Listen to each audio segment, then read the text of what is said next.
Alright, we're just about 3 minutes in since the time I clicked on the start streaming button. Alright, let's not waste any more time here. Let us go right into actually starting tonight's stream. Let's go ahead and do that now. Remove the text here. And how do we look like up here? We should be looking A-okay. And is that true? Yes, that is! Hello, everyone. Pleasant Wednesday evening to each and every single one of you. We'll be playing more Final Fantasy IV. You see it says Final Fantasy II here, but that's how we were blessed with the game being named Final Fantasy II here in North America. But in actuality, it's called Final Fantasy IV. Welcome in, welcome in. Hope your last week of December of 2022 has been going well. 2022 will soon be out of the door.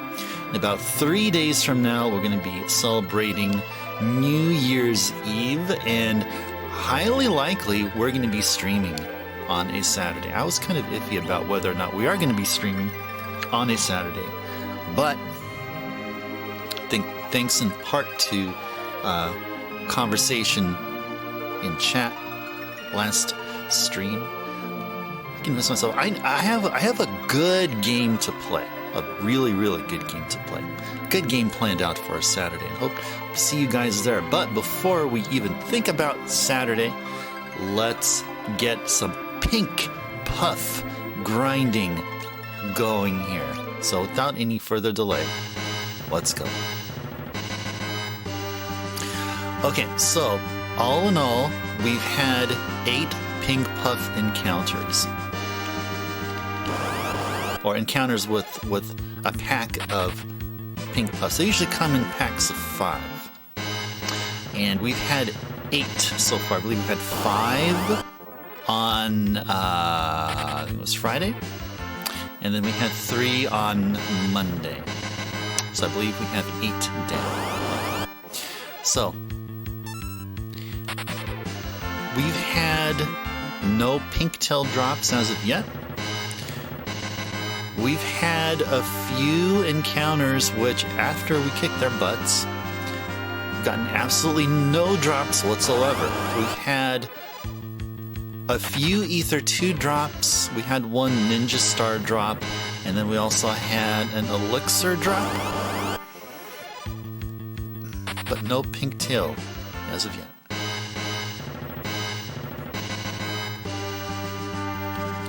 And I can confirm that this cart we're playing from, the same cart that I played back in 2018-ish, 2019, which did indeed yield a pink tail from one particular pink puff encounter. So it is definitely possible. Definitely possible to get. We have a total of what? About 8 hours worth of pink puff encounters. Or, let me rephrase that. We have 8 hours of streaming FF4 left in total. Before then, we have to move on to the January game. So during these 8 hours, including the 4 hours tonight, we hope that out of all the encounters here in this room, we will get a good amount of pink puff encounters, and hopefully one of the many encounters we'll have here tonight will result in a pink tail. Let us hope for that tonight.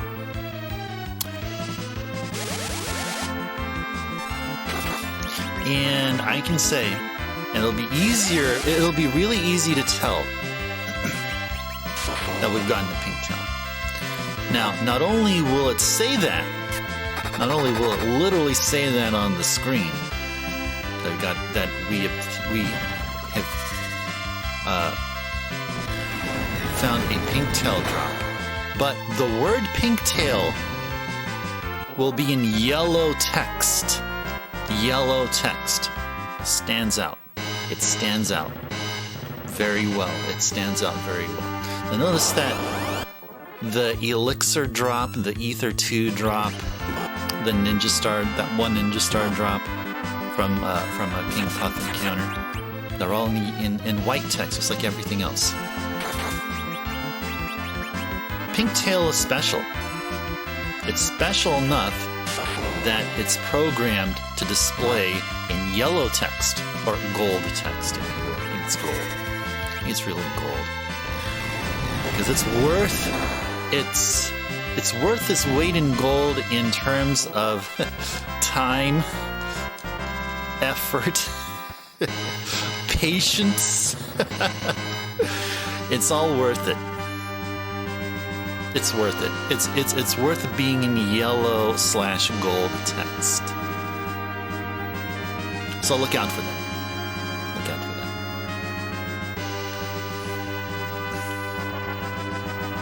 that. So yeah, we've had consecutive 7 p.m. Pacific time starts. It wasn't exactly 7 p.m.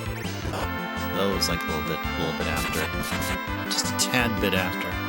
But yeah, we'll see. We'll see if we'll still continue for like another hour tonight. End on the typical midnight Pacific time. And I was thinking, if we had no luck in getting Pinktail tonight, then Friday's stream will probably be a bit more lengthier. Maybe we'll start at 6 p.m. and keep going until midnight. Because yeah, it's just today and yeah, Thursday. I'll have just other things. I'll just take it easy there. Or maybe we may stream on Thursday. I don't know. Like I don't really have anything planned for this week. I'm just chilling. If you guys are not aware that I have a whole week off of my 9-to-5 job, so then I can be able to devote all the time to whatever it is I want to do outside of like what work time would get in the way of, which is not very much. It's one thing, I was going to share what I did today is in the morning when I got up, I installed Wine on my on a laptop I recently picked up. A cheap laptop. It's actually a Chromebook, and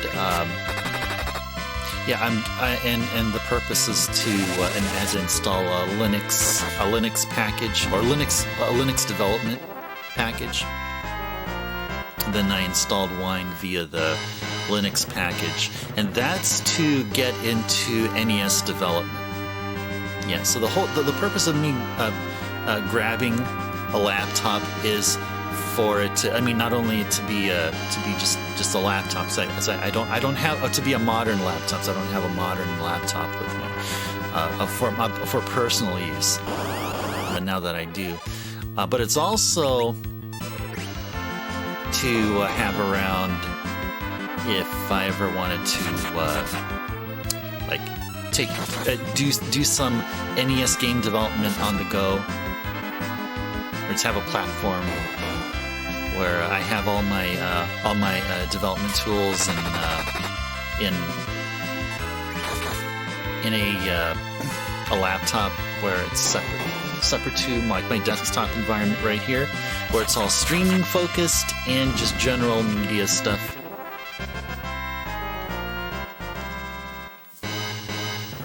So yeah, that's what I did today. Just downloading packages onto my laptop. So that's what I did.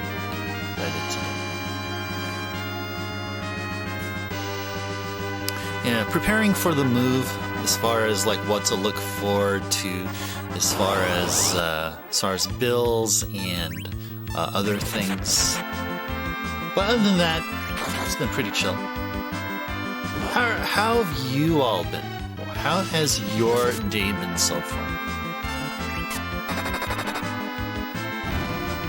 For those who have been working today, your 9 to 5, whatever that may be. Or it's not really 9 to 5, just your regular, is the job that helps pay for the bills and such.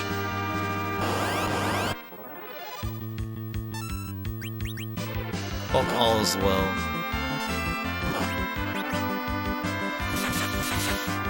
Yep, 2022 is about to go, and 2023 is about to say howdy to everyone. Either one, pleasant Wednesday evening to you. You work from home, you slacked off today. Didn't make up for it at some point. Yeah. For me, if I work from home, it's really easy to get into that to that mode. Yeah, I gotta say, it was actually really amazing how, like, once I'm not saying that the pandemic hitting was an awesome thing, but and it didn't need it to turn out to make it sound that way. But on the job I had back then, around early 2020, like, we were taking test devices back home and stuff, and like I felt like it was a thing to get used to, but eventually like the throughput was about the same. I guess maybe at this time, since now like we're not in, you know, some high numbered high tier phase of like danger and all that stuff, so things are pretty much lax, and I have no idea. I don't know what I'm talking about. But I would say this: I would love to be doing work from home again. Wish you could be more disciplined. You don't have the discipline to find ways to cultivate more discipline.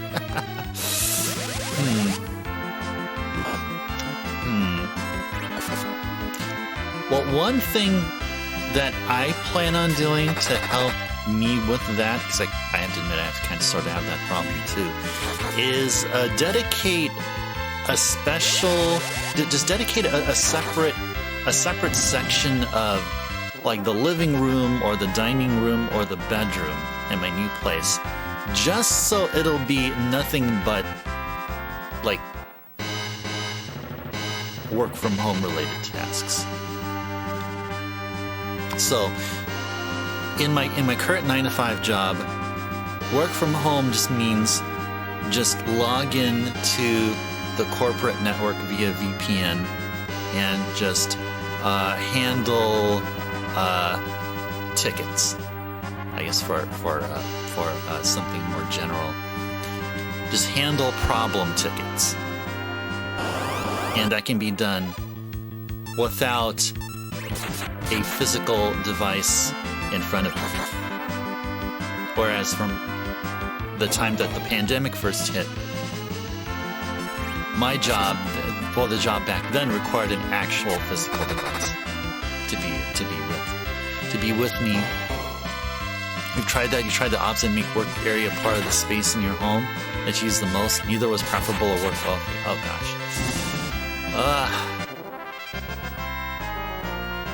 Well, I guess drastic times call for drastic measures. You may have to find something a bit more I don't know, like aggressive, much more aggressive approach. Because I'm sort of in the same boat though. Like, I mean, like, and it's kind of ironic that like, even though I'm going to be moving to a place which is literally walking distance away from work,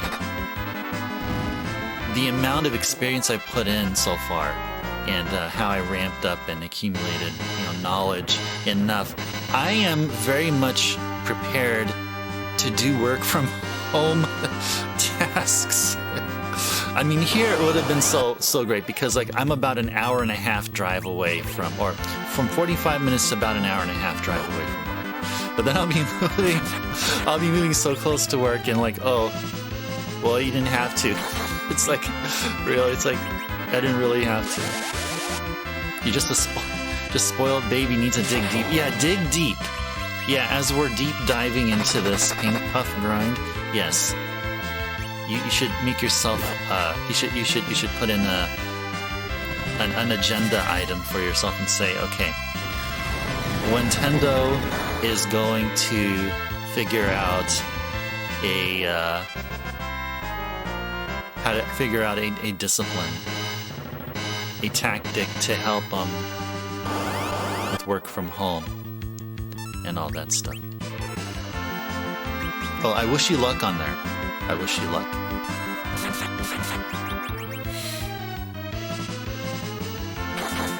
It's hard to tell how it'll be for me once I move because then it's like I'm not at my new place just yet. I haven't even looked at. I mean, I looked at a model of the units that were available then.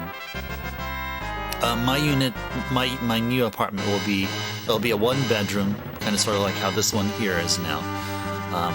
The square footage is about the same.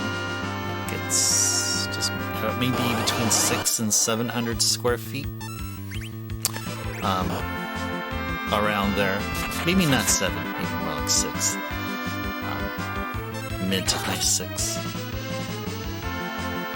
And yeah, once I get situated there, then yeah. So the one main thing I'll do is I'll have my stream stuff in the living room instead of in my bedroom. And I have my bedroom just have a bed and also my laptop that I have installed. I have since Wine installed just so I could run just to get my my NES game development setup done on.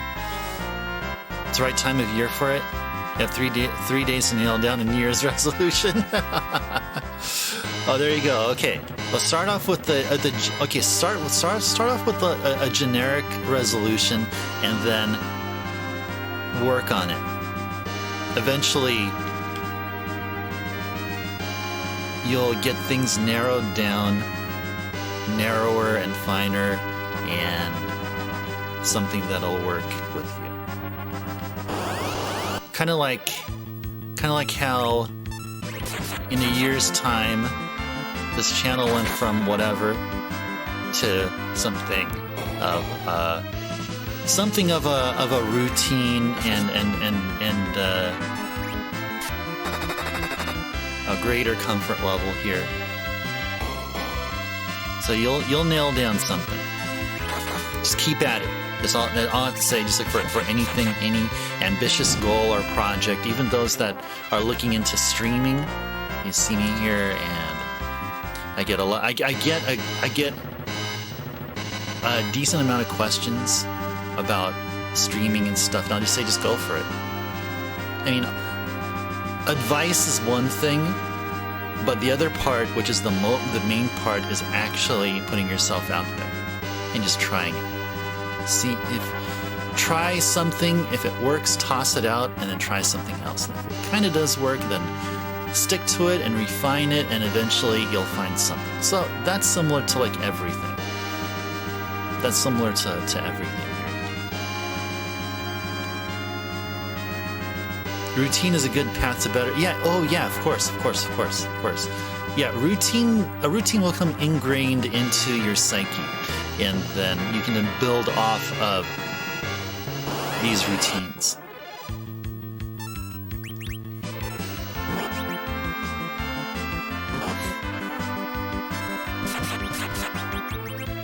What may also help is that if a routine will,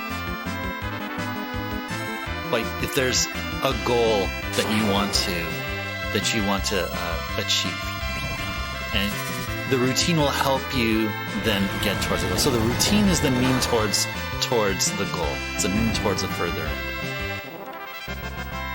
And it'll always be that. It'll always be like that. Because like one routine I want to get back into is doing daily or once every other day visits to a gym. So I'll be living near a gym. Like it's just going to be literally across the street from my apartment complex, my new one. And I was thinking maybe Monday, Wednesday, and Friday I'll be on the treadmill and maybe also do some weightlifting or something. And that's really all about just toning down and just trying to stay healthy. You know, like my motivation there is that I have lots of games to play. I want to enjoy them along with everyone here, every single one of you. And I just want to make sure that my eyes still function well.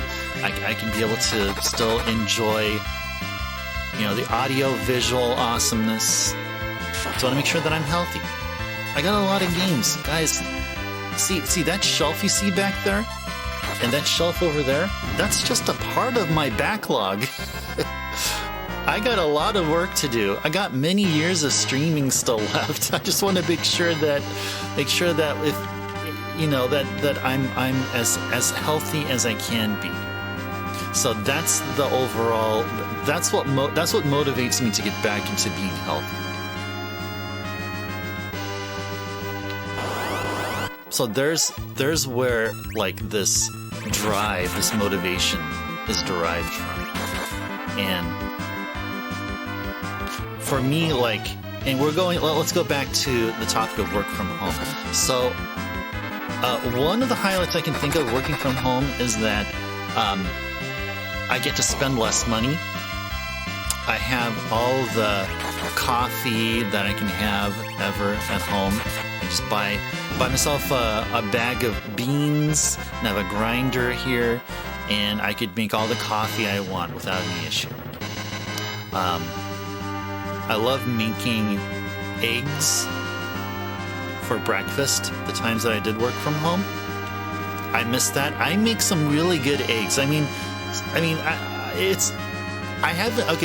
maybe I make my eggs weirdly because I don't see other restaurants like do the same thing I do. But the way I cook my eggs, I love them. I love the way I cook my eggs. So I'm looking forward to that. I'm looking forward to that routine I had going on when I was doing that work from home. This all of a sudden emergency work from home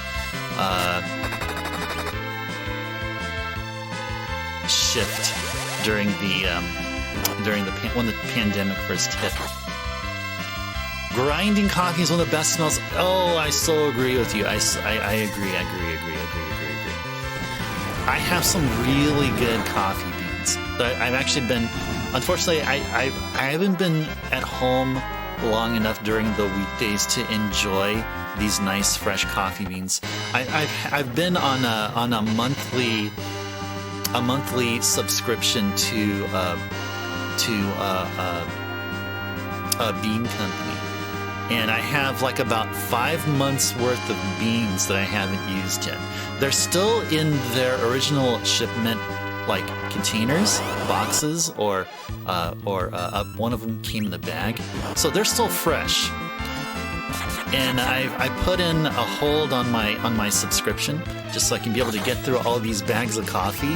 Once I get to my new place, I may have to repurchase a Keurig machine as well, because mine seems to be on the fritz and seemingly beyond repair.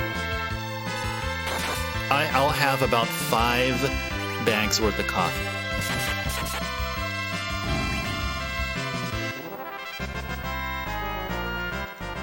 Indeed. That's something to look forward to. Like, right? I mean, after either after I get up or after I come home from a workout, before I hit the shower, I'll grind some coffee beans, have a saucepan heated up with oil, and then right after I finish my shower, then I'll start cooking my eggs, serving myself some coffee, pour some coffee in the cup, have that cup set aside so its temperature cools off a bit, cook my eggs. Once the eggs are ready, then I also then take my coffee cup, move 180 degrees over to the counter where I can enjoy my coffee and eggs. Yeah. That's the thing that I used to do. I miss that. I miss that very much.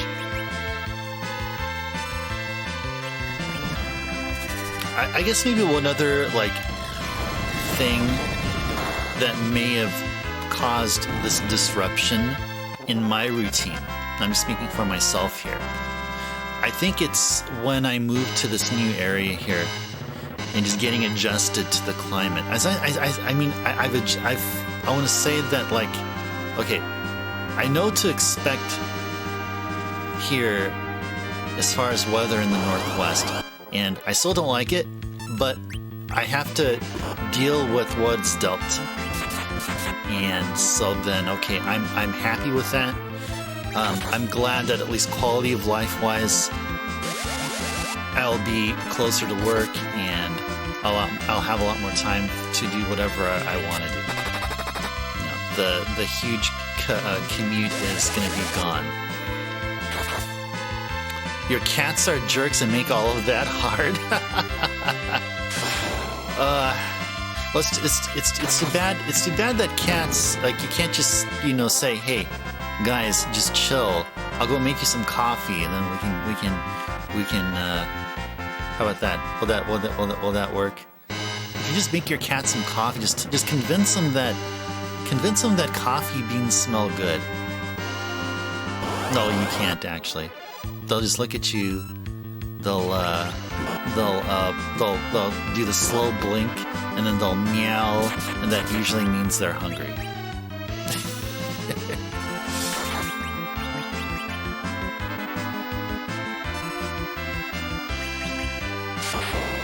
Or I don't know what I just said there.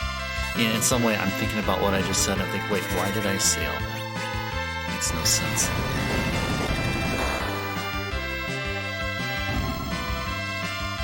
But cats are still awesome, though.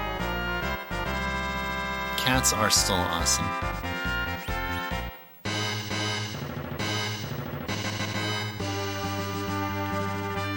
But I was saying maybe not all of your cats are jerks, though. Not all of your cats are jerks. Not all of them.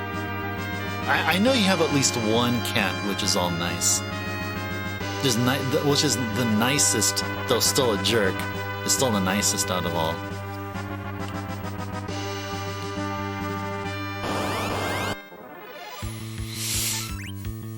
Alright, so we're about, 25 minutes in? And no pink puff encounter just yet. Oh, they're nice in different ways and jerks in different ways.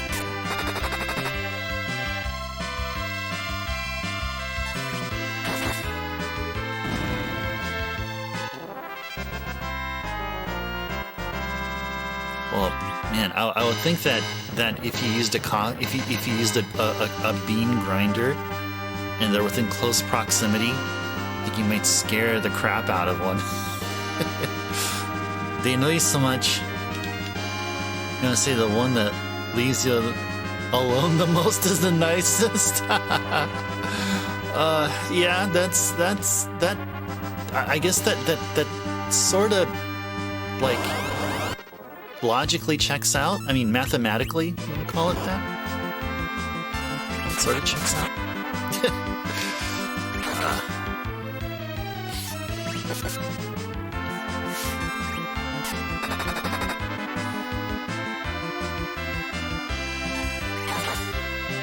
So, a streamer who has cats talks about how one of the cats,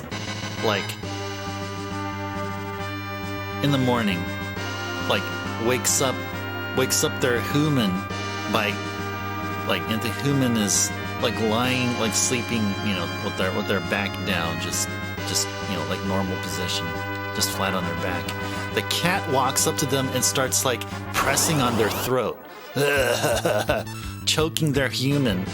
It's like they're trying to get their attention, but what are you doing? Are you what are you doing to your owner? What are you doing to human? They're super pampered though. So the tug of war with cats. Give an inch they want a mile. Give once they want every day, same time forever. Yep. Yeah. It's funny. It's funny. It's funny. It's funny.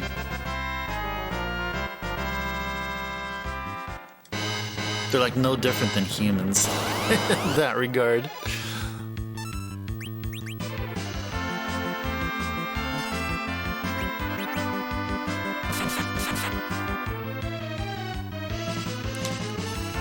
So what would be more difficult?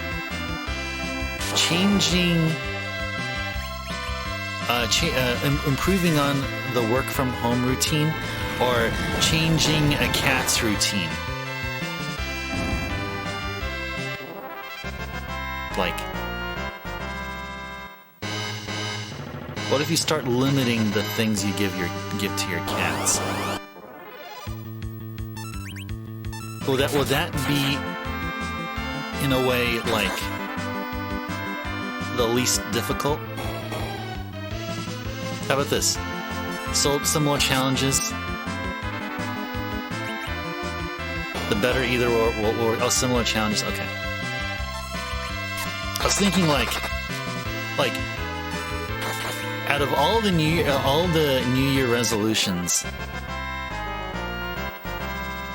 like which one will be the easiest to achieve? So I'd say like my thought is, I mean, I'm not into New Year's resolutions. Like I just hope for the best, and like I just want to really, my main resolution is just to keep myself healthy and try to stay happy, and you know, if I ever find that like I don't feel like I'm satisfied or anything, just I have, you know, that more time to figure out a way to make it so quality of life improves. And for one thing, I'm proud of the fact that I'm going to be moving to Oregon, and we'll be enjoying my new place. Good evening, happy Wednesday. Let's dance. We're working on it, Backlogix. We're working on it. No pink puff encounters just yet. We're like, about a half an hour in. No pink puffs. Let's go for it. Let's go for it.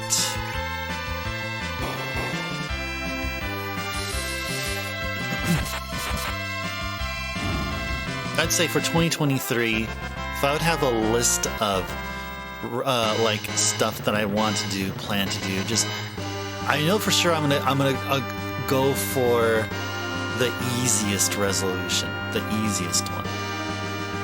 And this is one I've probably done already ahead of time, but in my new place, I've had in mind to buy a new laptop. It doesn't have to be anything really fancy. Like, it doesn't have to be like a MacBook Pro, like, you know, the top of the line SoC or whatever. Like, nothing like that. And so I already got one. And so this one is, as I mentioned, I'm gonna finish setting up the NES development environment. The one part that I need to figure out where to put is the NES ASM, the assembler. Oh, Heka's here. Heka.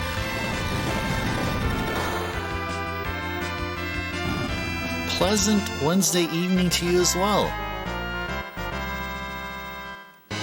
I'm doing good so far. Thank goodness the weather here has warmed up a bit. It's no longer freezing. It's no longer freezing. Yeah, we were in the minus Celsius range for a good long time. A long time as in 3 or 4 days worth of sub-zero temperature. And I'm really thankful it's warmed up here. I really am.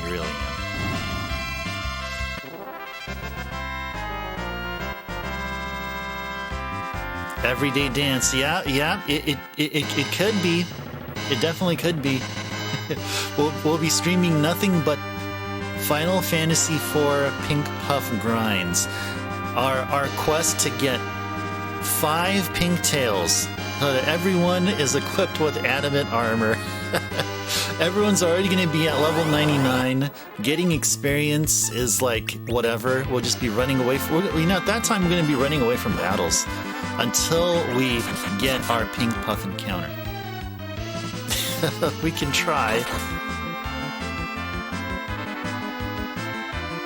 Might be the Chick-fil-A. Oh, yeah. You figured right. You see it there, yes. Oh, I have it on camera there. Nice. I didn't even notice I was on camera. Nice. Let's see what's already here. Oh yeah, this is my first Chick-fil-A in about what is it, about 5 days? Maybe about a week? Yeah, Chick-fil-A is my usual visit in between driving back home from work. So Chick-fil-A sponsorship. I would totally go for that. I'll be fine with buying something from Chick-fil-A on a daily basis. No, I'd be totally fine with that. I would be totally fine with that. What would be another? Oh, Edge is gone. Okay, let's get Edge back up here.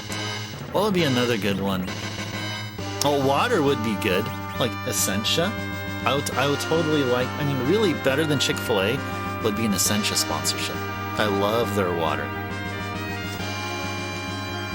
Now, I was about to say vitamin water, but then it's like, well, it has sugar, and it does taste good, and I guess I can't really be picky about my sponsorships, but if I could be, yeah, vitamin water wouldn't be like my top choice.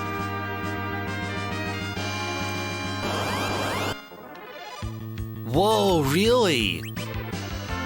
E-Machine's 17-inch CRT. Oh, that's a decent sized CRT. Nice. Did you get it from like a thrift store? Or like a Craigslist ad or something like that?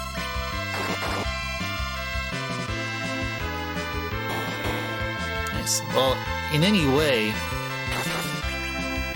I'm sure you're going to be making some bank. You'll make some profit. That is super duper cool. Now, if you said you have an unused Sony PVM CRT, I would be like, whoa, really? Whoa, I'm interested. I want to know more. Okay, I want to know more. I can buy it off of you.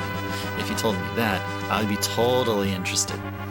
If you had a PVM up, I would totally be. I'm gaming off of a tiny like 9-incher. No kidding. I'm gaming off of a 9-incher. You guys are seeing. What you guys are looking at is like. It's what you guys are seeing. But what I'm seeing is right there. I have a CRT right there, so it's quite a tiny one, and I'm like about a foot and a half to about 2 feet away.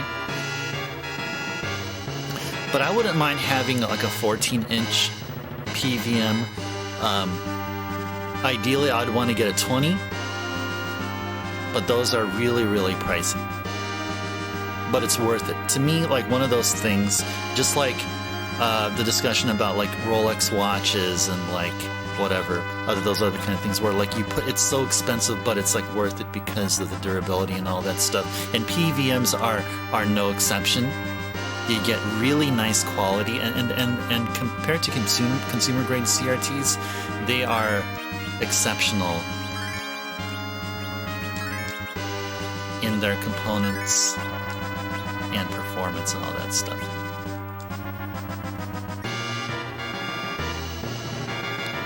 Friend posted on Marketplace, should make at least $50, which is the ideal daily income for it as a side gig. Nice.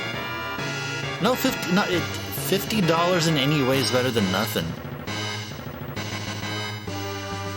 Modular IPS display for new and old systems. Let me take a look here. I'm gonna open up that link you just sent. Modular IPS for new. Okay, okay. It has a nice like retro look about it. I like the concept.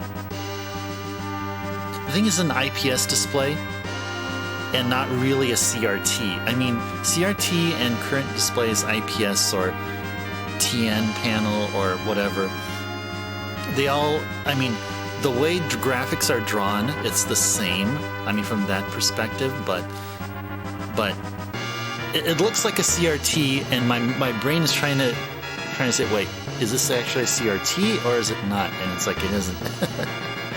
So, yeah, something like that. I mean, I would look for something like that, but it would have to be a PVM CRT. And usually, instead of it being like vertical, like a vertical rectangle, it's like a horizontal rectangle.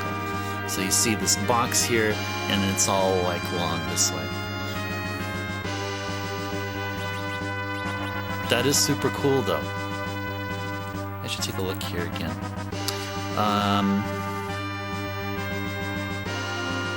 How far are they into it? 1,400 backers, pledged about 360,000 pounds. So that, it's like what, almost, I'd say it's probably double that, maybe about 7,000.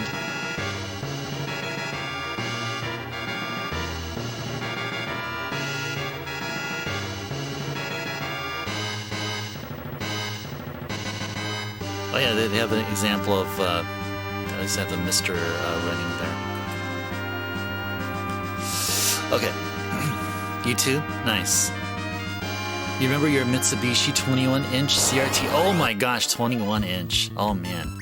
I think that's probably about as big as the CRT I have right here. The one that I run, that play CBS2 on Saturdays. And other PlayStation games. I think this one is like 23. So, you know, it's around the same.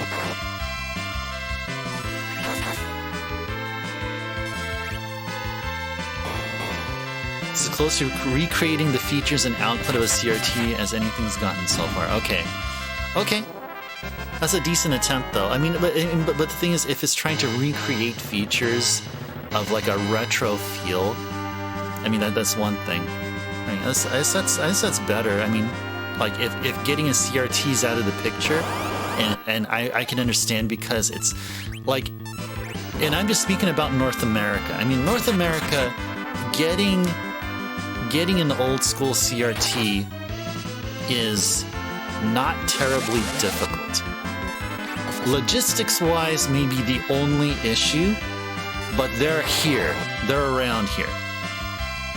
And there's still quite a lot of opportunity to pick up a CRT in like the Southern California area, for sure. And then there's some areas over in New York area, in the East Coast. But like places in like New Zealand and possibly some other areas in Oceania or in Europe, it's probably not the case. I think actually Europe is probably will be easier. I think New Zealand is like one example I could think of where it's tough to get stuff like that.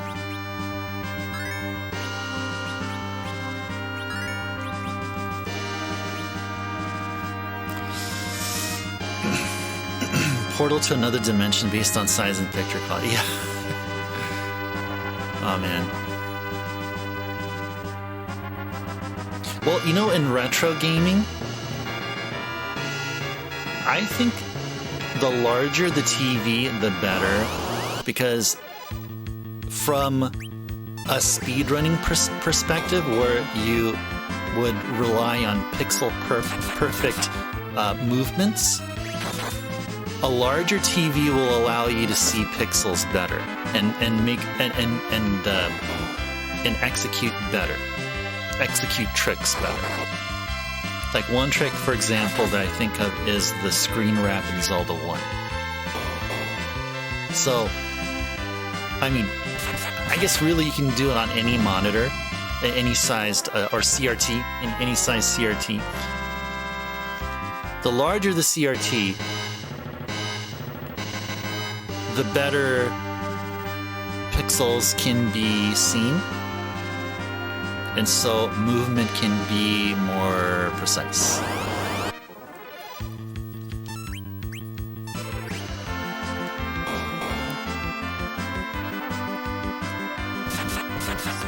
Oh yeah, the first time I'm actually seeing somebody with using the custom bits badge. Nice. I see Heka with the Vic Viper, bit badge.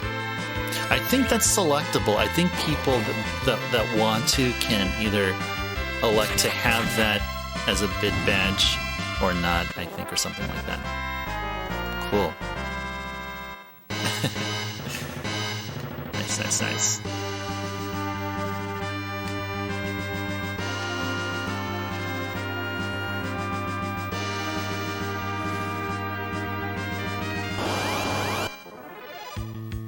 IPS panels, just thinking about them, remind me of this whole 3DS XL issue, I guess you want to call it, where some of the 3DS XLs out in the market, like not all the 3DS XLs ship with exactly the same parts. One particular aspect of the 3DS XLs, which vary and are not obvious until you actually power on the system to find out, are that I think it's either the bottom screen or the top screen, or it could be both. They could either have an IPS panel or a non-IPS panel. I remember forum posts in a few forums, like NeoGAF or something like that, where there are people that report on their 3DS whether or not they got the one with like all IPS panels. Usually it's the one that has all IPS because people wanted to brag. You remember the spec logics? Definitely knows when looking from the angle. Yeah, I believe it's non-IPS. Then it's going to be something like a twisted pneumatic or TN. The TN is supposed to be, so the case with TN is that it's supposed to be faster. Why did I stop here? I don't know why I stopped here. Oh, because Kane's getting pounded. It's faster, but its angle of visibility is very narrow, while the IPS is wider. It's not as wide as OLED. You know, OLED is still like what 90 to 95 degrees of like the sweet spot, and IPS is like something like 80%. Oh, the Zelda 3DS has had them. Oh yeah, the special edition one. Yeah. Are you talking about which one? What? The green one with the yellow track. Okay. So I was thinking, were there like multiple? I think there were like multiple Zelda 3DSs. I don't know if it's the XL or it was the normal version. Oh, and you know what? I realize Rosa needs some arrows. Give her some arrows. Give her samurai arrows. Yeah, I don't have the Zelda 3DS. I mean, I do have a bunch. I have a bunch of 3DSs actually. Because I have, for every North America 3DS I'd also have a Japanese version, except for the 2DS XLs. I have, let's see, what do I have? Oh, I don't have the OG 3DS. No, so that's the only exception. You have the new 3DS XL? Okay, cool.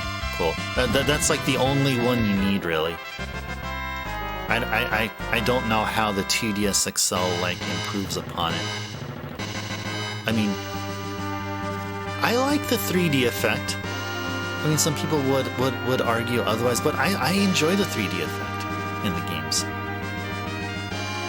There's a Majora's Mask one. Yeah, because there were like a few Zelda games released. So Link Between Worlds, there was Ocarina of Time 3D, and there's Majora's Mask 3D. I believe there were special 3DSs made for at least one of them, if not two.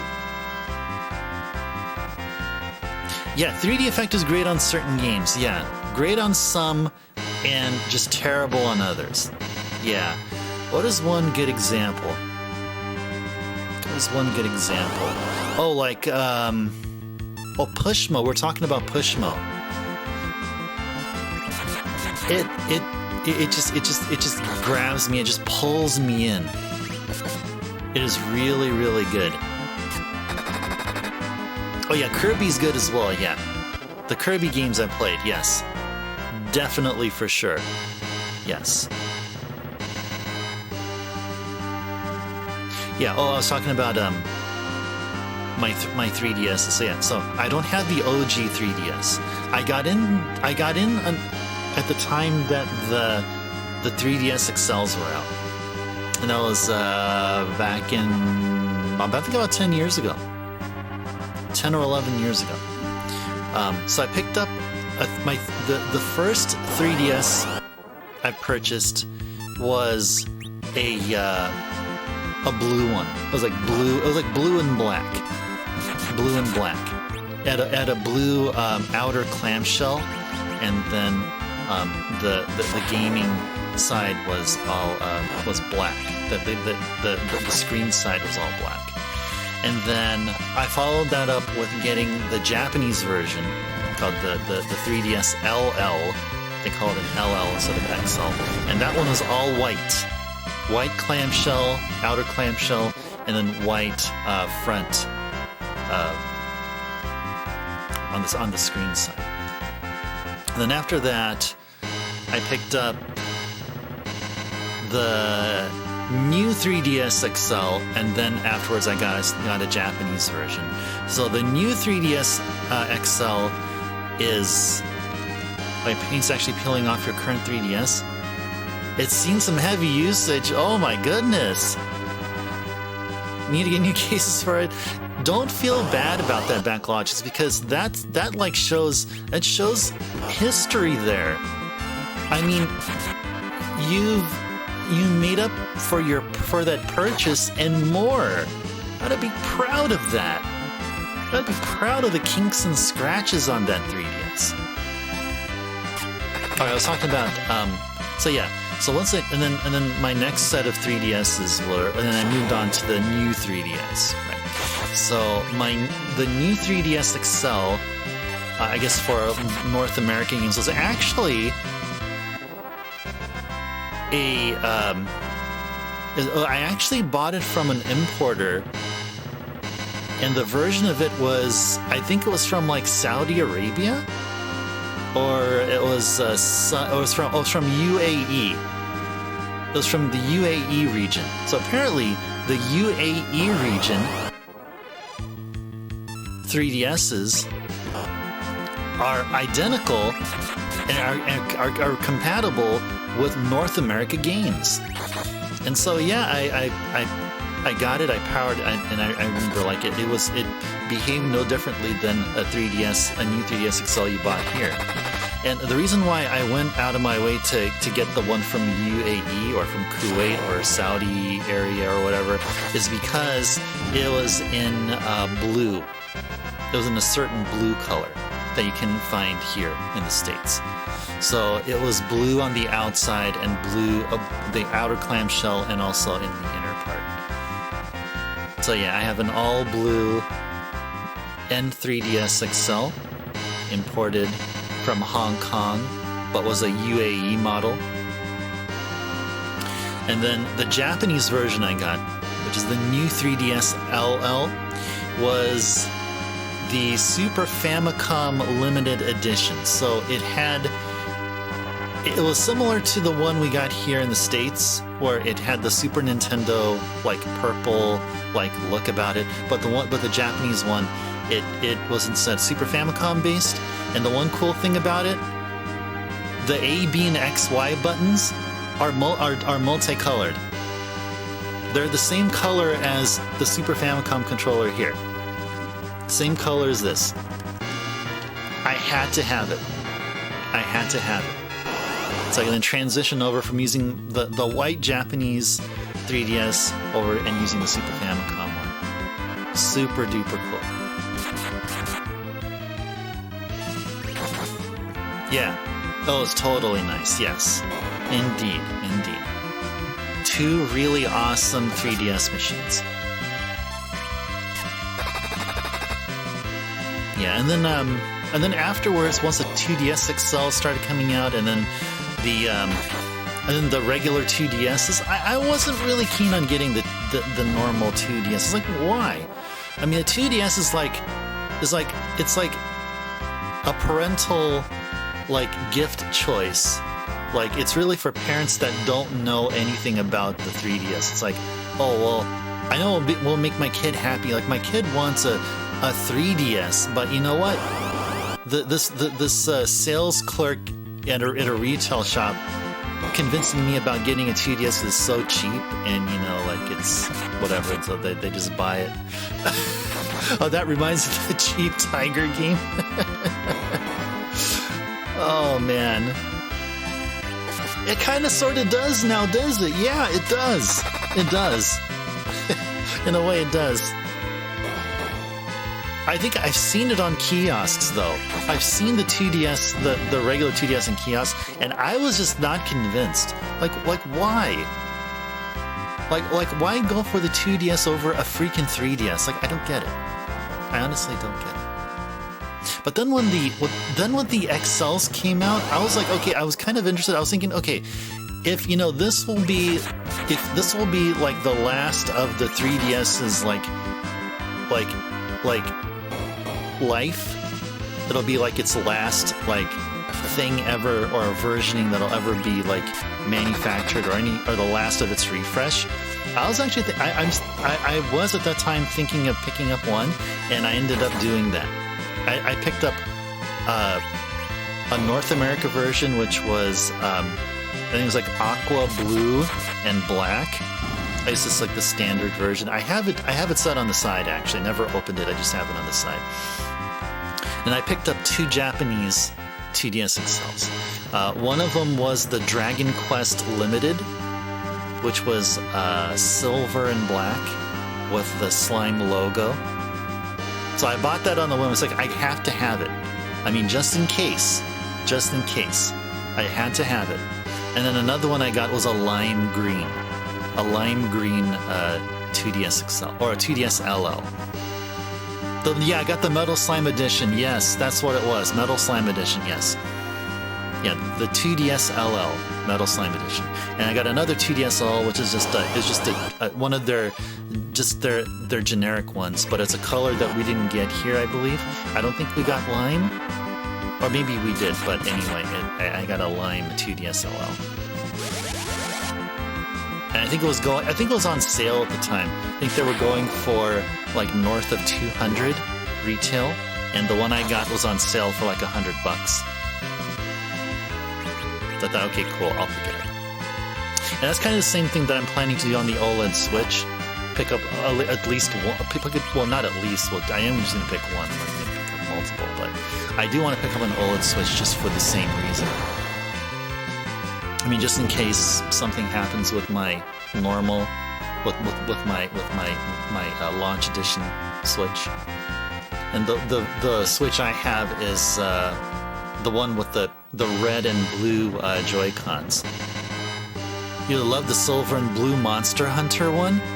Oh, there was a Monster Hunter. Yeah, well, it had some like designs on it, right? Yeah, I think I kind of sort of remember that one. A Pocket Go S30. Oh, is that a gaming system? I'm not familiar with the Pocket Go S30. Let me see if I can find out here. Go search online, see what you're talking about. S30.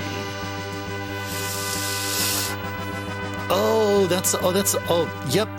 This looks like it's playing an SNES game. Retro handhelds come out of China, price such as China.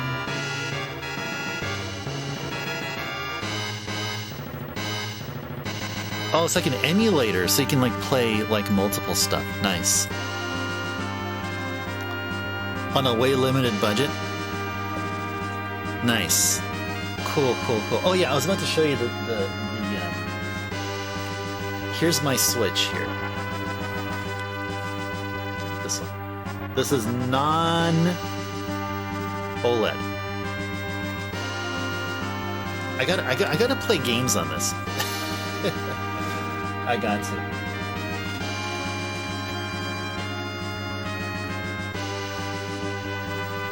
Back later here.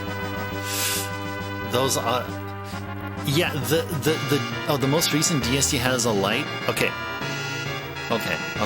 That's good because you still have backwards compatibility with GBA games. And I believe when the DSIs came out, they got rid of the GBA backwards compatibility. I think Nintendo was pushing for distributing games online. I think that's maybe the take.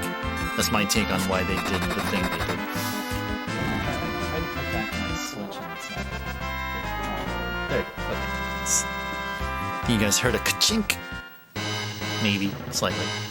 How's everyone's HP there? Let's go splash some AoE Cure 4 on everyone. Let's do that. Okay. You want to get a retro handheld? Thinking of Poco X3, Android phone, can play just about everything you want. Yeah. If the thing, so I would say like if you would like run an emulator, at least do yourself a favor and make sure that it's compatible with like a USB or a Bluetooth controller. Just have something like a normal controller like this. That'll just be my thing here. Don't settle for the touch. I mean, yeah, maybe that's just old man yelling at clouds kind of thing. Like, whoa, back in my day. But I just think it just you got to game with the controller. You have that same Switch as well, non-OLED. Oh, nice. I had people back then tell me, well, you're gonna make yourself look like a sissy if you have that controller there. Why don't you get the gray one? I'm like, no, man, what are you talking about? I remember that conversation. I remember talking with. He was like a temporary employee that came in just for a task, and then he just left. But I remember him saying that. Yeah, red and blue's awesome. Indeed. I mean, gray is just gray, but red and blue's awesome. You have a red original DS. It's so chunky compared to the later ones. Yeah, I've seen that. It's like they're isn't it in a way a continuation of the GBA SP? They took the GBA SP like body and like sort of tweaked it out a bit. Yeah, when I see the original DS, I think of the GBA SP. I've never owned a GBA SP. I mean, I've held it in my hand, and it's very square. It's square in shape. And yeah, DSs and 3DSs are all like very rectangular. And yeah, like when I got into the DS, my first DS was a DS Lite as well. My first DS was a DS Lite. Mine was imported from Japan. It was enamel blue, so it's a darker color blue than the one that you guys that is seen on the 3DSs. But yeah, I had to have that. And what's great is that DSs are region free, so it doesn't really matter where you get them. Unlike the 3DSs, which are.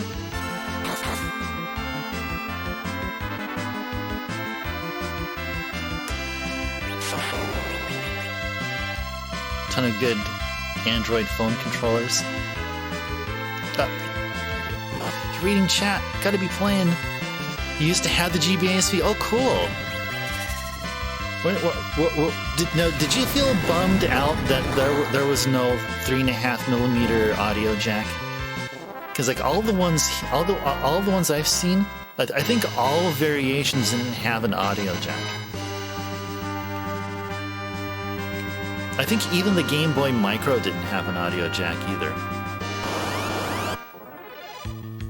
The backlight was a game changer. Yeah, that's what I'm saying. Like, I was looking at that, and like, I think at some point I started considering it, because the backlight, having no backlighting, it really turned me off from the Game Boy, the Game Boy Color, and the Game Boy Advance for the most part.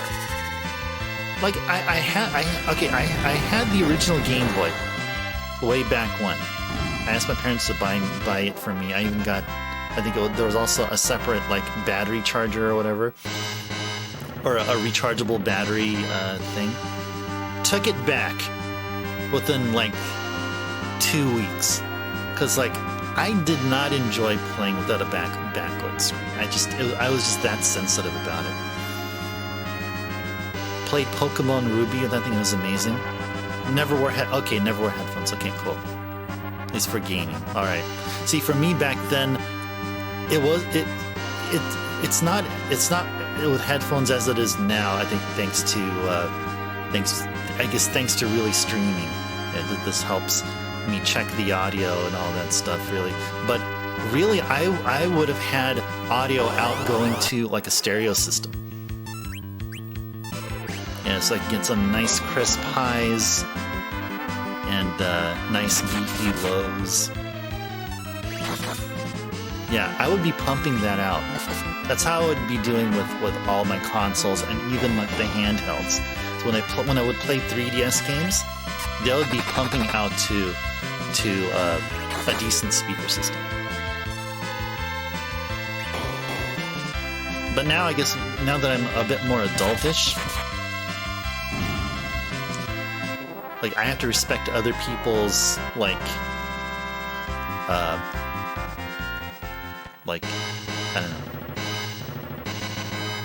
Respect this whole thing about not making sure that there's not a noisy environment. Well, that is until I have a house. Then once I have a house, then I can probably relax those rules a bit. I can go back to piping out audio to a decent speaker system.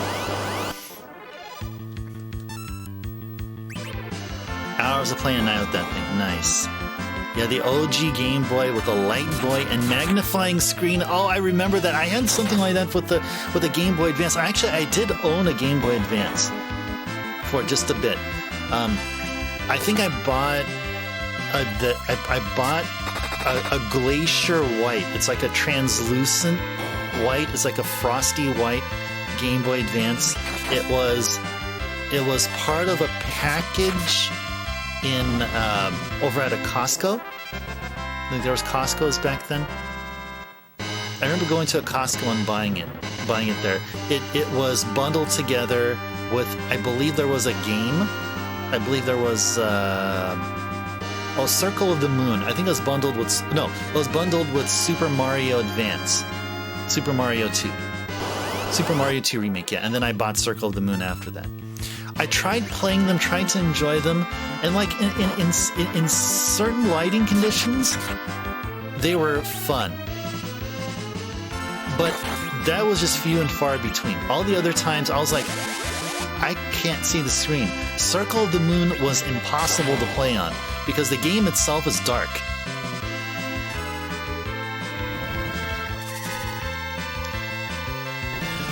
A Game Boy okay, from that perspective, getting a Game Boy with backlight was like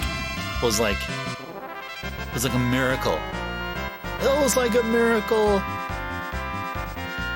Your new 3DS tells you're all in one machine, so you can emulate everything up to TurboGrafx 16. Yeah, nice. Well, that makes sense. It's sure the 3DS actually has some decent hardware relative to its peers. Not relative to the Switch though, but to its peers, yeah. And if you can emulate TG16 games, that's believable. That is totally believable. You here can emulate PS1? Your memory card won't handle it? Oh, is it because I don't know if that's possible, but guys, it is like doing like hardware mods, like aside from capture card installs, but can you like do like RAM upgrades on 3DSs? Because if you can, and if that's really the only like if that will help like ease the bottleneck of playing PS1 games, then you can go for that. Max memory 64 GB.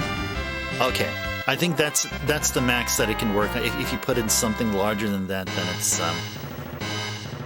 or capacity. Okay. Yeah, Circle of the Moon. I got back into Circle of the Moon after getting my DS Lite. Yeah, DS Lite got me back into loving GBA games again.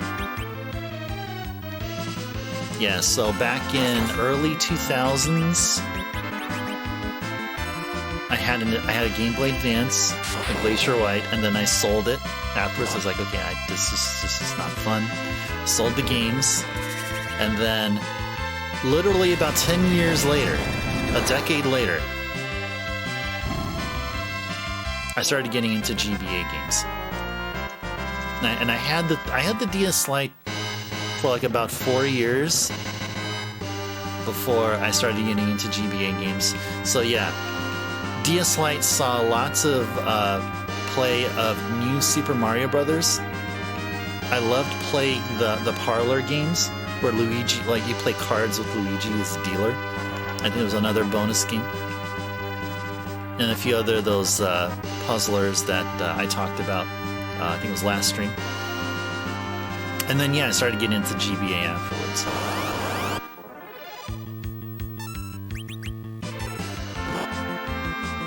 Luma 3DS, she installed. Allow you to use 512 gig memory. Oh, nice. Nice. Yeah, so it's all a firmware thing.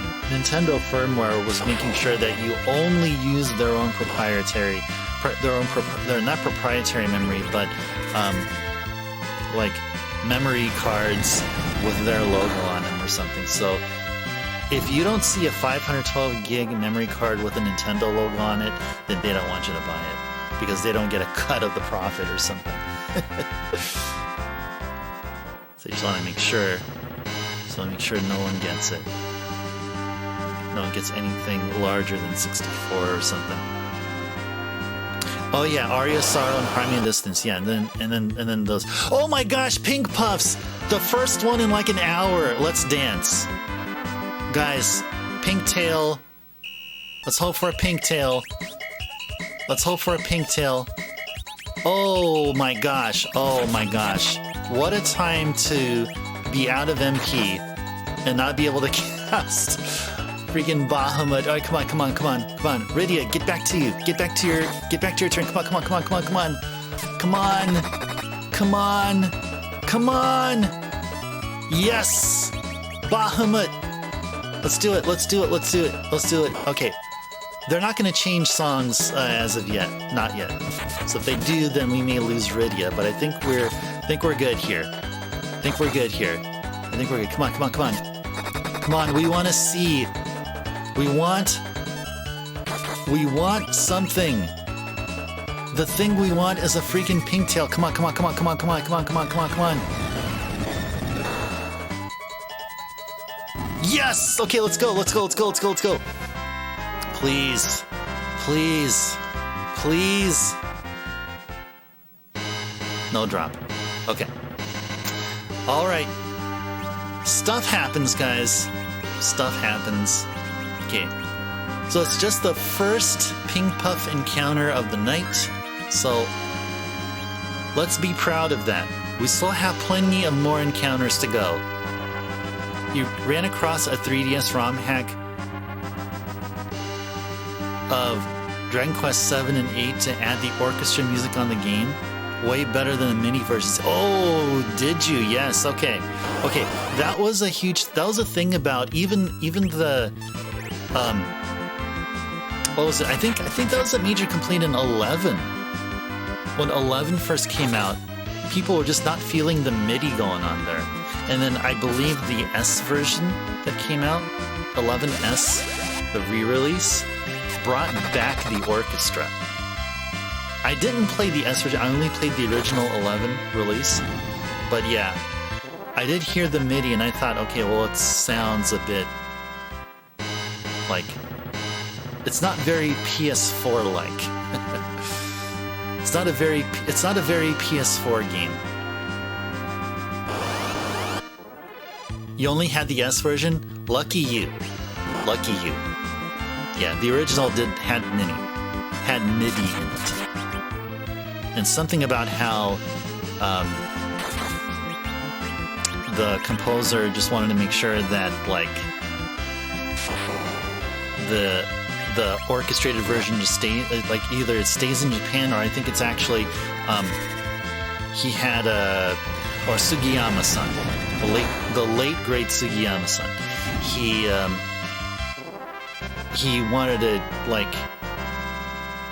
wanted to keep it as like a separate like if you wanted the orchestrated version you have to buy his CD or something like that, and just was really really strict on that.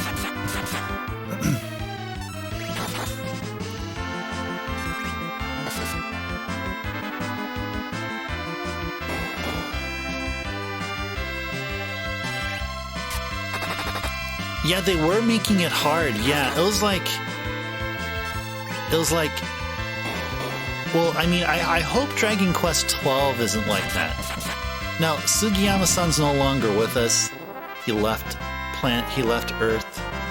So he's creating awesome Dragon Quest tunes with, wherever. But, yeah, well, with Sugiyama out, and it's going to be just the two. I think Toriyama's back, and Hori's going to be back, and there's going to be another group of people doing the sound. So I'm thinking at that point, I haven't heard otherwise, but just my feel is that Dragon Quest XII will have like all original music, whereas 11 had some returning music, so it wasn't all completely original.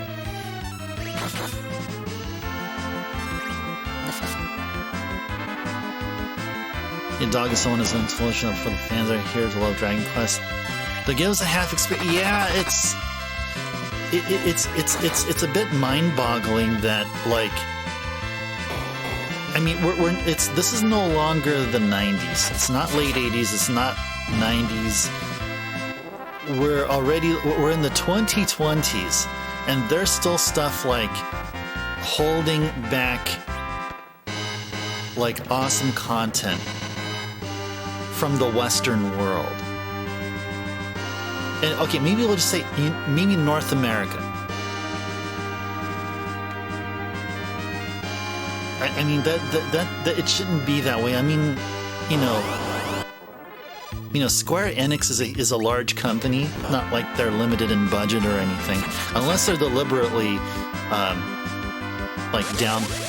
just really treating Dragon Quest like it's on the side. But I sort of don't feel that. I do feel in a way that we're not getting enough Dragon Quest titles as we have been prior to the Square Enix merger. I mean, we're getting a bucket load of Final Fantasy content, and not as much of Dragon Quest content. At least here in the States, in North America. I'd like to see more Dragon Quest. I want to see Dragon Quest X. I want to see Dragon Quest X being played here. Either version. The offline version or the online version. I haven't heard that. I mean, is that true? Is it true that we still don't have a North America server for Dragon Quest X? Like a translated version? We still don't have one, don't we? You said that the tradition of Dragon Quest always having a place in Japan. Yeah. There's no reason for that to be in the States. Yeah, indeed, exactly. I'm hoping that this disruption, meaning that one of the original three being gone,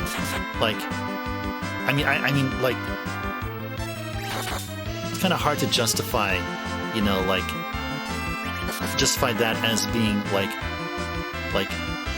a thing to help shake up a series, or the way the series is being coordinated, and how to adjust the way it's progressing. But if anything, this should then say, guys, let's wake up, let's give some more Dragon Quest love, But we see we have treasures here, so that's good. We've had Dragon Quest builders, which is good. But I think the main thing is that Dragon Quest X why wasn't it a thing here? That's the main thing. Is Final Fantasy XIV just that important? Does it just take that much priority?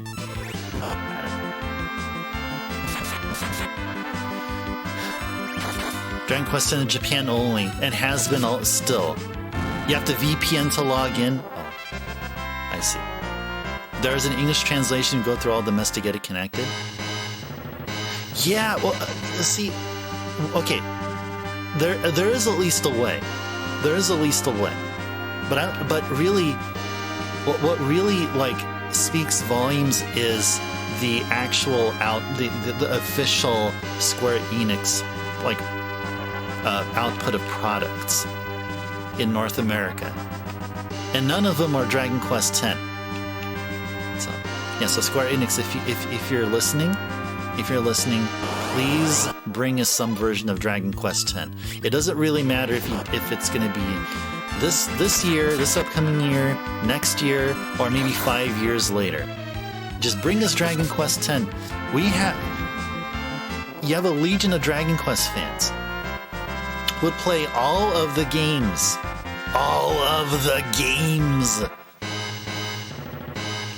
And you guys know that. Square Enix, you guys know that. You know that. You can't pretend that you don't know that.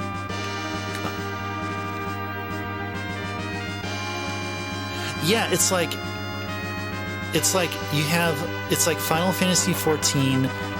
They've seen such profit, much returns, so then they'll say, okay, let's just focus on that, and not even bother bringing something else up that will,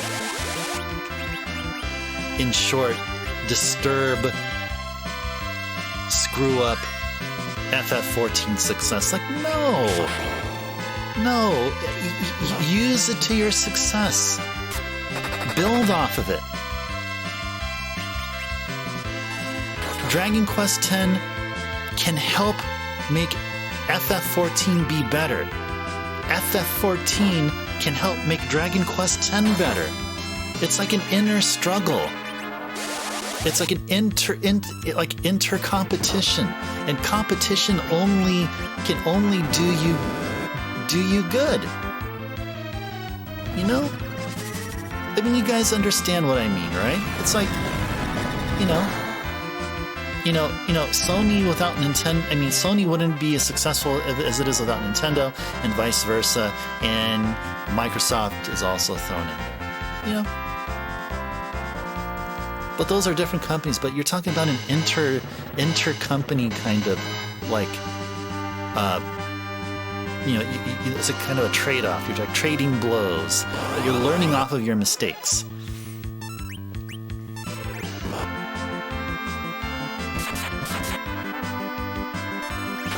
Yeah, the Toriyama art. Oh, Toriyama art is classic. It is totally classic. Yeah. Why does that have Dragon Ball Z characters? Yes. I've met a few people that weren't familiar with Dragon Quest, and they saw that like, oh hey, that looks like Dragon Ball. Oh, there are crossover events for Dragon Quest and 14. Oh, just give us a proper Dragon Quest online game. Okay, if it's not 10, then make Dragon Quest. Okay, Dragon Quest 13. Dragon Quest 13. Make that be online. Okay, at least that. Okay, if we here are doomed to never get Dragon Quest 10 yet, then yeah, make the next MMO, if there is going to be one for Dragon Quest, make that also available here. That's all I ask. I just want to see this. I'm not an MMO player myself, but I just love to see progress and my favorite video game franchises still be successful in the current times. Ones that I've played on these old school consoles back then and still enjoy now. You get a Dragon Quest I golem as a pet to follow you around. Dragon Quest I golem. That is sick. That is sick. That is cool. Oh, Monster Hunter. Oh man, Capcom. It only took off with Monster Hunter World. Yeah. Monster Hunter is a huge deal. It's a huge deal. That's like that could be Capcom's like ace in the hole or guaranteed huge return on investment.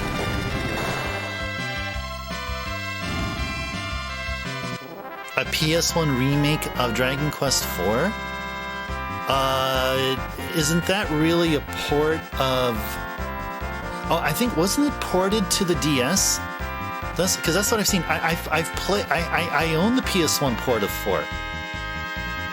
I played the PS1 port of 4 after I beat Dragon Warrior 7. And back when it was called Dragon Warrior. Yeah, I played 4 on the PS1. I own the DS version, but I haven't played it yet. Like I have a lot of games. But for what I've seen, aside from the secondary screen, it looks very similar.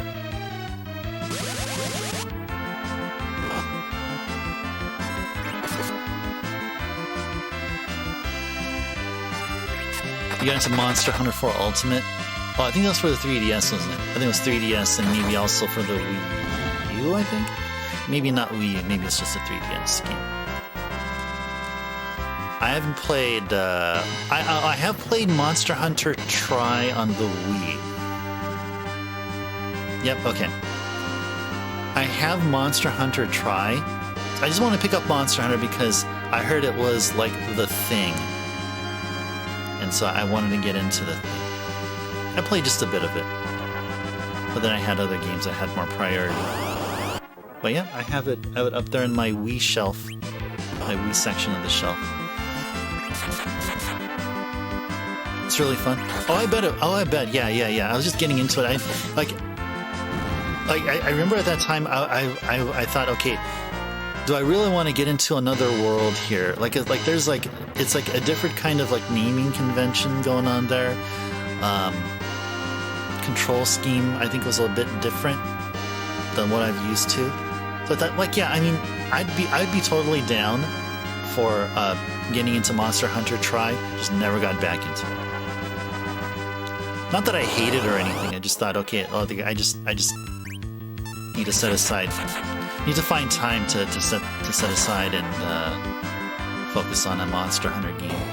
Like legit say that, yeah, Ice Turbo here completed some Monster Hunter game. Completed, beat the game. I can't say that I have. Generations Ultimate's the last release that is true to the older Monster Hunter games. Then this gets taken in a different direction. Hard to say if it's better. Oh wow, really? So much content on that one. Is MHGU, was that one of the launch releases for the Switch? Was it like released like mid 2010s? When was it? When was the release date of that? You think so? Okay.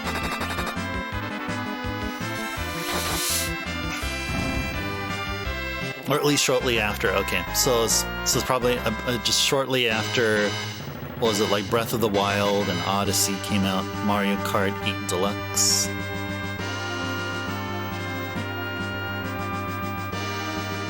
...2017? Okay. So it's a bit later. It's a little bit later. You know, Switch games are still being made. It's so far there hasn't been a Switch successor officially announced. There were some rumors that there's a Switch successor in development. So we got this OLED Switch for us to purchase. So yeah, it's been... Oh, when was the first Switch game? Was it back in 2014-ish, 2015? So yeah, so we're like 7-8 years in, and Nintendo hasn't mentioned a peep about a successor. Yeah, the number of games Switch is staggering. Yeah, I'm thinking it's 1-2 Switch. Oh, I remember that. Yeah, and then didn't like ARMS come out like either in the same year or like a year or two after? You remember ARMS? I thought back then it's such a bizarre concept. ARMS, yeah. 1-2 Switch and ARMS, yeah. Yep. You pretty sure it was a launch title? Okay. Okay. I remember that. I remember watching 1-2 Switch commercials.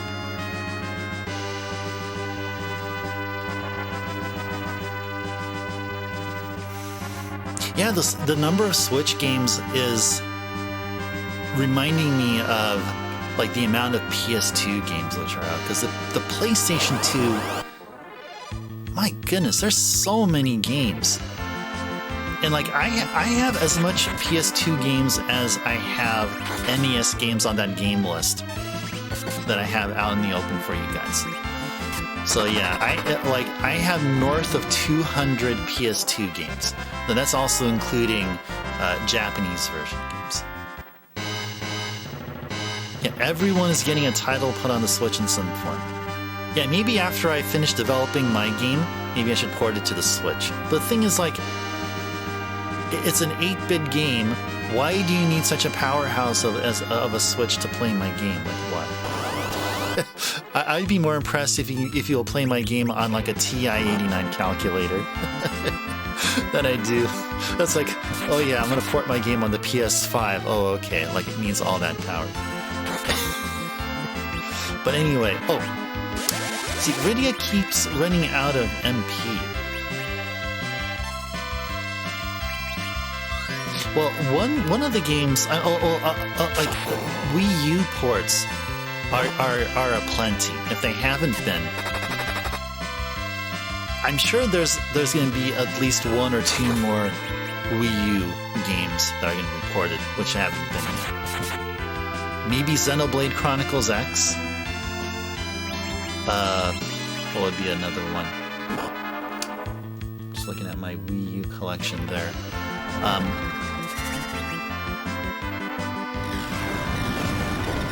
Yeah, I think that's probably about it. I can't really think of anything else. So she's getting very popular with indie titles. Prefer playing those over anything AAA on it. Oh, agreed. I'm the same way even with current gen, just with the PS4 and even PS5. Yeah, I'm the same way there. The PS3 gave me an initial taste of some awesome indie titles, so that carried me over, and I have to thank the PS3 for that. Like the Pixel Junk games are awesome. I had Pixel Junk Heroes, Pixel Junk Racer. Let's see. Oh, there was this I think the very first downloadable title I got for the PS3 was this this Final Fantasy tower defense game.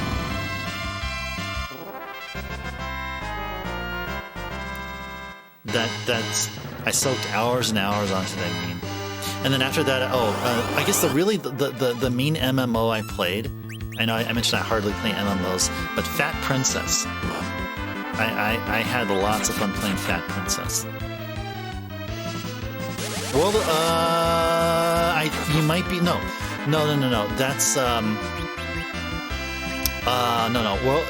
World of Final Fantasy was a standalone game, where you stack enemies on you, or like you're on top of an enemy, and you can like stack them vertically, and based on the position of where they're at, they sort of affect like how you attack and like your other attributes. No, let me see if I could do a search for this. Here. What was the Final Fantasy tower defense game? Tower defense.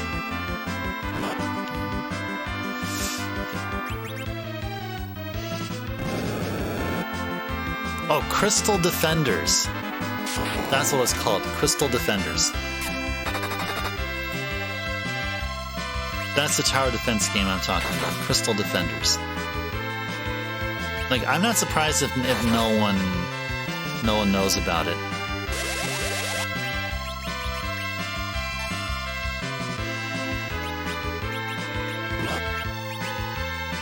And then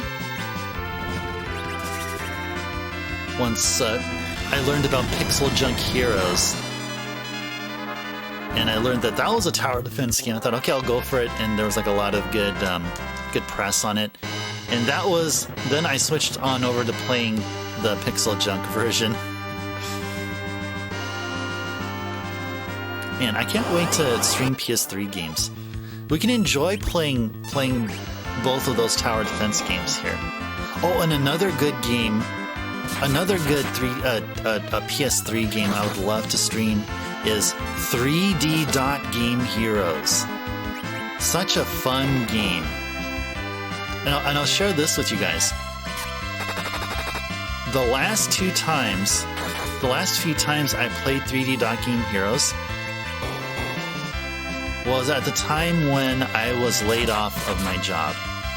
And I was trying to stabilize myself, not freak out because of loss of income, and to make my job search much easier.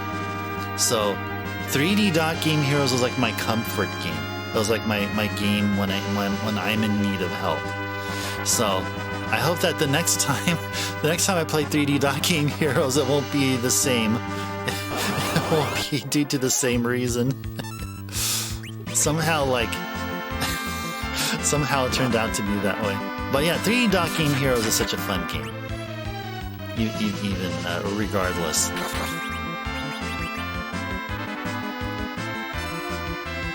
Yeah, I hope it won't be that way now. I sure hope not. Yeah, Twilight Princess and Wind Waker. Yeah, I think, yeah, Wind Waker. Yeah, there was a Wind Waker HD on Wii U. And I believe Twilight Princess was there as well. Yeah. Yeah. So those two games and Xenoblade Chronicles X was the only games I can think of that really need a Switch port. They're both on there? Okay, nice. Okay. I distinctly remember Wind Waker HD because the version I got was the initial release, and the initial release had gold foil artwork in the cover. The cover for the sleeve. Later versions of the Wind Waker HD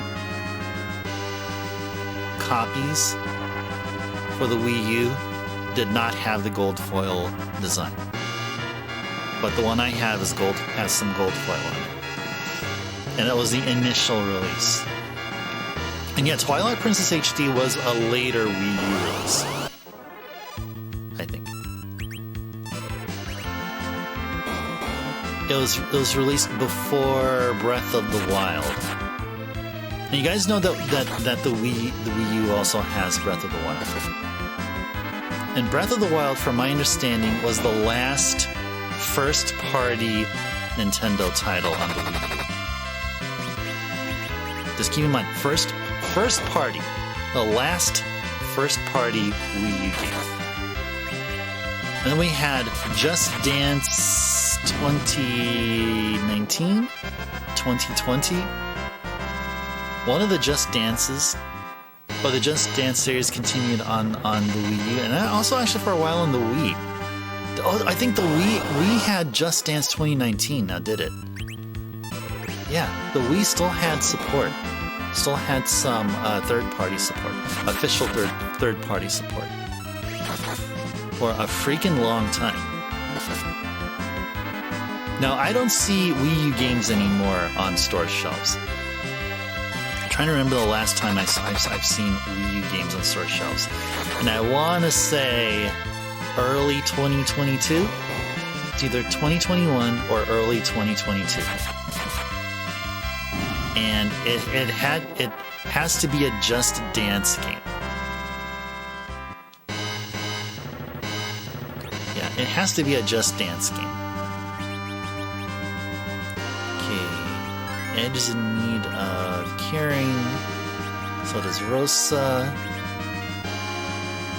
And Cecil. And King. And Rydia. Is Cure 2 okay for Rydia here? Yeah. Perfectly fine. Okay. Alright. We're about an hour and a half in. Only one Pink Puff encounter. From that Pink Puff encounter, we got no drop whatsoever. So what is it? So it brings our Pink Puff encounter number to 9. We had 9 Pink Puff encounters.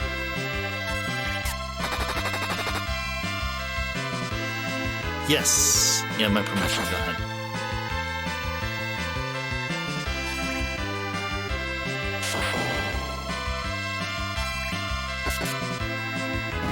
Oh yeah, sure, yeah, totally. Go right click here, open new tab.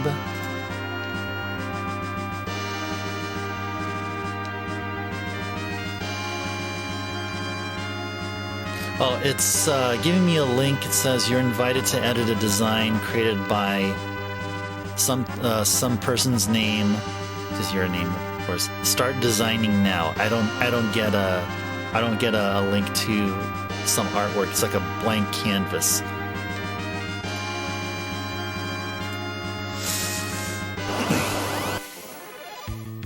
From Canva. Okay. All right. Okay. Cool.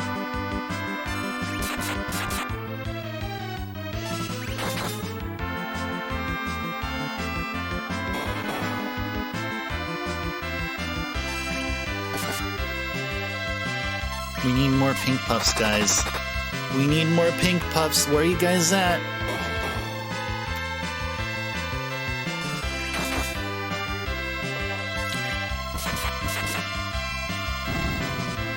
Okay.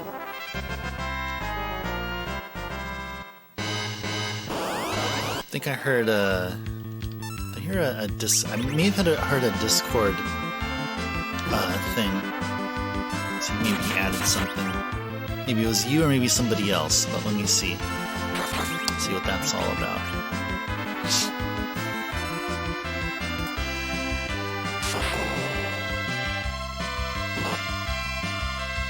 No, it wasn't on Discord. Thought I saw some. Thought I heard some announcement or something. I heard a blup or something. That's okay.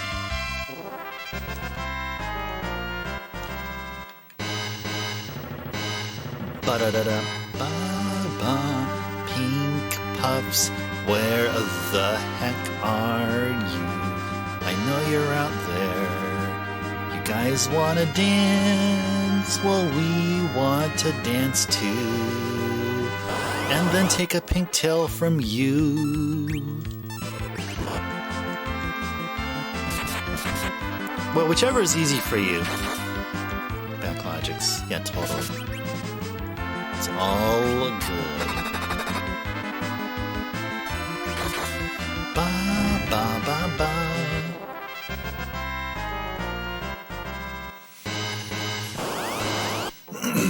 Posted on the general. Okay, cool.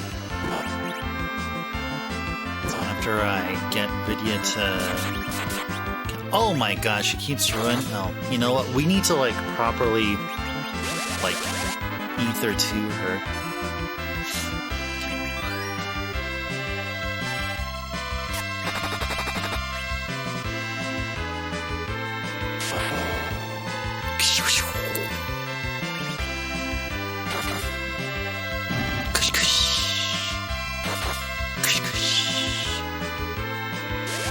Whatever, I'll just hold A to win here. Posted on the general. Okay. Oh, yes, that's right. Oh, man. Oh, man. Oh, man. Oh, man. Oh, this is so cool. Perfect. Perfect. This is so good. Thank you so much. It is now astronomical. Yes, it's like an exponential increase. So what? We have 9 pink puff encounters to like Kish Kishes out of nowhere, and no pink tail.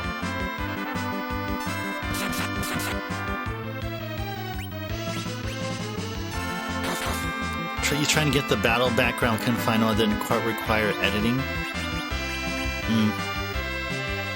You'll add a bit more. That's the easy edit version. Oh, cool! Awesome! Awesome! Awesome! Yeah. Yeah. Keep looking forward to you sharing progress or the final version. Keep me in suspense. Keep us all in suspense here. It's all good.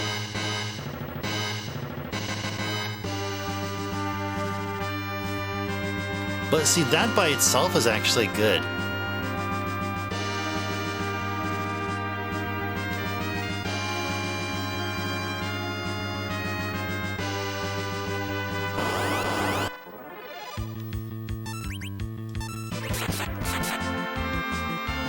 You should definitely incorporate the P-shaped room here. Somewhere there. So, though it loosely implies that Kane just had a battle with the pink puffs.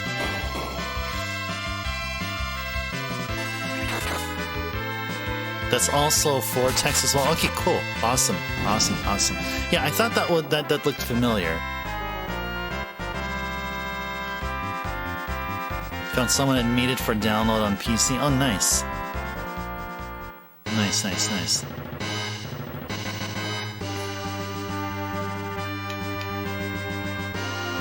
Need to add an alpha channel in. Okay. Okay. That shouldn't be terribly difficult. I don't know. That'll be just my guess. Ah, I keep forgetting. How are we gonna take these guys out then? You know what? Let's just Ice 3 all of them.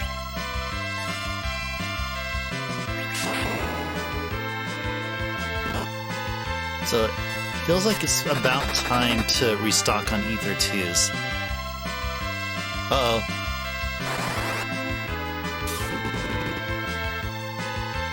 The kitten was being up to no good. Kitty! Kitty, be a good kitty. Be a good kitty. Kitty, I know you hear my voice. Be a good kitty, okay? She's learning how to get your attention. Oh no. She is learning. That's cool. At least she's learning. Active kitty. Active, healthy kitty.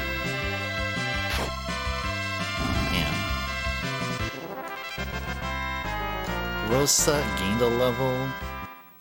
Oh no! Knocking things off the desk. Oh no. Starts biting cables. No! That's a bad kitty. No, don't do that. Don't bite cables. And, well, I guess she thinks that, you know, once she does that, you go running towards her.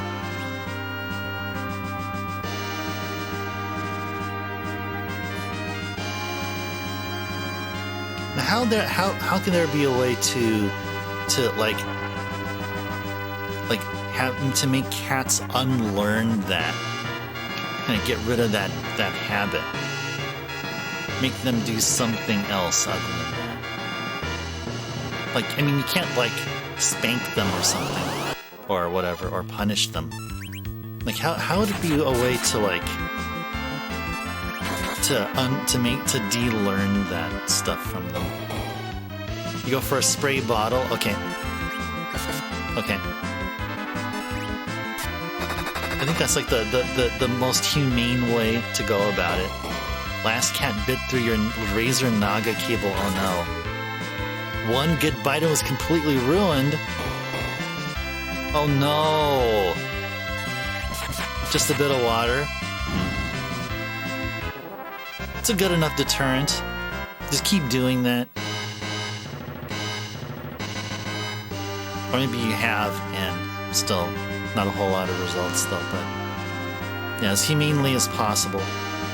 Just try to make them learn that biting cable, knocking things off the desk is bad. Start with a bit of water, eventually they just recognize the sound of it being sprayed. Well, you even spray them at all. Oh, nice. Okay. Gotcha. Okay. Even more humane. That's good. That's good. And is it just one? Was it? I mean, are all your cats, other than that one you're talking about, are all your cats not as not like that? Just give them a little bath. Yeah, indeed, that's it. That's right.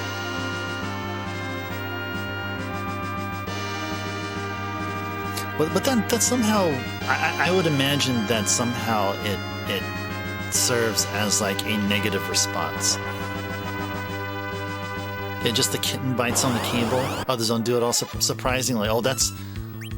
Oh, you're very, very fortunate. You're very fortunate.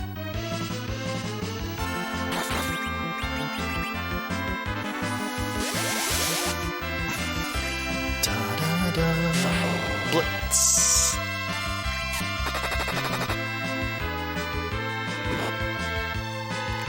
Come on.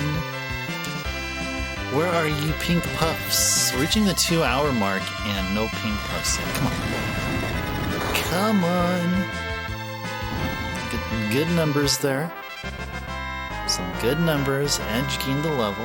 Nice. There are cable covers you can buy. Doesn't help with a little bit. With the cable meeting the mouse. Alright, need a good...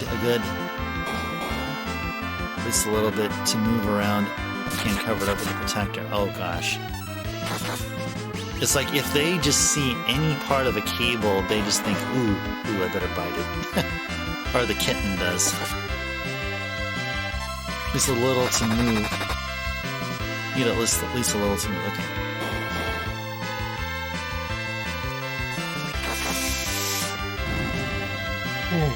Oh, excuse me. Oh.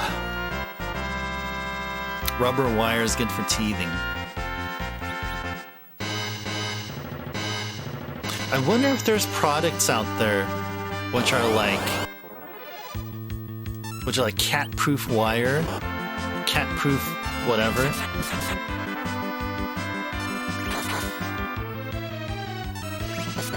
Oh, maybe instead of like, maybe instead of like,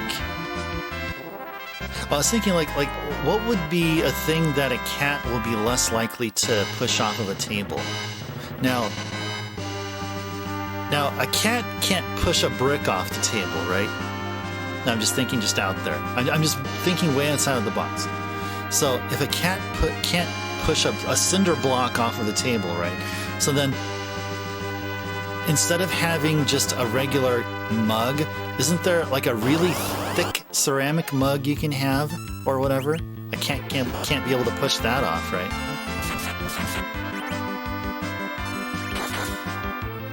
One way maybe to use diluted vinegar on it, on a cable, and it might deter them. Oh, okay, yeah. That can work. That can work. You may have some of that vinegar taste. Although if this is diluted, it may not even be that big of a deal.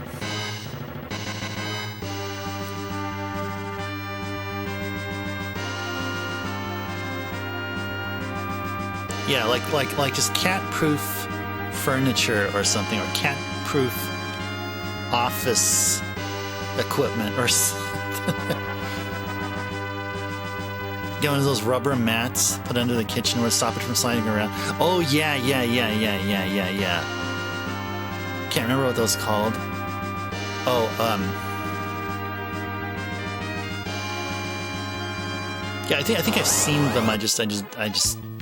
I never had to use them myself, so like I actually bought some of these. Bought one of those things. I probably would have known what the name is. Anti-slip mat. Okay. Yep, that can work.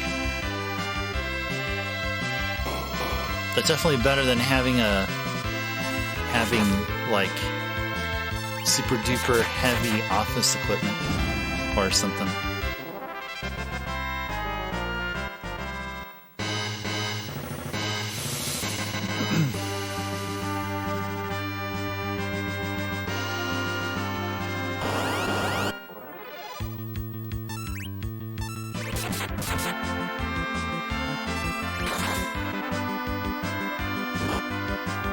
At least in theory, that would be super duper heavy office equipment. Yeah, and I kept thinking about, it's like what am I talking about? Talking about cinder blocks on a desk and stuff like what?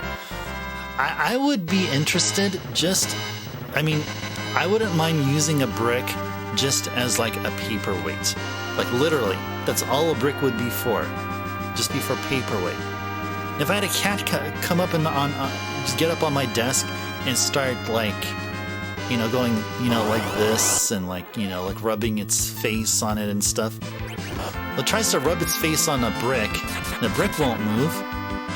And my paper will still be there, being held in place.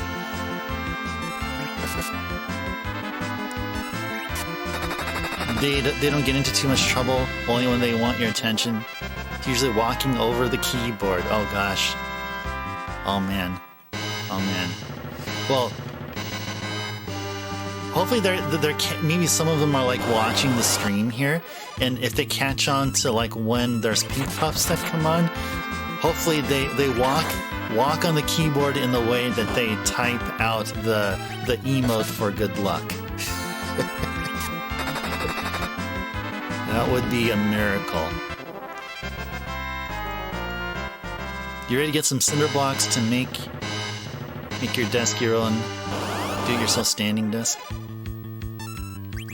Yeah, I did that. I did that years ago. I just took a simple aluminum table, and it's not adjustable or anything. It's just fixed, and so I wanted it to be a standing desk, or one that at least it's just needed to be hoisted a bit. So yeah, I bought some cinder blocks from Home Depot.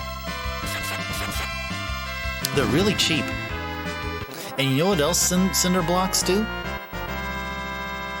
They can act as monitor risers. And they're really cheap ones, too. At that time, I paid less than $1 for a cinder block. Or maybe not less than $1. Maybe roughly almost... It was like less than $5. It was like less than $5. I don't know, maybe it was like $2. I can't remember, but it was really, really cheap. So it's like a 4-inch high cinder block. And I wanted to raise up my monitor by about 4 inches. So you got yourself a really cheap ergonomic solution. So forget about ordering them special monitor risers from like Office Depot or whatever. Now just go to Home Depot. Grab yourself a cinder block. Man, you have a monitor riser. Plastic picnic table type thing. Yeah. See, for me being all mobile and stuff, moving, here and there, just, until I settle in on a house, I don't have any fancy tables. The tables I have are aluminum tables or plastic picnic tables. That's all I have. That's what I use. I figured, until I have a house, and I just want to make my moving be less stressful, less cumbersome. And once I do get a house, then yeah, I'll then pad it all out with traditional furniture. Cheap, ergonomic, rugged, manly. Exactly. Cinder block. Yes. That should be that should be the posted advertisement in the construction section of Home Depot. If you want a manly ergonomic monitor riser, just head to the hardware masonry section. Desks are so expensive, at least no, it would be to make it. Yeah. See, and once I get my house, I plan on making my own furniture. Even going a step further. I mean, forget about the particle board stuff you find in major department stores as for shelves and such. No way, man. I want to be using some good wood. I'm gonna take a wood shop course though, at least for safety. I don't want to saw off my finger or whatever. But yeah, I plan on getting a nice workbench once I get a house. Make my own shelves. Primarily just shelves. Probably make my own desk. Like Log from Ren and Stimpy. Ren and Stimpy. Tired of those RGB everything desk accessories? Keep it old school. Get something even your father would be proud of. Cinder block. Oh. That was good. That was good. That was good.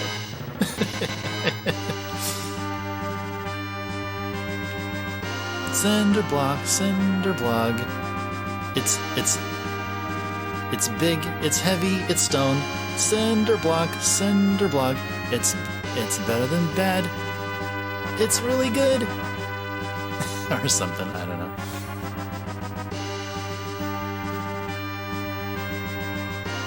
You make your own stuff. Yep. You have a better idea of how you like it set up. You're tall, so getting anything big and tall for destined chairs costs an extra arm and leg. Arm and log.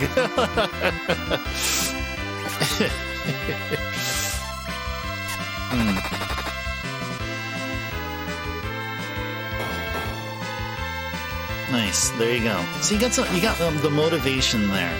That's awesome. Towards making your own stuff there. I mean, for me, it's really about like I don't want to settle for particle board shelves. I mean, they're cheap, they're available easily, and they do a good of a job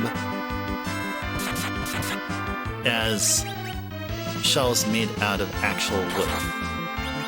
But if it's going to be in my house, in a place where I'm going to be living, my main place of habitat, it's going to have wood shelves. What better way to do it than with my own hands?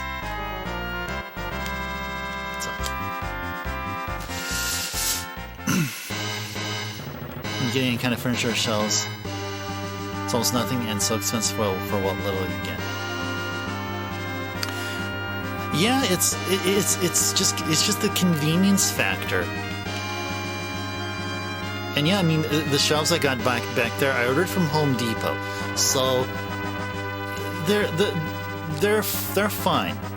They're better than what you would find at like the other like major department stores, which like sort of don't really focus on one particular thing but sell like many different things.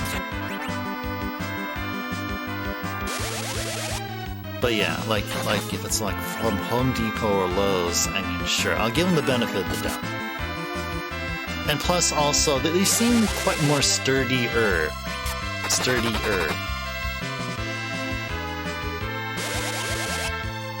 Paperweights? Final Fantasy paperweights? What? What's this about? Final Oh, nice! I'll go for this, Tomberry. What? Wait, am I gonna pay over $200 for a paperweight? Nah, no thanks. No way. I'll just go to Home Depot and buy a brick. It's a dingleberry, that's right. Dingleberry, oh man. Dingleberry. Wait, was Dingleberry what they were called in the GBA port? Yeah, I'm trying to recall. So, were they... I think they were Pug in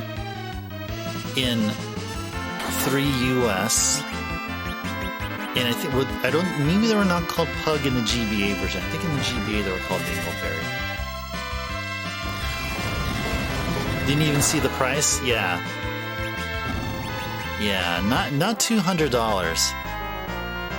I mean, unless like in some way I don't mind. I mean, if I just had money to burn, sure. Oh, they're in the 5 PS1 port. Oh, gotcha. I knew that name was familiar even before it was mentioned on Monday's stream. I knew I've seen this before. I knew I've seen it before. Okay.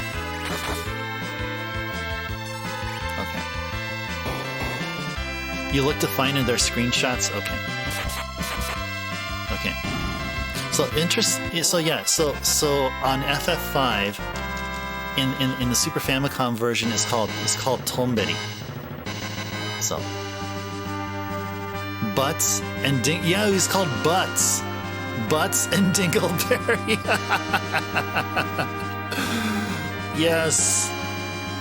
Yes, somebody was. Yes. Oh man. So wasn't the original translation prior to Square Enix picking it up? Did they borrowed from the said translation, right? It wasn't 5 like one of the first, if not the very first, Super Famicom game to have a translation patch for it made available online? I believe Square Enix took that translation, tweaked it up a bit. The reason why I feel like mentioning this is because Butts was spelled with 2 T's in the original translation, the fan translation. And Square Enix decided, well, we'll differentiate it. We'll just, instead of Butts with 2 T's, it'll just be with 1 T. It's like, okay, sure, fine. Didn't even bother to clean it up. Oh, but you know what else we got from FF5 PS1? Wyverns. Yes. The translator there, they saw the katakana for an enemy, and it was Wyban. They didn't even bother to think, wait, what mythological creature does that even tie to? Wyvern? No, it can't be Wyvern. No, it's way too abstract. Let's call him Wyburn. The letter Y dash B-U-R-N. Yeah. That's the same thing. So we got Butts, Dingleberry, and Wyburns. Oh man. Yeah, and I can confirm. Yeah, the SFC version, it was Wybon.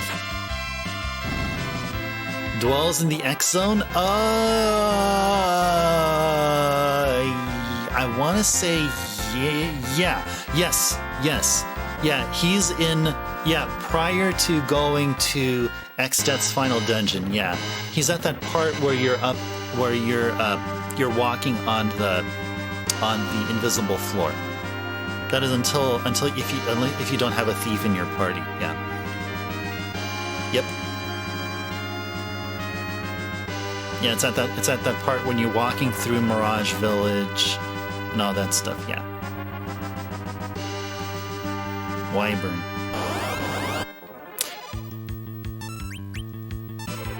Yeah, it was that. It's also. You also get an encounter there. I think it's the same area where you fight the like those samurai, those various samurai. I think there was like a palette swap of a samurai there too.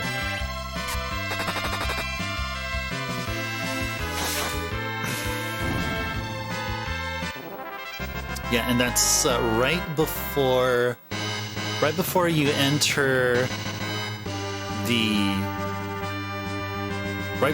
the final dungeon and then fight or face Gilgamesh for the last time. I think you fight Gilgamesh. I think it's for the last time there, though I don't remember.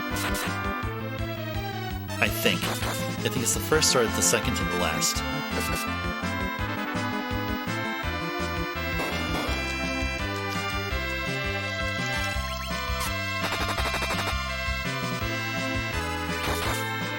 Yeah, in the PS1 version, it's called the X Zone. In the GBA version, it's called the N Zone. And I can't recall was in the SFC version. Maybe it was kanji that I wasn't able to read. But yeah, I'm not sure what it's called. But yeah, X zone / N zone.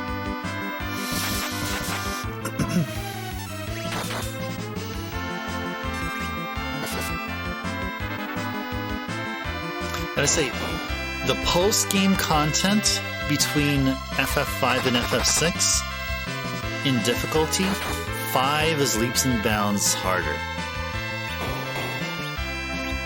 So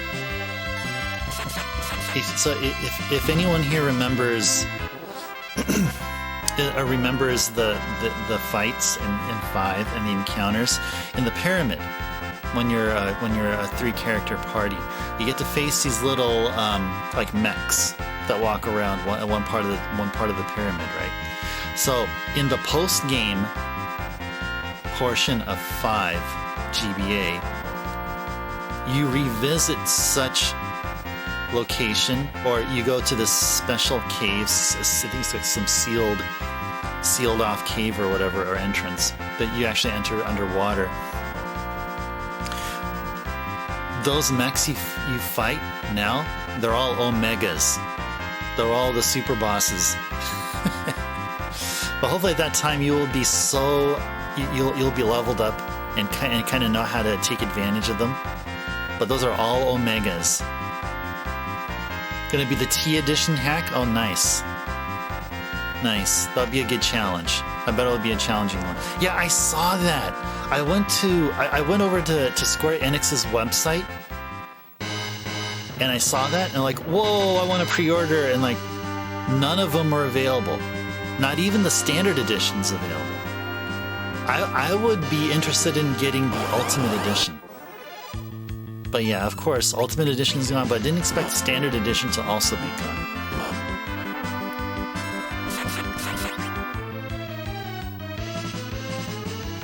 They're actually announced for, it's not just Switch, but it's also, I think it's also for PS4 and PS5, I believe.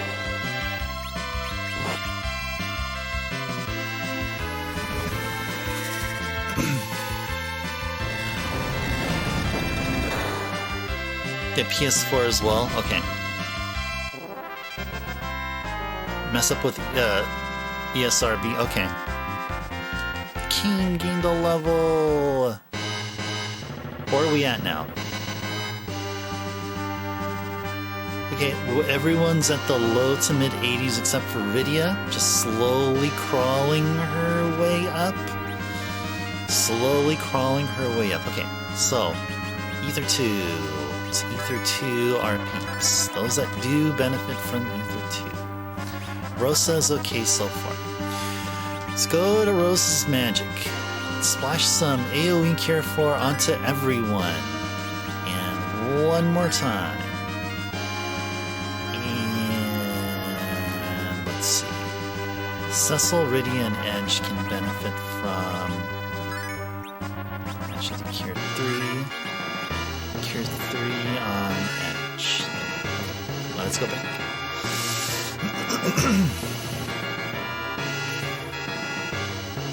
Oh, you have a few options there, Backlogic. So for FF6, once you're able to get a pixel remaster and have your consoles set up for streaming, then you definitely stream FF6 via the pixel remaster, or go for the T Edition hack via an emulator.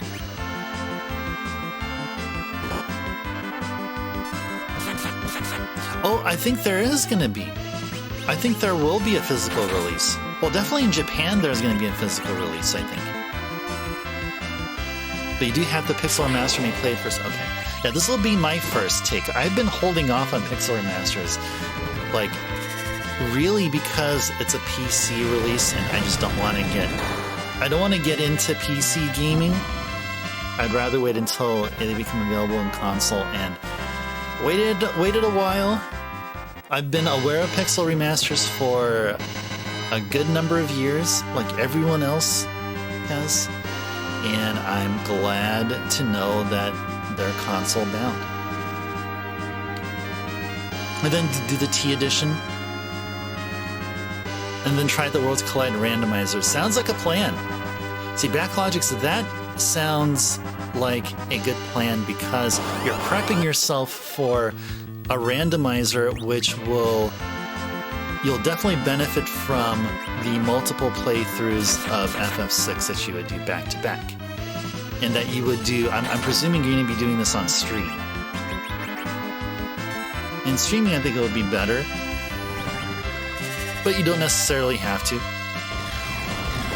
Just do it all offline, and then just wow everyone once you get into Worlds Collide, and you'll win a few randomizer matches, and you'll be interviewed by one of the commentators, and they'll be like, out of nowhere, got this newcomer here which really knocked our socks off. Let's welcome Backlogic's here. Backlogic's, GG. Tell us what you thought of the Kefka fight. And you'll be like, well, you know, I just did this and that. All that stuff.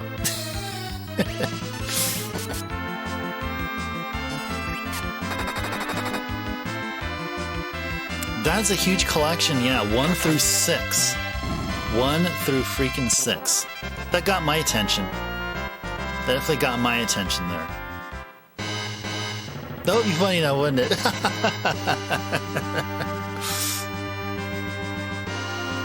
That would be. That would be.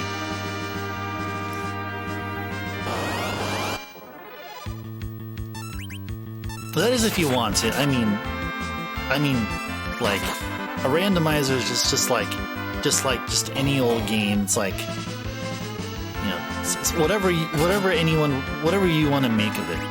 Right, I mean, you play a game to speedrun it, or just enjoy it casually like we are here, for the most part, or,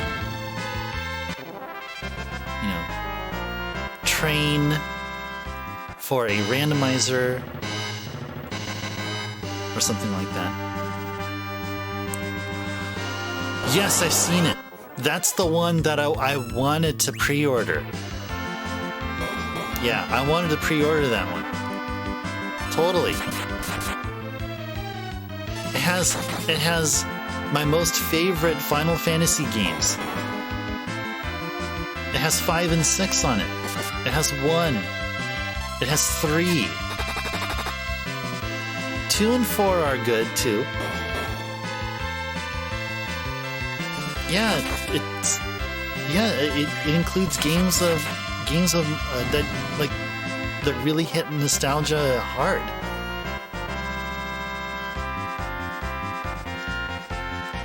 My hope is that, like, yeah, you're shooting for that one as well. My hope is that, like, it won't be like, you know, scalpers out there. I'd rather not give scalpers any of my money. I'd rather not. You know.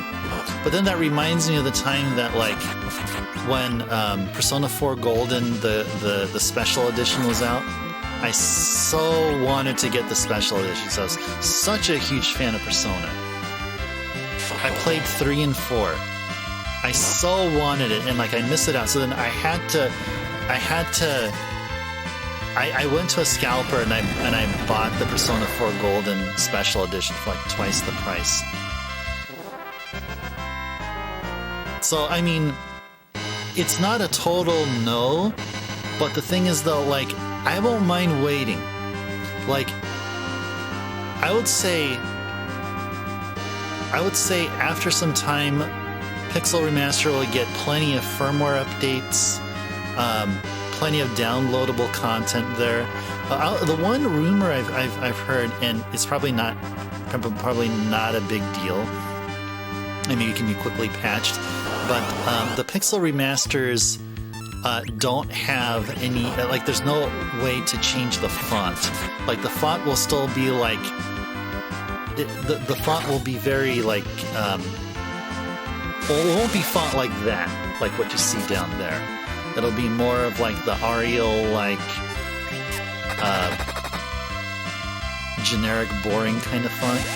And I think in the later PC releases of Pixel Remaster, you can be able to change font. On the console versions, at least initially, you can't be able to do that. The mobile version, yeah, that's exactly what it was. Yes, the mobile version. So, to me,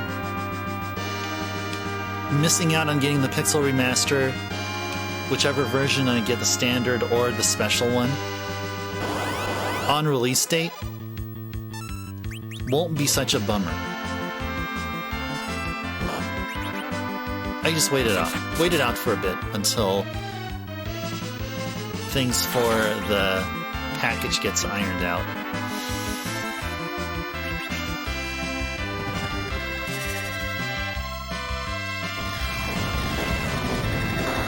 Why, what's up? Oh, you're looking at the... Oh, you found images? $260, yeah. Yeah. And it's no longer available, yeah. So you know what that means though, right? Highly likely, if you do a search for that on eBay, and you're gonna find postings of the game guaranteed pre-order, but it's for that low price of $520 US, but with free shipping though. That's my expectation. I didn't even bother to check, but I'm just guessing that if you go onto eBay and look for Pixel Remaster Anniversary Edition, you're gonna find them at those kind of bogus prices. Yeah, that's how it is. And I'm like, no way, man. I mean, I like Final Fantasy, but not like being like scammed by a scalper kind of price. No way. No way. Now, Persona is the only exception, I guess. At that time, it was the only exception.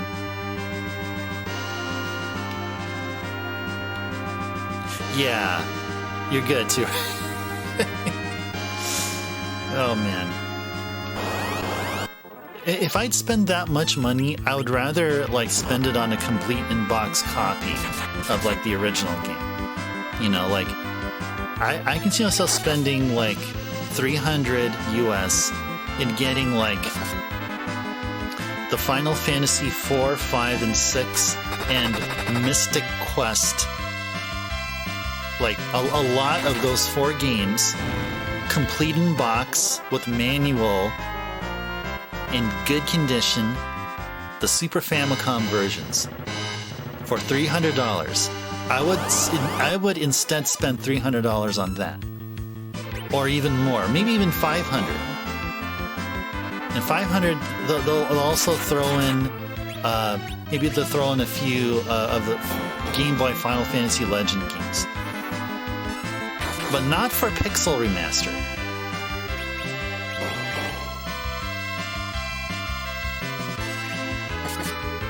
You can put together your own anniversary collection at a cheaper price and still profit. Oh man, but you know, just the motivation from scalpers would be like what their motivation would be. Yeah, there's going to be suckers that would go for such prices for that. I mean, that's what they're thinking. They don't really care about. They don't care about Square Enix or about Final Fantasy or about the Pixel Remaster. No, they just care about screwing people. That's why, like, I don't have any respect for scalpers. No respect whatsoever. The new music for these versions is quite nice. Okay, cool, nice. Vinyls will be something you're highly interested. Oh man, that'll finally help me bring out my turntables. I've been moving them from one place to another for a while, and it wasn't until like I was in an apartment complex 5 years ago I actually had them out. And I do have a record collection. Not as big of a record collection as I do have video games, but yeah, vinyl would definitely be something I'd be interested in as well. I gotta see regarding that. I should try to grab some needles from my turntables they become even more expensive. Because the kind of needle I'm looking for is not in production anymore. And so they're going to be...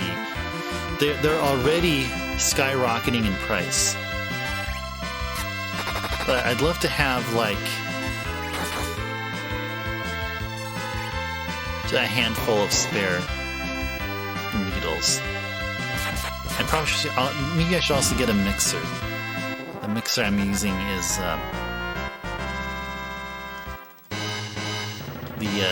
the faders are kind of rough to move. Oh, you're very welcome, Heka. Heading to bed? Okay, Heka, well, thank you so much for joining here tonight. Have a good night. Sweet dreams. You're very welcome. Oh, yeah. Everyone can lurk here. Definitely, you're all good. Heka, have a good night and see you again. We at least saw one pink puff encounter, and it wasn't the pink tail drop. Man, maybe I should start Friday stream earlier. Start it earlier, and just focus on like 6 hours straight of nothing but nothing. Just 6 hours of being in this room.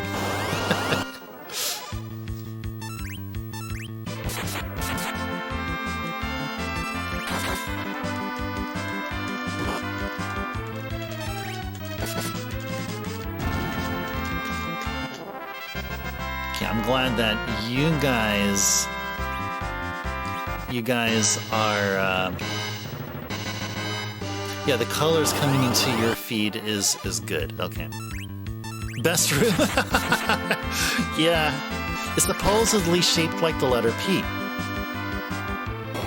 and there, I'd say maybe coincidental or coincidental. Oh, you won't be around on Friday? Okay. Sounds good, Heka. All right. We may do something on Saturday. I think highly likely we will. We're probably going to be playing Mega 10 2. So we're going to enjoy a Famicom game with awesome music. Going to have dinner at your mother's. You'll miss a whole stream. Okay. Okay. All right. Enjoy the time with your family. Enjoy the dinner. I bet the dinner's going to be really good. Enjoy it. And I hope to see you then if you can make it around on Saturday. And as I said, we're going to be playing Mega 10 2, so just drop on by if you can. Other than that, have a good rest of your night. Sleep. Have a good sleep and enjoy the family time.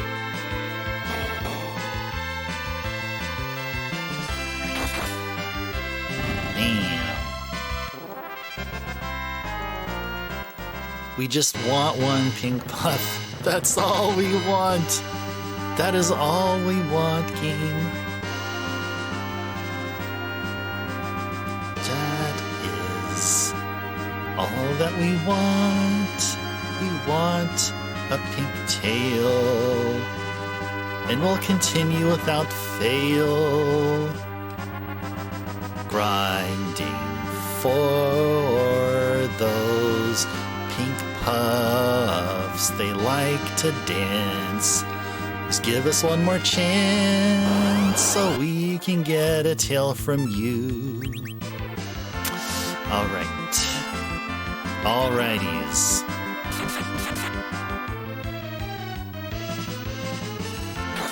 Kush kush.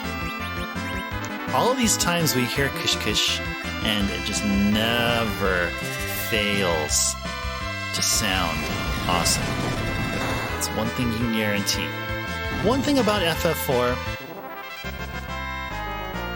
that is so awesome is the kish kish sound. You lose the kish kish sound later. You don't hear kish kish anymore at 5. You don't hear kish kish anymore in 6. No, 5 and 6 is just a single kish. Depending on what weapon you have. It's single. See, the kish kish was brought on over from the Famicom games, I feel.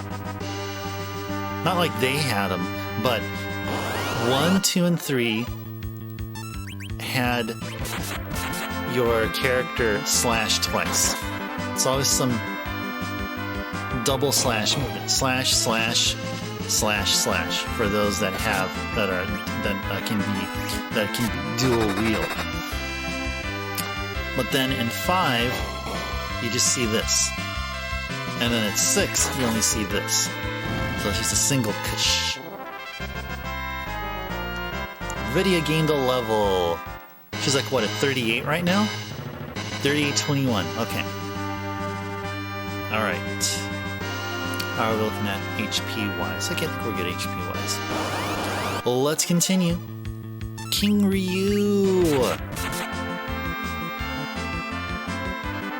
Tangle.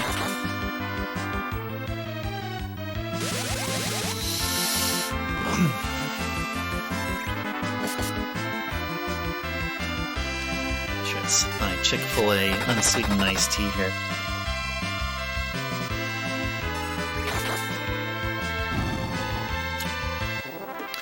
Oh, I think you're talking about like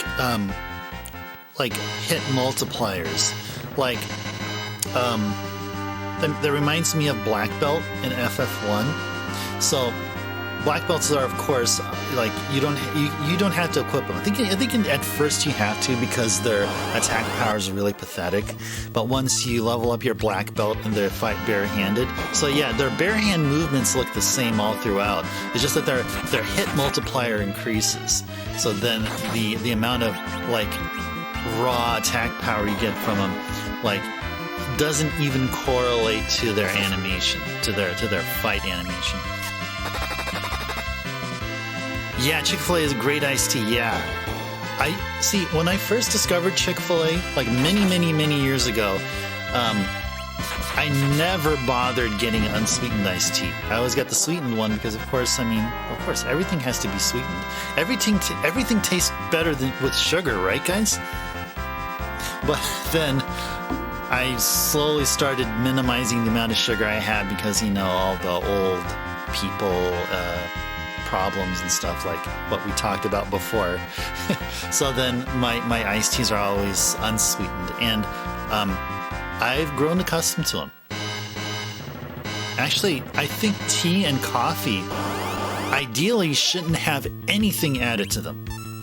No sugar, no cream, no honey, no nothing. It's just the reason why that we do this, I guess, is because we get teas that just taste plain awful.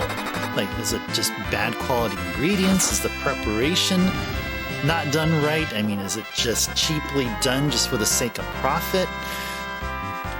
Whatever. And then, like, I entered the world of grinding my own beans and making my own fresh cup of coffee at home. And ever since then, I knew of a world. I've known of this world, and I love it, where you drink normal black coffee and it tastes like just awesome. Arby's has some really good iced tea as well. This all-in-one gallons. See, I can't remember the last time I went to an Arby's. It was like more than like a decade ago. More than a decade ago. That's a long time. And there is an Arby's around here, I believe. I think Arby's is everywhere. I remember watching GDQs, and there's people that like, I suppose mentioned somehow that like people are going to Arby's for a lunch break or a dinner break or something. So if Arby's is in the East Coast, then it should be here in the West Coast as well. Half iced tea, unsweetened, half lemonade. Yep. Isn't that an Arnold Palmer? They call it an Arnold Palmer, right? I don't know if I think that's in an In-N-Out burger. I think In-N-Out burger serves that. It's either that or it's in a Chick-fil-A. I don't remember. Am I completely out of alerts? Oh, what do you mean?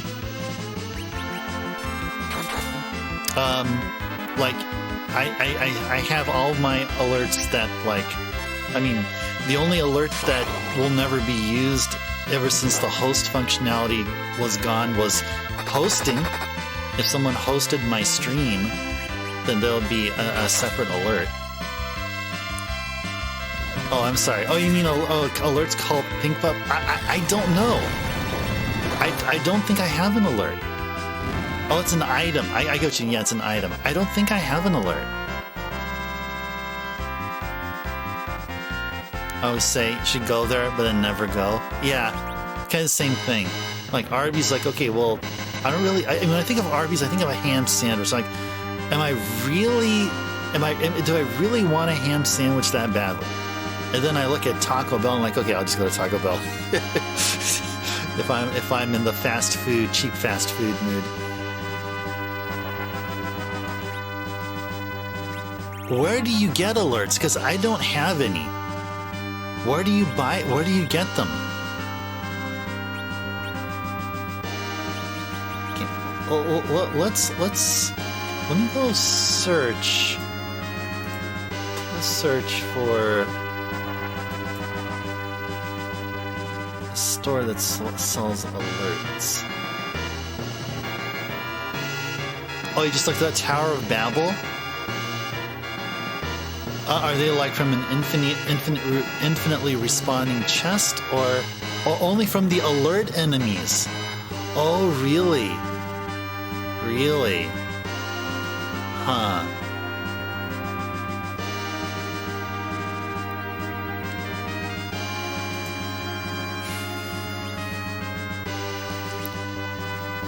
Really?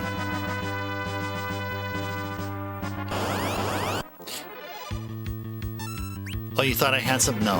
Yeah, nope, I do not. we fought a few, and yeah, they either didn't drop any, or maybe they don't drop them, and the only way to get them is to steal them from them. Yeah. Well, we're already this far. We're in the second to the last stream of FF4. So, yeah, I mean, it's a bummer for sure. Let's finish this off. Let's at least get one pink tail the way way we're doing this here. So yeah, 9 pink puff encounters, no pink tail as of yet. We're good at HP here. So 9 pink puff encounters, which means, let's see. Statistically, 1 in 64 chance of a pink tail drop, so which means we have to encounter another 55 more pink puff encounters. We want to dance with you. We want to dance. Just give us another chance. Or you can give us another 55 more. Get over here, I want to dance with you, you pink puffs. Okay.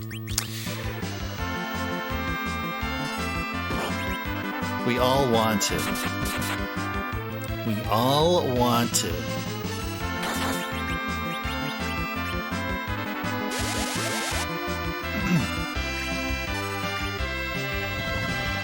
Yeah, singing to them can help.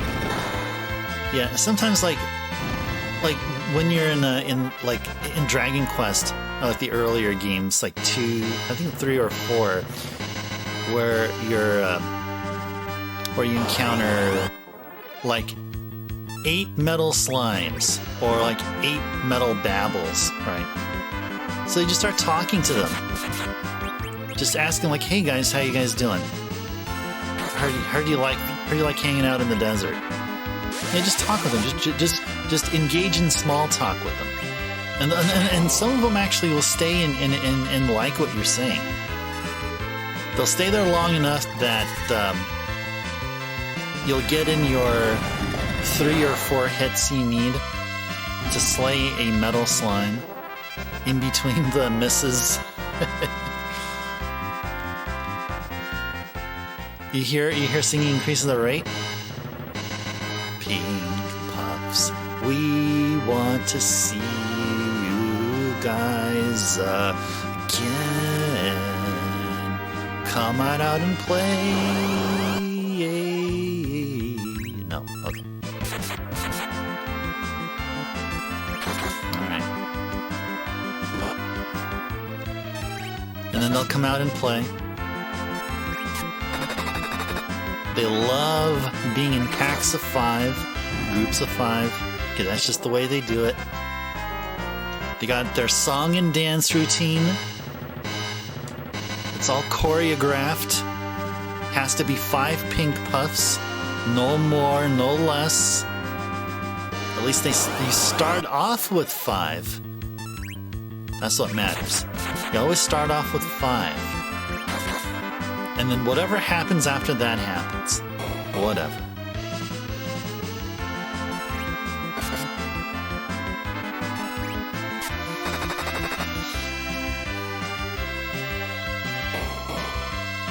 Okay.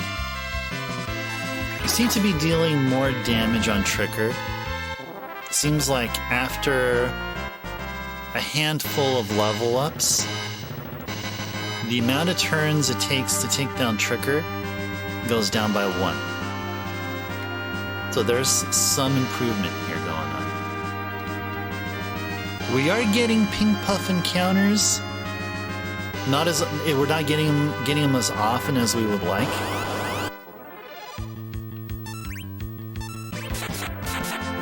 But yeah, it happens here. These encounters happen in this room. The awesome room is the room everyone enjoys. Particularly pink puffs.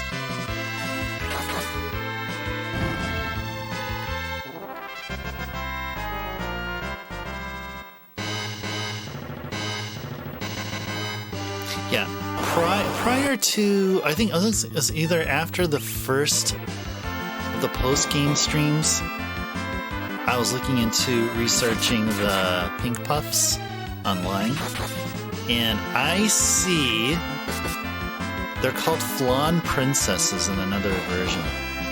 It's either the PSP or the DS. Or, I mean, GBA. Maybe they're in the DS, but in one version they're called Flan Princesses. Pink puffs are the real puff we want, indeed, yes. That's right. That's right. That's right. Yes. Dragon Quest, Puff. Forget about that. We want pink puffs. They're on the PSP version? Okay. And maybe they're called pink flan somewhere else, or something like that. Something with pink on it.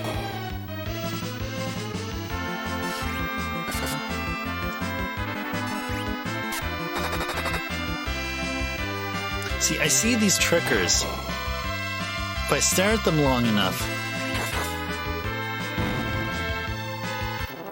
I see a Final Fantasy I imp. As I think everyone would. So I think everybody would. It's great to see imps, though. I mean, when I see this, I see history. I see an enemy from, like, the very first encounter ever. The very first time I played Final Fantasy I on the NES. There are 16-bit versions of imps.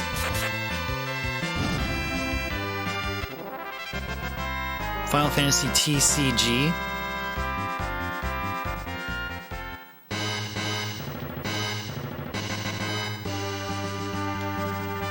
Oh, remind me again, what's TCG? I can't recall what TCG is. Oh, trading card game. Oh, nice. Okay, gotcha. Yeah, if your kids are into card games, yeah, go for it. Stairway glitch? Oh, when are you talking about FF1? I've seen that one. Like where you glitch right into, I think it's either you go right into credits, like you do some arbitrary code execution, which is essentially what it does. That, or you go right into the you go right into the chaos fight. Oh, and 14. Or 4. Not 14. 4.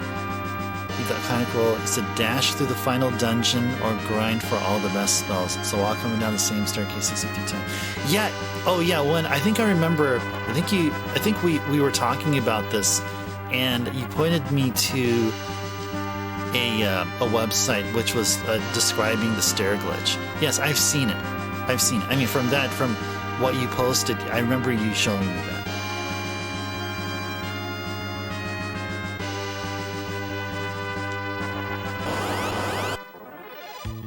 Yeah, because I think what that does, and I remember reading the article which described what happened there. So, walking up and down the staircase 63 times, what that does is in the coding aspect, it moves pointers about. So then, like. Because when you enter and exit a room or like a floor of a dungeon, there's an expected like enter flag and then an exit flag, right? So it's either you enter and then you exit. So the game keeps track of stuff. So this glitch, which one is talking about,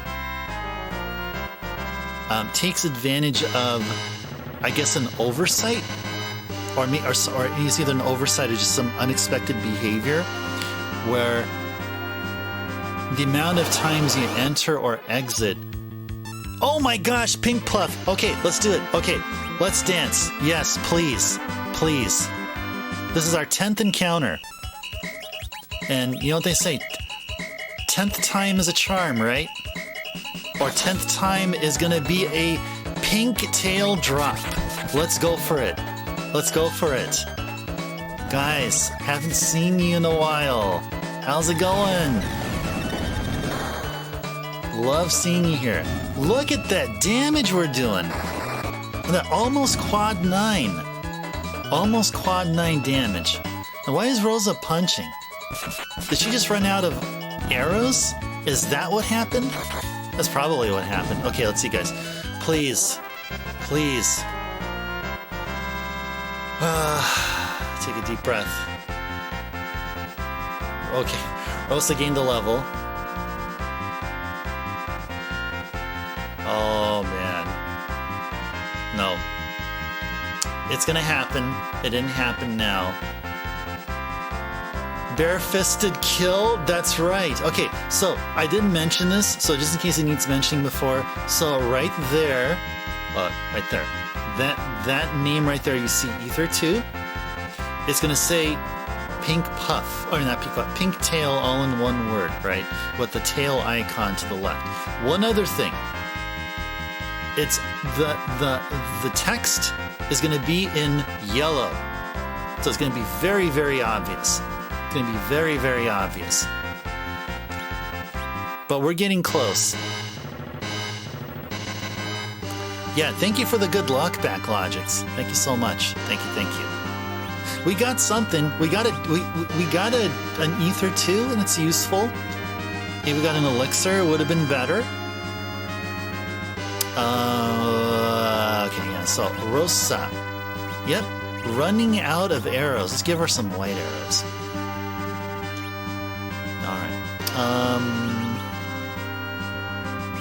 Do some ethers here. Let's ether up Rydia.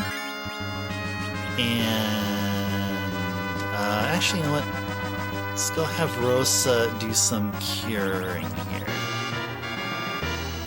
Is it considered a key item? No. It's the reason why it's colored yellow is like I have no idea why. It's just that special. Maybe it's like because it's like congratulations, player of this game, you got the rarest of rare drops. Oh hey, Mountain Man. Hello. Oh, thank you for the GG. No, we didn't get the pink tail just yet. But if you're GGing me for beating this game, thank you. Yes, I'm assuming that's why you're GGing. Yeah. We also got a rare ribbon drop from the Warlock enemy here. So at least we got 2 ribbons from the regular treasure here. Plus we got an extra. So that's good. That's good. Getting 2 more ribbons wouldn't be a bad idea, but we're focusing on trying to get that pink tail, the ever elusive one. And so far, things have been good. Weather's warmed up here a bit. It's no longer Arctic freezing chill. No ice on the roads. It's so safe to drive around, or just back to the usual cloudy, rainy days. But yeah, Mountain Man, hope things have been going well over in your area. And with you, we're soon going to be in 2023. We have one more Final Fantasy IV stream to go. So, it was super cold, yeah, and I bet it was even colder up where you're at, because we had like low 20s temperatures, even like high teens in Fahrenheit, and that one night I went out there where like my hands started feeling really, really cold quickly. There was like a wind chill, like the wind, which made it feel like it was like 4 degrees Fahrenheit. It was that cold. It was a first in my entire life. Yeah, 9 degrees one night. Oh my goodness, you guys had it even colder than down here. See, we're here in Southwest Washington State. And yeah, it was probably just as cold or even colder up there, because you're actually up north. I think you're much more closer to the Canada border than I am. And then in 2 weeks, yeah, in roughly two and a half weeks, I'm going to be getting the keys to my new apartment, which will move me to Northwest Oregon. So I'll be a bit more south, but weather-wise, it'll be similar to what's happening here. Yeah. Yes, you are. Yes, exactly. Yep. Okay. Let's go for them pink puffs.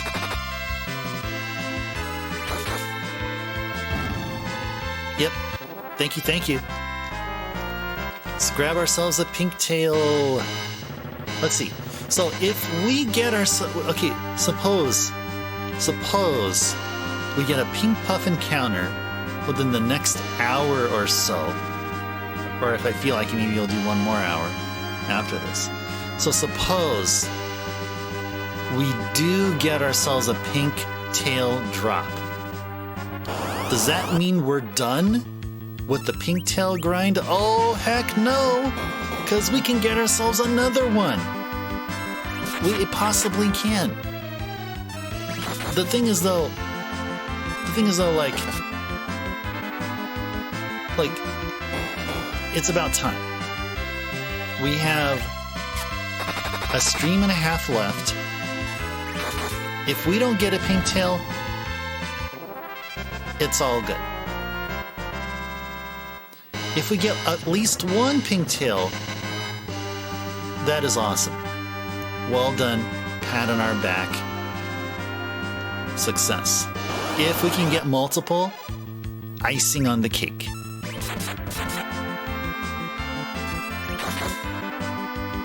Did I go after Sheila's kitchen knife? Oh, we have a spoon. The spoon is the most powerful throwing weapon for Edge. We still have it. We're saving it for the Zaramus fight. But then again, like, We already have like 98 Excaliburs. Or I'm sorry, Excaliburs. Which will guarantee quad 9 damage. Yeah, Yang's wife. Yep, the spoon.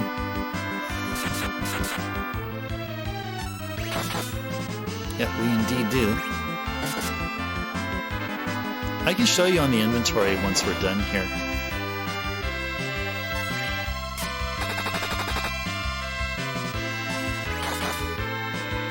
Oh, we're doing some good damage on Tricker. We are doing some good damage. Alright, here it is. Yeah, you know what?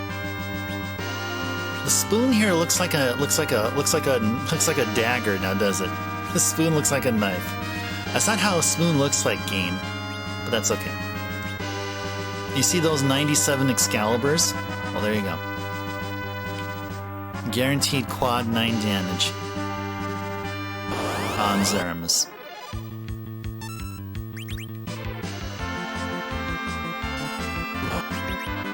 Yeah, Pink Tail is not a required item.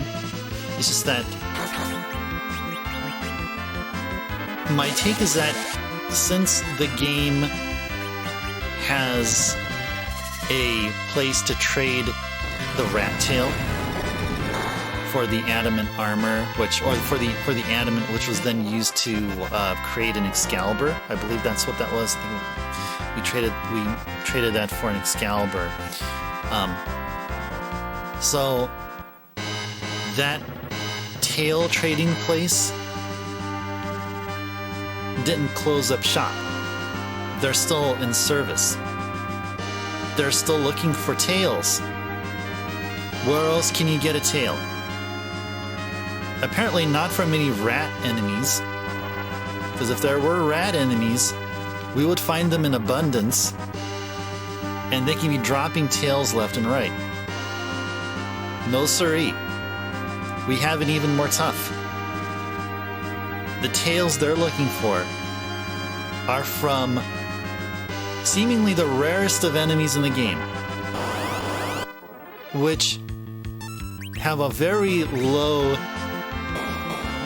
drop percentage of a tail. That's what the game is giving us to work with.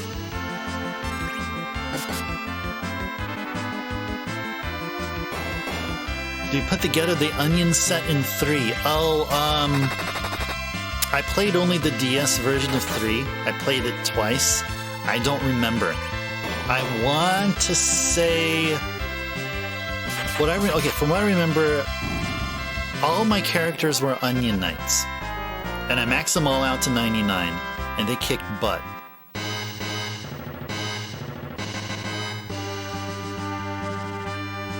I don't think there's an Onion set here in 4, no.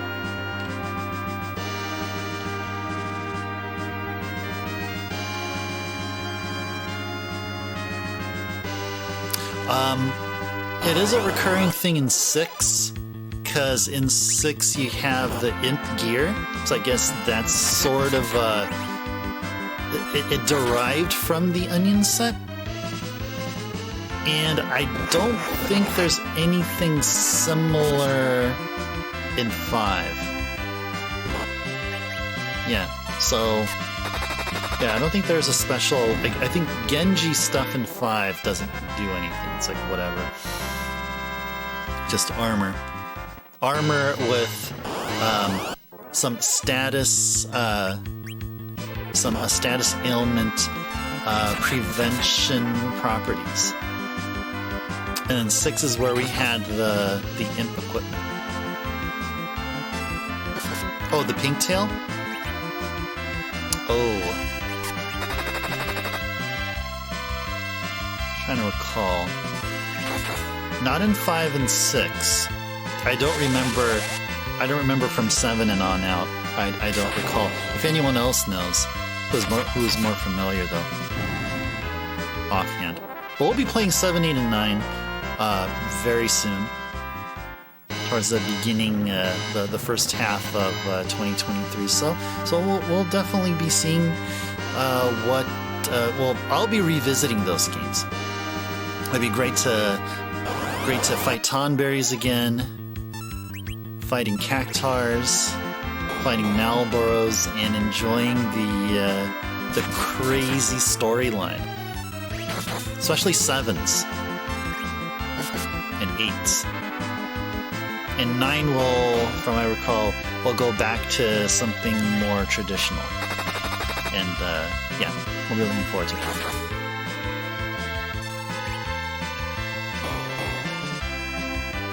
Oh, you're super baked?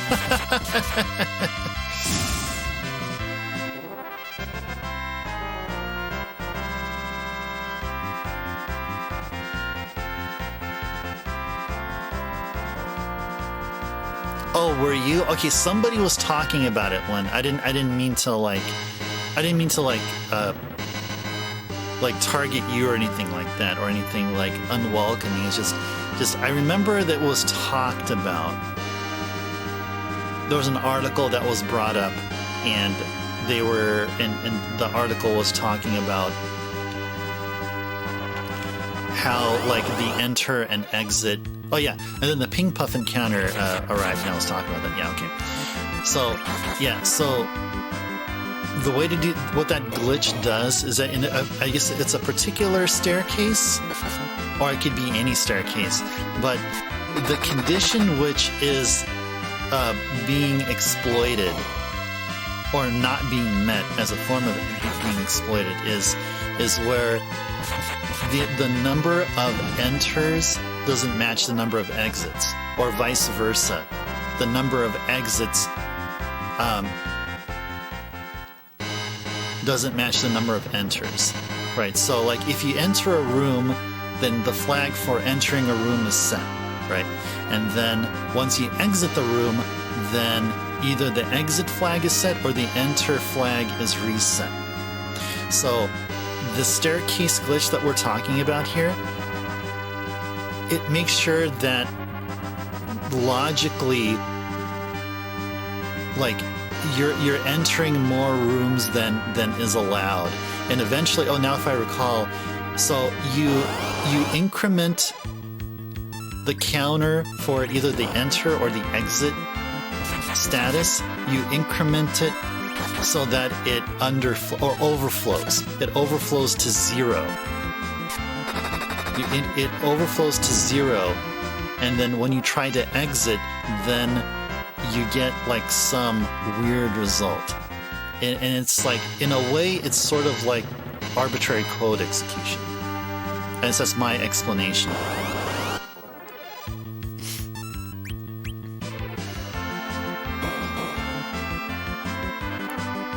First, to try it on stream. Oh yeah. When so that I can justify that by saying that there was a stream. We did one stream during at that time January was called January RPG, and we played a Dragon Quest game in January, and we were doing randomizer at that time. And on the very last stream of January for Dragon Quest, we did an emulator run on emulator of Dragon Warrior 1 with the walkthrough, those walkthrough walls, and it also doubled as a walkthrough mountains and water code as well, and a few other things where like leveling up takes hardly that amount of time or whatever. And the only thing that was randomized were town and cave locations, or like the town and caves were at their location, but where they pointed to was different. So if you went into what was supposedly Swamp Cave North, you're actually going to the town of Remolder or something like that, something crazy like that. Oh, we would definitely do that, yeah. So who knows? Maybe we'll do that in a casual stream coming up. Maybe we'll do an FF4, some gameplay through FF4 or any of the other games we played, and do walkthrough walls. Yeah, we'd totally be down with that.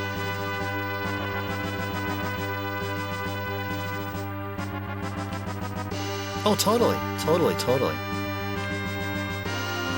Yes, literally the criteria here for like playing games in an unconventional way, quote unquote, is after we go through the game in its like intended route, or it's in vanilla form, or anything which doesn't really, like, it's not for the intent of breaking the game, but it's for convenience. Like sometimes, like, I guess the exception is like when we play 6, we abuse the Vanish Dune bug. And yeah, I guess really that's not really what's intended, but that makes the game fun. Kind of lightens the load a bit.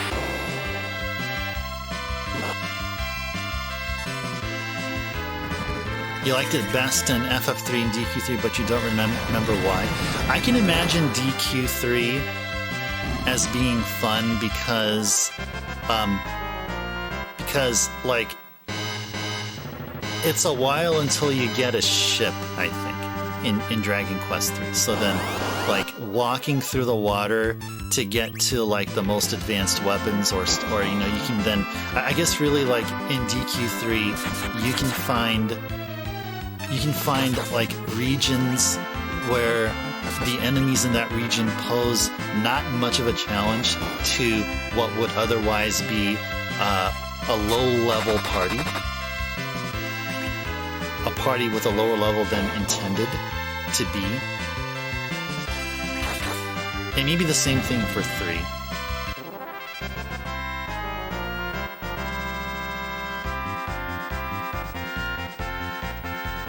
Oh, not at all. See, no, actually, so the alerts you're talking about, when I was looking up, researching pink puffs, and just I think around that time I started doing pink puff grinds here. I just want to remind myself, am I actually going, is that the room where they are? And indeed they were, as were confirmed here. And so these articles were talking about alerts. And I'm like, wait, hold up. Is this a thing you buy, or it just never went from there? I decided, okay, well, I guess I just decided not to spend time figuring out what they're all about. No, we'll just go about it. And plus, the last time I played this, or did this pink puff grind, I did literally this. Just walk back and forth here.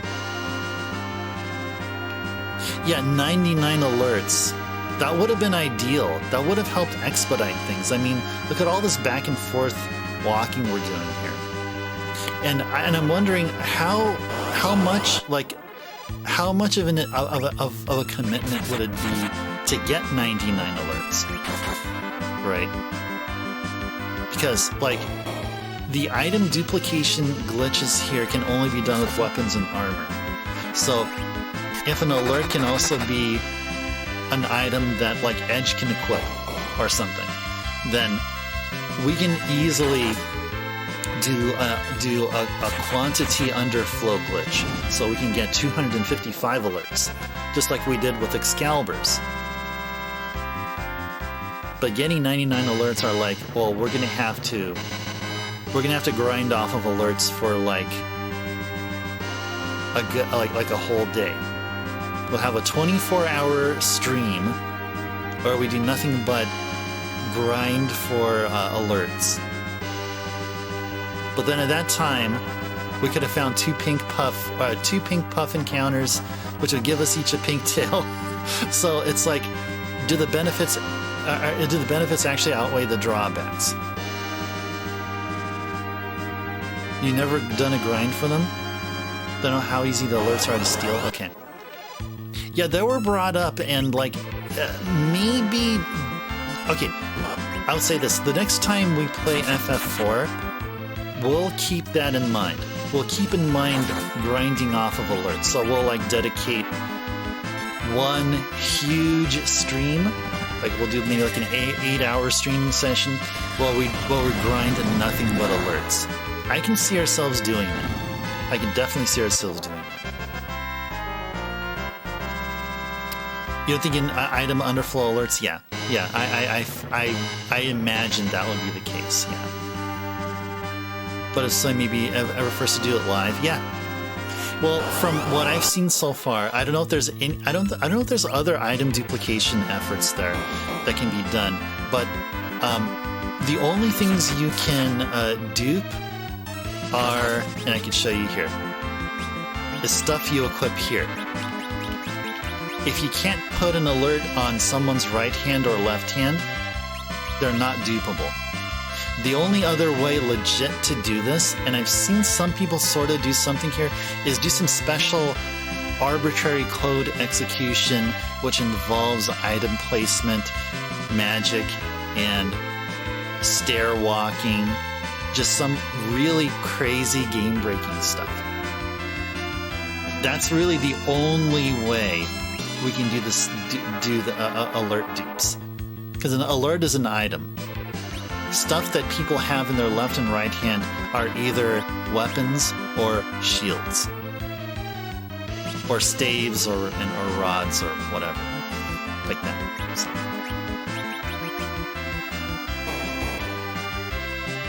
The year of the RPG, so anything goes. In your opinion, anything goes with cycles. Yeah, indeed. Yeah, exactly. It's going to be really heavily focused on RPGs. SNES and PS1. Yeah, PS1 will just be the Final Fantasies that came out there, except for Tactics. And I think there may have been a Chocobo racing game that was also released. There's probably one more other one. I don't own any other, like I don't own the Chocobo racing game. I think there was one for the PS1. I do own Tactics, so we may do Tactics sometime later, maybe sometime in the year following. Yes! Yes! Oh, thank you, one. Oh, thank you so much. Thank you. I'm a great host and a fun streamer. Oh my goodness. Oh my goodness. I'm gonna be blushing. My face red? My face is probably red right now. And you have one to thank for that, guys. Okay. Pink Puff Grind. We just need one tail. We'll be happy with just one. Yeah, I'm thinking maybe we can do a longer stream on Friday, and then say tomorrow, but next stream. I think we'll do a longer one. I'm not confident that we're going to get a pink tail today. Well, here's hoping 2023 will be just as awesome, even more awesomer. To start off, we're going to have a different layout for the channel here, and then a month later we'll introduce a few other screens. I'm going to have a screen for the stream start, and then I'll have a screen for see you guys later. Thank you for watching stream. In other words. So with all that there, just looking forward to you guys' feedback. Especially if it's awful, or if something is off about it. So let's enjoy awesome games. That'll be a thing. You're gonna be seeing games right there on your right side there. That'll not change. We'll be seeing more consoles being represented, which I'm totally looking forward to exhibiting. Working on getting the HDMI consoles up here, and it really depends on how the setups in my old place or in my new place would be. I'm really so now that I'm familiar with how, like, in the Northwest you have the space heater, right? This in-wall heater. So I will take that into consideration into like where logistically the shelves would be positioned, and how how everything else would be. So I'd love to have this nice heat blowing towards me, so it warms up my body and all that stuff. But at the same time, like I will be able to use the space properly. Maybe be creative in placing of the shelves and all the other stuff. I'm trying to get a more comfy look. Now, what you guys see in the background here, because what you see here is very generic. So maybe we'll see something a bit more on the fancy side. Do an NES party via viewer's choice. For that, it'll work. In Discord, pick whatever cart we play.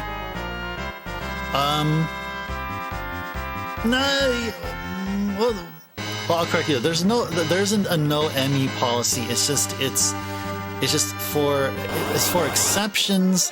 That would be considered like an exception to the rule, which is an acceptable exception.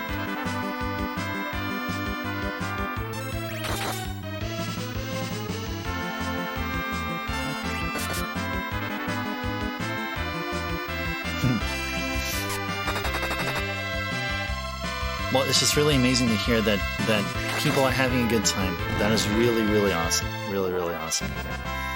Very awesome to hear. Let me do some more research on NES Party. I can maybe like do a test run on my own to see if get that going here. And then Mountain Man's there. See you there. See you lurking there.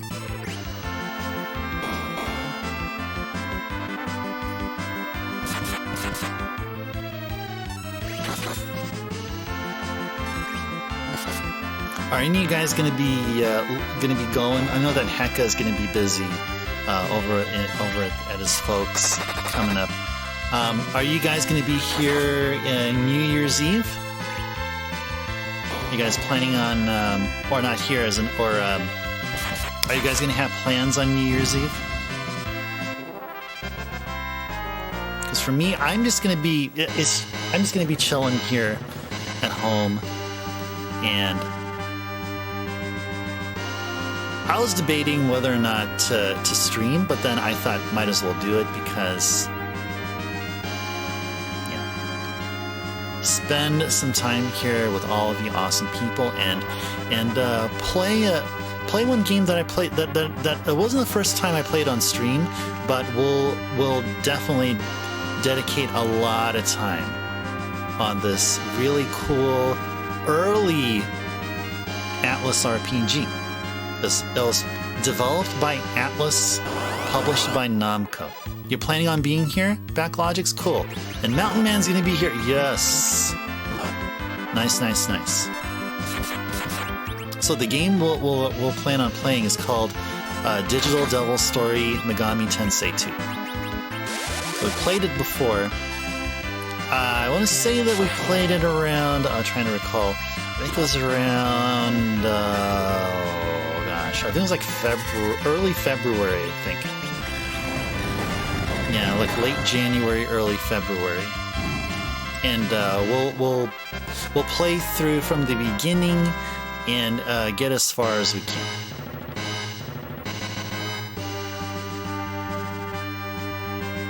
With specialties like MSS, yeah, you see a specialty here. Yeah, that's one of the main motivation is to expose at least one not so well known. Oh my gosh, talk about least well known, Pink Puffs. Oh my gosh, you guys. Oh my gosh, am I so glad to see you. Oh my gosh. Oh my, what is this? This is encounter number 11. Let's go for it. Okay, is Rydia gone? Don't tell me Rydia's gone. Rydia's gone, isn't she? Oh no, okay. Alright, so never mind. No Bahamut summon. Okay. So instead, let's do white. Yes, thank you for the good luck, Backlogics. Thank you, thank you. Okay. We'll eventually take them down. Them as in those pink puffs. Aren't they lovely in their pink, gelatinous figure? Aren't they lovely? Aren't they wonderful? Okay. All right. Soon we're gonna see. Are they gonna drop a pink tail? One more. All right. The suspense. The suspense. Kush kush for the win. Okay. What do we get? Elixir. Okay. We'll take it. Not a pink tail, but we got it.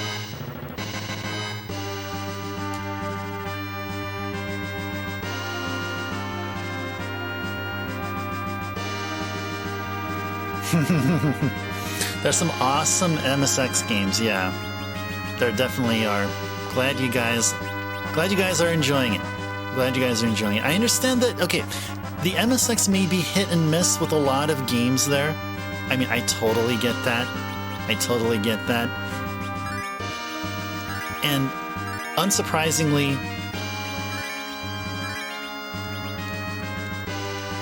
a good number of games lack smooth scrolling. But I'm glad that in general, there's been a positive reception to the MSX stuff, which is being played here. I'm really happy about that. Really, really happy about that.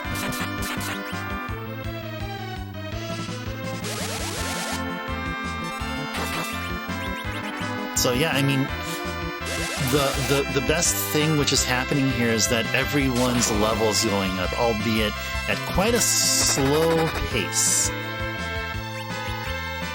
We can definitely be doing better level grinding wise, but the point of being here is to get them pink puff encounters. That's all we're here for. All we're here for. And so the level up here, it's all secondary. So Cecil and Rosa gained a level up. Okay, great. But where are those dang pink puffs? We want more of them. Let's get a 12th one. Let's go round out the night. Let's go round out the night and let's get ourselves a 12th pink puff encounter. All in total. We didn't get all 12 today, but just cumulatively, we've had like what, one encounter one night. We had like 5 encounters another night, and then like 4 others or whatever. So like, yeah.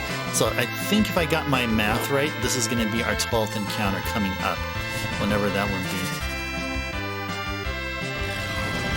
Your MSX question, I must have missed it. Let me see.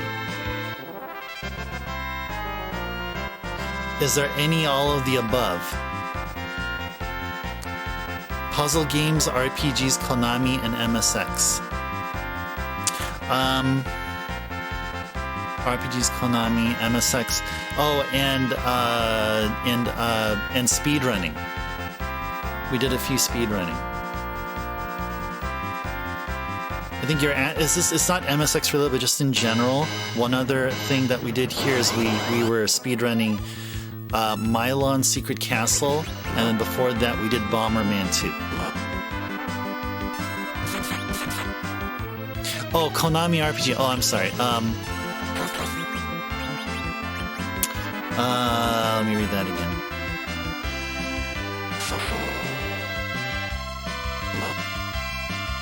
Oh, Konami RPG with puzzle elements.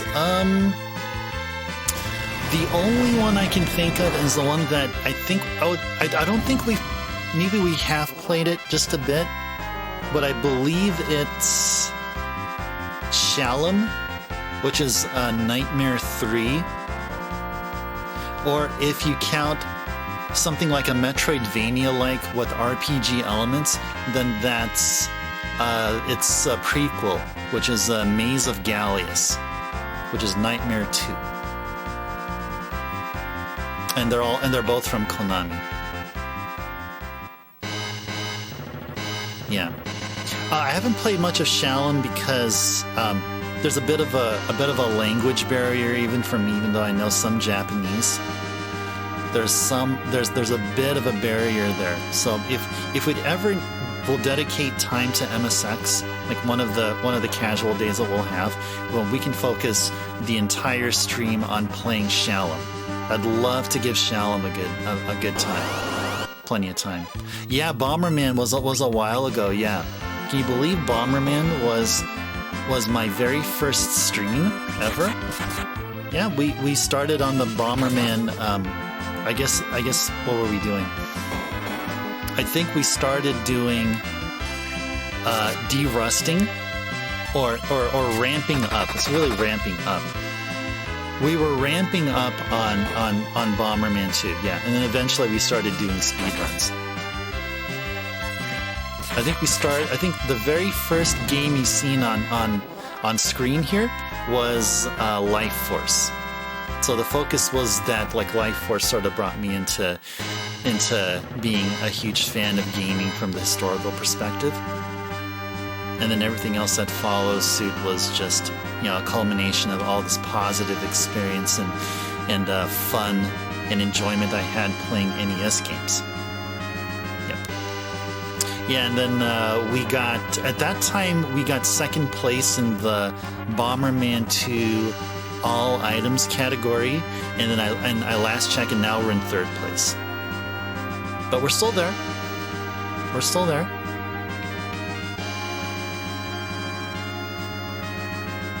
Derail Melika. Let me know if you're. No, I didn't see that. No. I mean, we had worse here. We had worse, but it still wasn't at the point where like, well, not totally rude though, but like, no, you're fine. You're fine. What I saw, I mean, my interpretation one is that you were asking for clarification. That's fine. Like, I can't think of a Konami RPG on the MSX. Like Konami's input for the most part has been like action-oriented, sports-oriented, platformers, like overhead action-adventure games like Zelda-like games, puzzlers. Just the one game that I feel which matches your criteria one is Shalom. I want to give Shalom a shot. Just keep in mind that it's going to be Japanese and that I will have to rely on a guide to get through.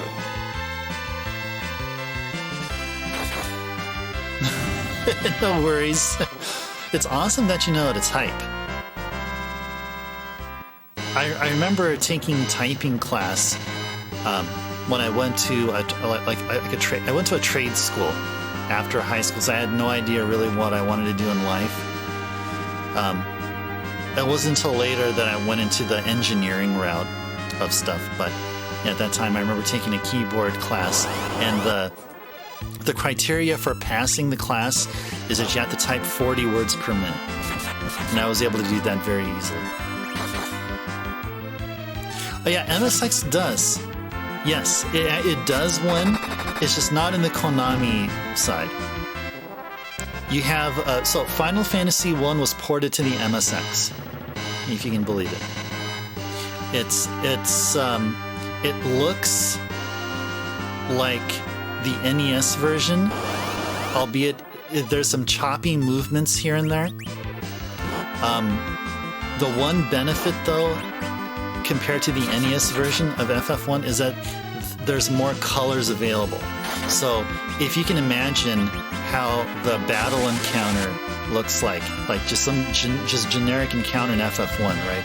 You have your group of four towards the right in their own window. You have a larger window to the left with your enemy encounters. Now, imagine that, but instead, imagine your characters and the enemies with better coloration. They literally are like, the silhouette is the same, they're shaped similarly, except there's more coloration. There's a bit more like a gradient effect going on there, and it does look visually better. And I guess one drawback, because I remember when you mentioned that you don't like the Yamaha chip, but the game runs exclusive. The sound runs exclusively on the Yamaha chip. Just the only main exception. I believe there is too. Yeah. Background transparency. I believe so, yeah. I think in some degree, yeah.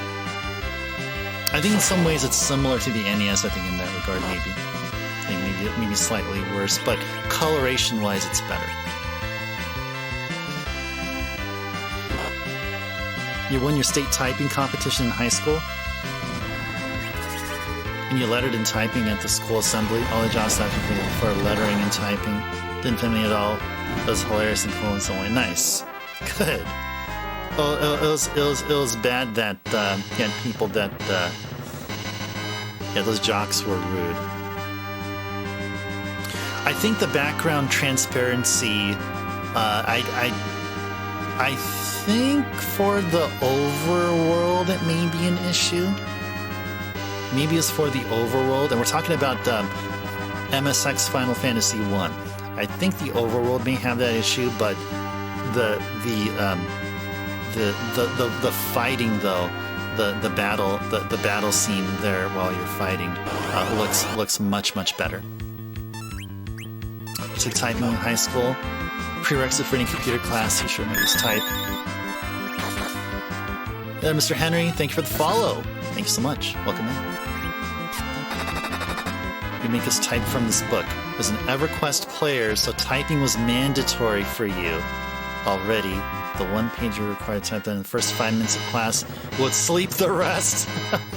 Teacher got smart and told you to keep typing till the end of class. Print out the work and turn in. Yeah, it turned out 25 pages. Well, there you go, teacher. See, you could have had it. You could have made it easier for you. Could have made it easier for yourself. Just let the talented kids sleep. Well, there you go. You got to read all this stuff. Typed in on purpose. You actually looked at your work. I should prove you wasn't even checking your work to the principal to see you can just move on. Stay in the class for no reason. Yeah, for sure. Just you pretty much took and succeeded, the challenging of the course. I've heard that if you think you're set in a grade or a level of class where you're already good at, you can take a challenge test. And I think that's literally what you did. They're rude, but also mostly cool and nice. Most of them were gamers. That was in the late 90s, and being a nerd wasn't a bad stereotype anymore. Luckily for you.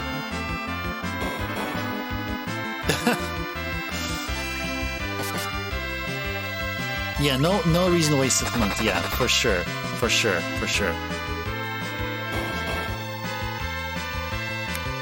Oh, can I? How does that pertain to this game? Well, welcome in. Good to see you here. I guess that's true. That's logically true.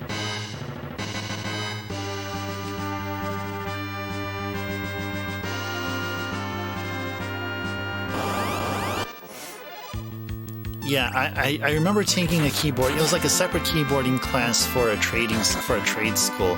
I went to a business college. So I thought, okay, well, if I would be doing anything, I would be a business student. So maybe a business is my thing. Maybe I'd be a manager when I grow up or something. So yeah, what ended up happening afterwards that I was working as a file clerk.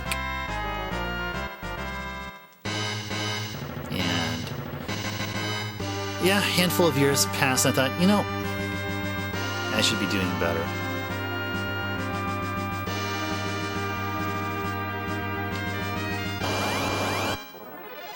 Yeah, what I really should do is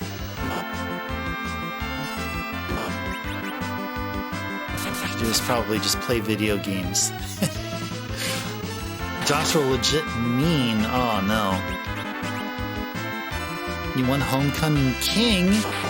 You didn't play ball. Oh, that's cool. That's cool. Yeah, yeah, because like, wouldn't it be the jocks that would be all about being Homecoming King, and like their queen would be like one of the cheerleaders for the sport they play or whatever. They're like a football player. I mean, yes, the cheerleader would be in football, I guess, or maybe hockey. I guess maybe hockey has cheerleaders too. I don't know.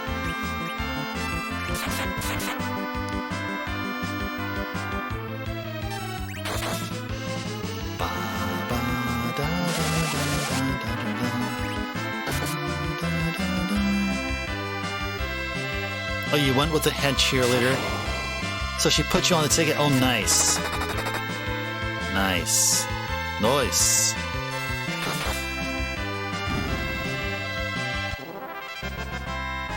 You get a nice emote there from me. Didn't have my hands full here. Nice.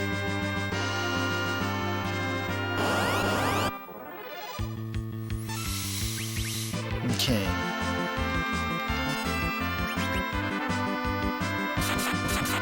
You're a bit worried where the degree will take you? So open-ended. Not sure what will come with it. To invest in the course itself. I think it's a good way to get a bachelor and see what it takes you. Yeah, I want to say I felt the same way with my degree. It's just so open-ended as well from my point. I mean, engineering in general is so open-ended. I mean, even though there's already like the classical division of like the major engineering curriculum, like between like civil, mechanical, electrical, and in some ways probably also chemical. But from where I went to, it's just those three: civil, mechanical, and electrical. So I went for the electrical side. So that got me into computers, learning about how AC and DC voltage works, voltage and current and stuff like that. Learning software, learning about physics and math and science and stuff. So yeah, even with all this, I mean, getting an electrical engineering degree, it's like, okay, well, what am I going to do with it? I have all these skill sets. Bum bum rosa with the cure for, and then cure 3 to others. Rydia, level 80. She's in the 80s now.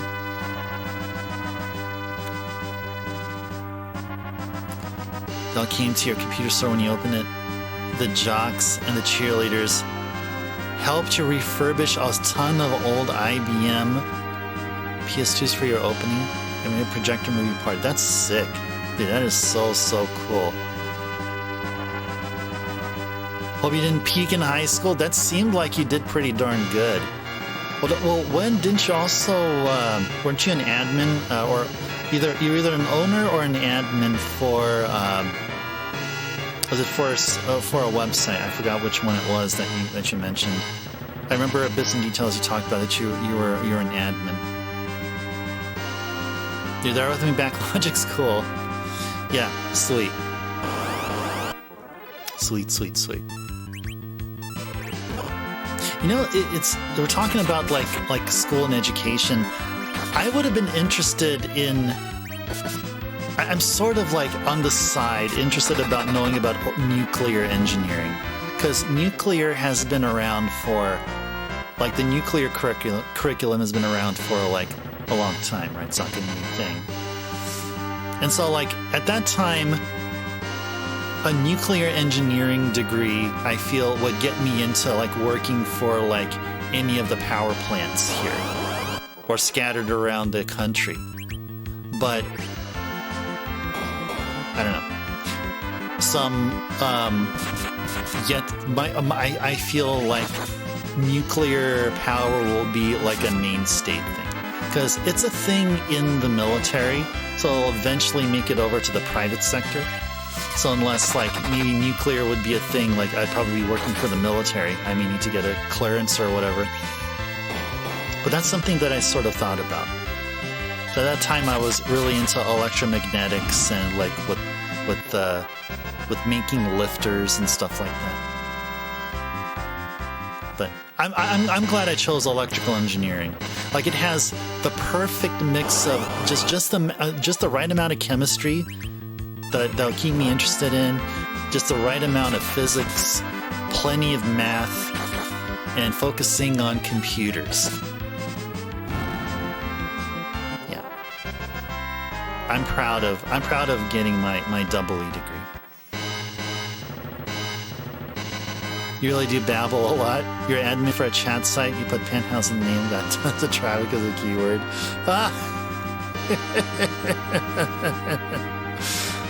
Oh, nice.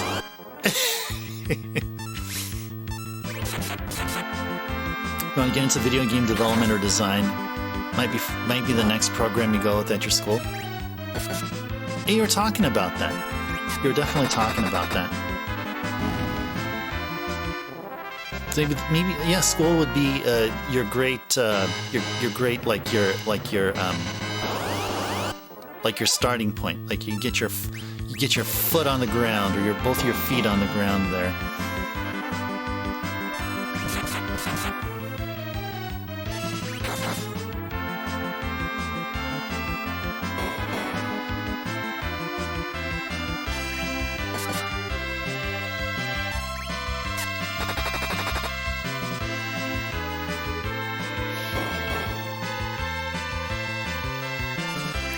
Like my 9-to-5 job that I do, like I'm not particularly attached to like the name of the company or the job that I do.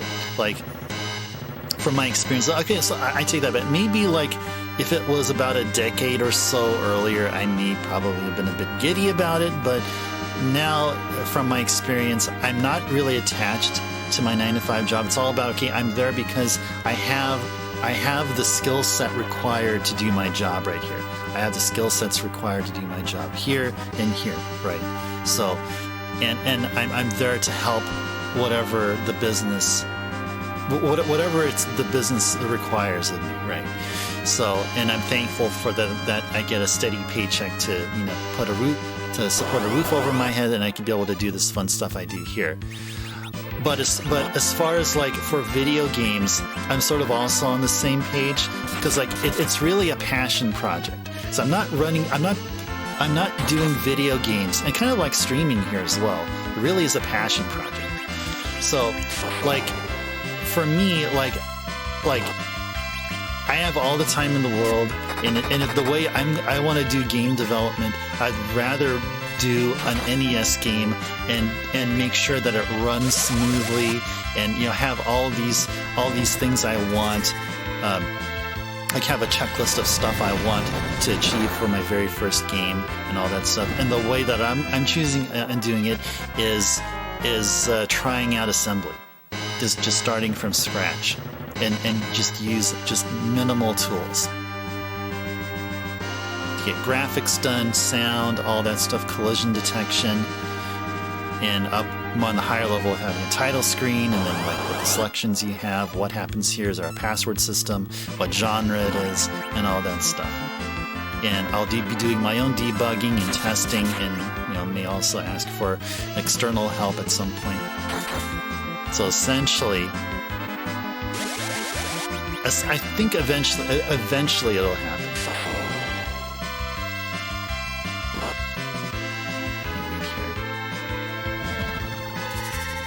It's absurdly well with the chat site made enough for me to have a great start at early adulthood.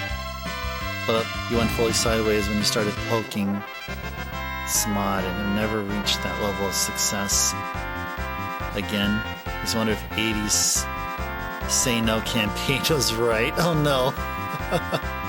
Oh, poking Smod. Oh, gotcha. Highly recommend Homebrew. Oh. And 2010 to me. Okay.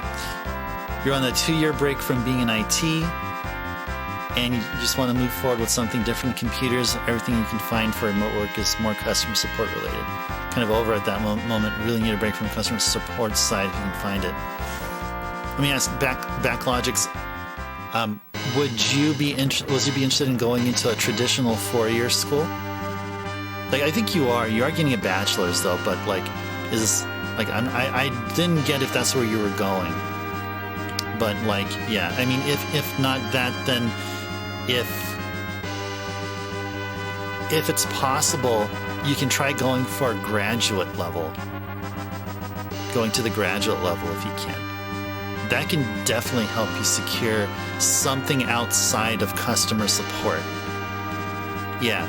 If you're looking to move off from customer support and you want a guaranteed, like more of a guaranteed, like a way to like avoid such work, and you're not in a hurry to get into the job market, and you can afford to go to school longer, go for it. Go for graduate school, because that's what I would do.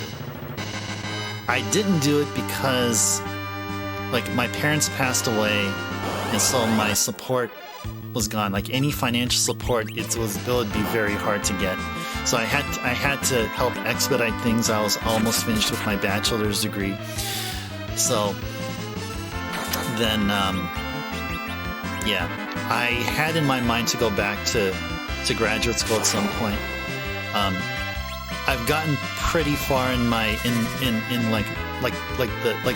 through industry. I feel like I can take a break now,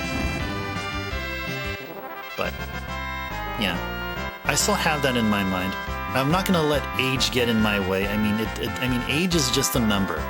It's really the spirit you have in your heart and your mind. And as long as you're of good health, it doesn't matter at what point in life you go to school or back to school, or do a career change or something like that. So don't let any of that, if any of you guys ever think of that, yeah, just don't listen to anyone that tells you you're too old to go back to school or to change jobs or something. No.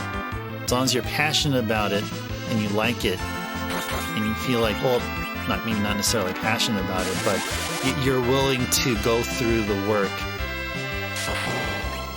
to get to that point, to be all primed up and stuff, then go for it. Developing a homebrew for a classic system isn't really comparable to pursuing a career in modern mainstream gaming industry. But having the most control over dev process doesn't get more control and hands-on than a one-person homebrew. That's what I'm doing. I'm setting up my laptop. Well, so I think I have it up there. Yeah, I'm setting up my I have a Chromebook setup. I got Linux dev tools already installed. I have Wine installed there. So I guess so I could run the FCEU emulator. I could be able to look through machine code for debugging. And I just have to have NES ASM installed, which is the assembler, which is it's used to compile assembly code or higher level assembly code. It's like between C and assembly, but it's mostly assembly. So I need to get that done, and then I can get started. What I'm doing currently is I'm in the planning stages for one of the games that I'm talking about doing, which was Kings Valley 2. It's like a follow-up to Kings Valley 2. So I'm going to work on doing a Kings Valley 2. That's going to be my plan. Campaigning for me to get into homebrew, so I'm really good at seeing the design motivations behind games. That make me a natural. Oh, nice. Cool. That is so cool. Oh, no worries, Backlogix. Yeah, same thing happened a couple of weeks back. Oh, man.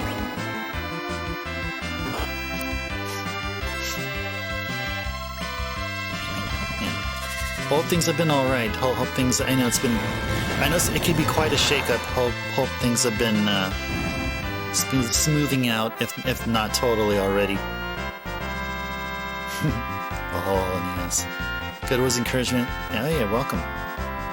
35's patch, parents passing, COVID shutting everything down. And come to light mode. Really wanted to really think about where he's going to go moving forward. Yeah, I mean, if you're in or around the IT sector, to me, I feel like, of course, yeah. I mean, streaming is fun, and it's good. I would say, like, unless you hit it big right away, which I'm not going to doubt that anyone can be successful right away, but I feel like get a 9-to-5 job that is lucrative, as you know, as far as for like the subject that you'd be willing to learn via school, if that's even possible.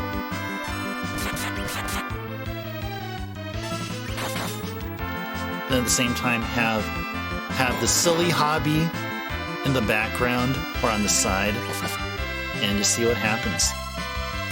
It's kind of what I'm telling you about how my perspective here is, you know. So I have essentially two things which are paying me. One that's paying me quite well, but for something that is just really, it's really just about keeping a roof over my head, and then this thing, which is not paying me a whole lot, but I'm at least getting something due to being an affiliate. But this is something that I'm totally passionate about and I'm happy doing. All is good? Oh yeah, you're very welcome back, Logix. Very, very welcome. Never left things unsaid. No, how y'all know how I felt before then. Oh, that's awesome. That is really sweet. That's really awesome how it turned out. You lost your mom before moving back to your hometown years ago now. So every day exists as strong nostalgic, cathartic elements. Yeah. I can understand that in a way, like when I visit my old hometown where I used to live in when I was young. Yeah, I felt that way. One time when I drove there, like I got tears in my eyes. Because like, yeah, I'm like back. I'm back home to where I was, but really at the same time it wasn't, because I'm no longer the small kid anymore. Everything seems larger now, just because I grew up height-wise, but it still is bittersweet. Though to know she's proud of what I do here, use that as motivation. Nice. Keep at it. And keep at it. Keep at it. Just any motivation, as long as it's derived from good intentions, is good motivation. Oh gosh, we're at 4 hours. We're already at 4 hours. We had like 2 pink puff encounters. Were we like at 12? Wait, I lost track of the amount of pink puff encounters we had here.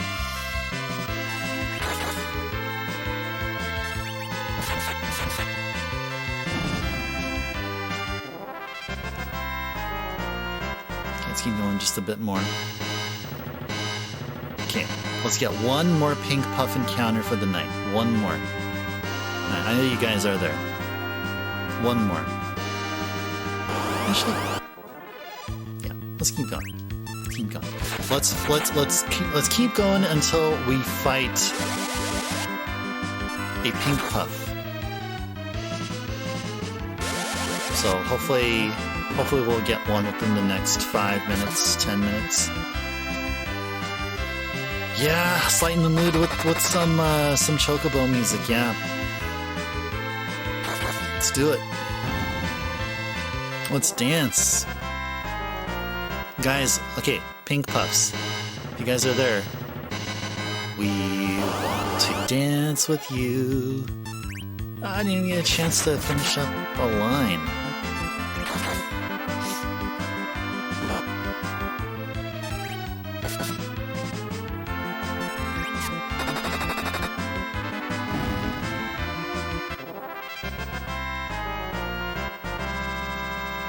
No, we don't want to cure one. We want to see a pink tail drop from a pink puff encounter. Let's dance, I want to dance with you. Yes, I certainly do.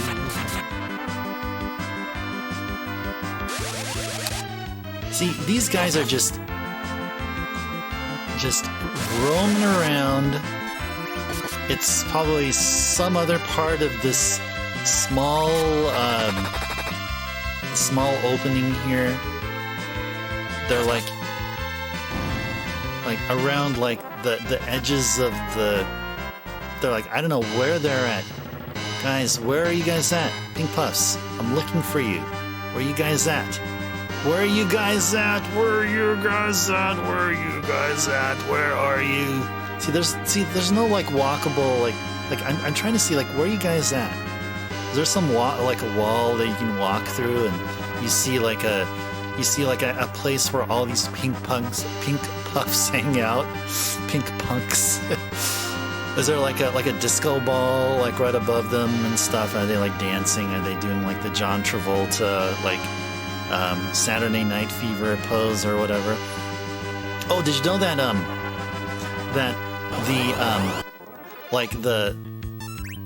one of the like animated poses for like the dancer job in Final Fantasy V with the bell bottoms? Yeah, your Bartz's dancer outfit. If you have them like about to like cast a spell or something, you know, like there's this like spell casting animation, right? Where you see like someone like praying or they're like like chanting something. So yeah, so Bartz as the dancer, he does this pose. He like does the John Travolta pose or something. I don't think that's, or maybe that's his win pose. I don't remember.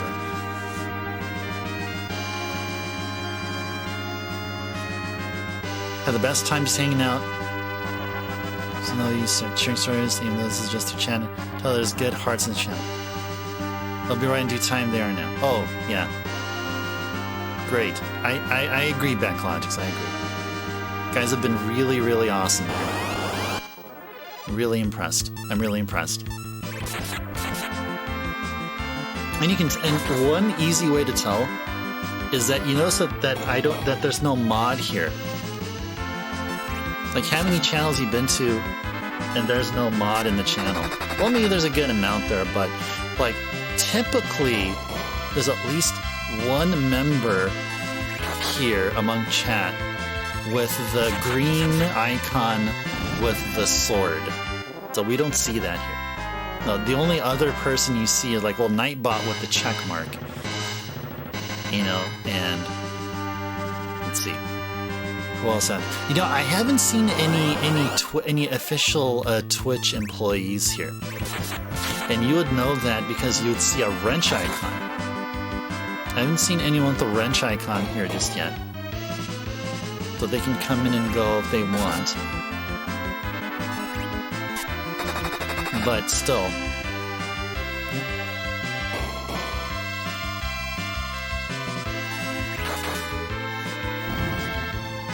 Getting Game Boy games, EGM. Choose your own adventure. Nice.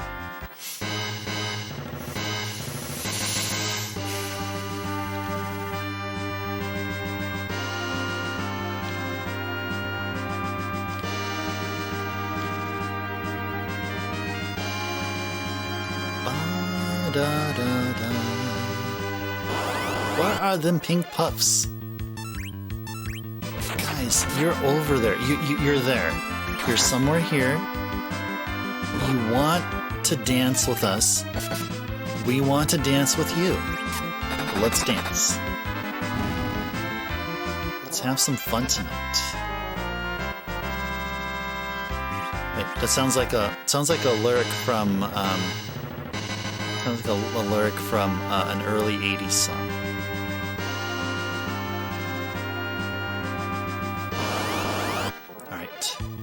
Ah, no. I see now. I'm really hoping that the next encounter will be pink puffs. I really want. Bee Gees will increase the counter rate. Oh gosh. Oh yeah. Let's put on some. Let's put on "Staying Alive." Although I think it's. I think we're at risk of having. We're at risk of having the VOD be silenced, though.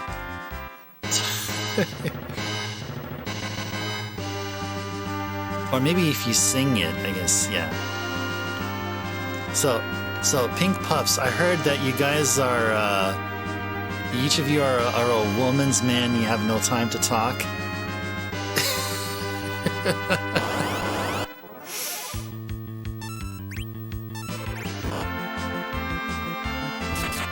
And you guys are staying alive.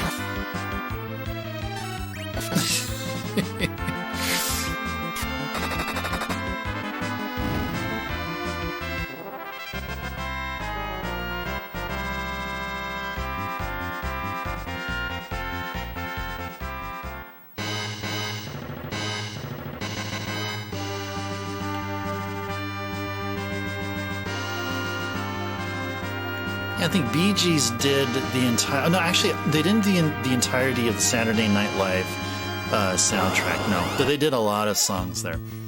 Oh my gosh, I guess you're right, guys. I think Bee Gees did work. Let's dance. Let's dance. All right. Will this be it? Oh my, no, of course. Such an inopportune time for Rydia to be all out of MP. All right, Rydia, don't lose it. Rydia, don't go away. Just chill. Just chill there. Just chill there so we can call on Bahamut from you. Oh, thank you. Cool. Okay, so this should be a goodie. This should be a goodie. This should be a good one. Let's dance. Shake it up. I bet the Pink Puffs can shake. I mean, they have that gelatinous body going about. Thank you for the good luck there, Backlogics. So they can definitely shake it up. They can definitely be shaking it up here. Let's do it. Let's do it. Okay, guys. All right. Will we get a drop? No, but we got an Ether 2 drop. We didn't get the drop we wanted, but we got a drop. I will take it. Okay. Yeah.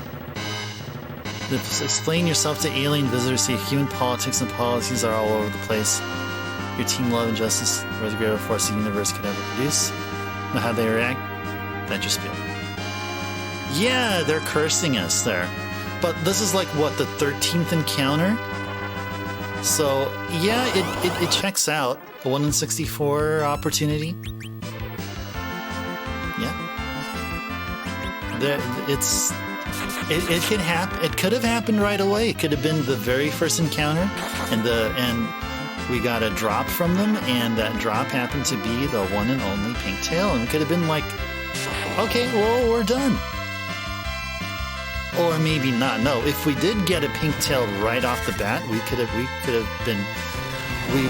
have been selfish. We would have been selfish about it and said, no, let's get more. Let's get more.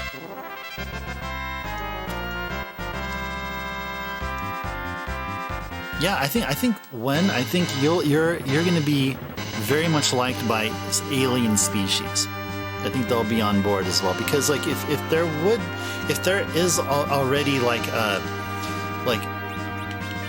intelligence, at least one alien species out there, right? So like if it was like, yeah, if there's an alien species out there which is already above and beyond like space travel tech, then we are even like behind the military like cover, I guess, or what's not allowed in the public. They would have to be of a type which are extremely sympathetic and are really proud that us being aliens to them, that there's an alien species which is striving for for pretty much the same thing.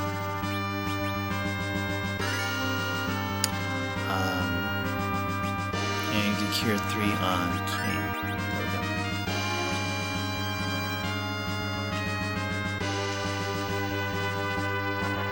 Well, the rest of the 20s are about that. Age of communication via digital revolution, so to bring the world together. I think the digital revolution in some way did two things. It made communication be more accessible. Actually, it's more of an information age thing. So the digital revolution is really about information and how fast information can be like retrieved, obtained, or broadcasted, and the way information can be manipulated, which is kind of a very subjectively negative thing. The other thing, though, is it helped, and then because of that, it helped us realize, us human beings realize there's more to life than living amongst a heavily technological ecosystem. Because it's like if you've been around it for a while, the novelty wears off and then reality hits in. And then people think, well, there's more to life than just having all this information at your fingertips at like all points of the day. As long as you pay your subscription to whatever service provider. That's kind of what I'm seeing right now. I'm seeing people take like vacations or trips or sabbaticals or whatever, where they literally turn off their phone. Off. Communication cut from the outside world. Enjoy nature. It's such a relieving experience. So I've been seeing that.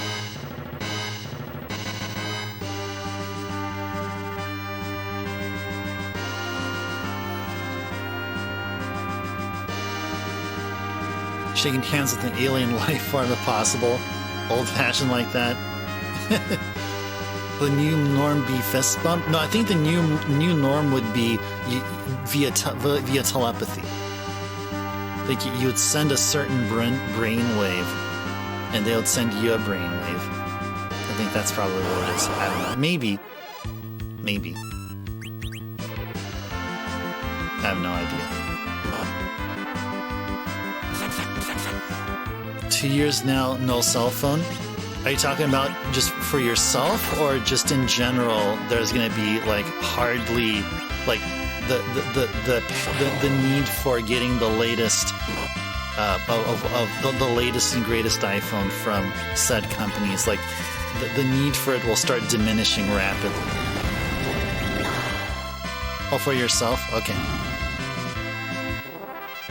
Tact avoid, but being called nonstop from the last job. Refused to get one because the damn thing was stressing you out so much. Oh, gotcha. Yeah. Less negative stress. Yeah, less negative stress, the better. Yeah, I mean, in the tech sector now, it's all about chip shortage, and because, I mean, and you can question whether or not it's the chip shortage was actually legit, like, it was like a legit thing, but now corporations and companies are using shortage as an excuse for shortcomings. Which it sounds a bit it sounds a bit comical the way I said that. But yeah, shortage is now an excuse. Oh, why is this not like a thing? Because it's because of the shortage.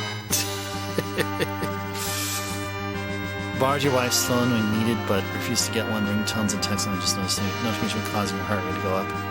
Just couldn't take it. But now you want one for emulation. Oh, there's better. Well, I mean, you don't necessarily have to have a phone for emulation unless you like the phone form factor for an emulator use. Yeah, but there's many FPGA based, like Game Boy like devices. I guess, is Rydia like all out of juice? I think she probably is all out of juice. Nope. No, she's still good. Oh yeah, I think we ether 2'd a lot of people. Shortages to cover your shortcut episode. Yeah, I mean, hey, if you're a CEO of a company, then yeah, you can use that as your card, your get out of trouble card. But you probably only work once. If you're a kid, when you were a kid, you had a dream you were walking down a gravel road and saw a little green alien, and he telepathically communicated to me not to run, that he wanted to have a look at you. So he ran a course, zapped you with some device, and knocked you out. Then you woke up in the spot where it happened in the dream. When? Oh no. See, when? You know, some people would say that's just a dream. I will say that may have been an actual real-time thing that happened. I think what you're describing was you were abducted by an alien by means of, or used as a test subject by means of by unimaginable means. I feel like that's a legit thing that can only be understood much later in time. I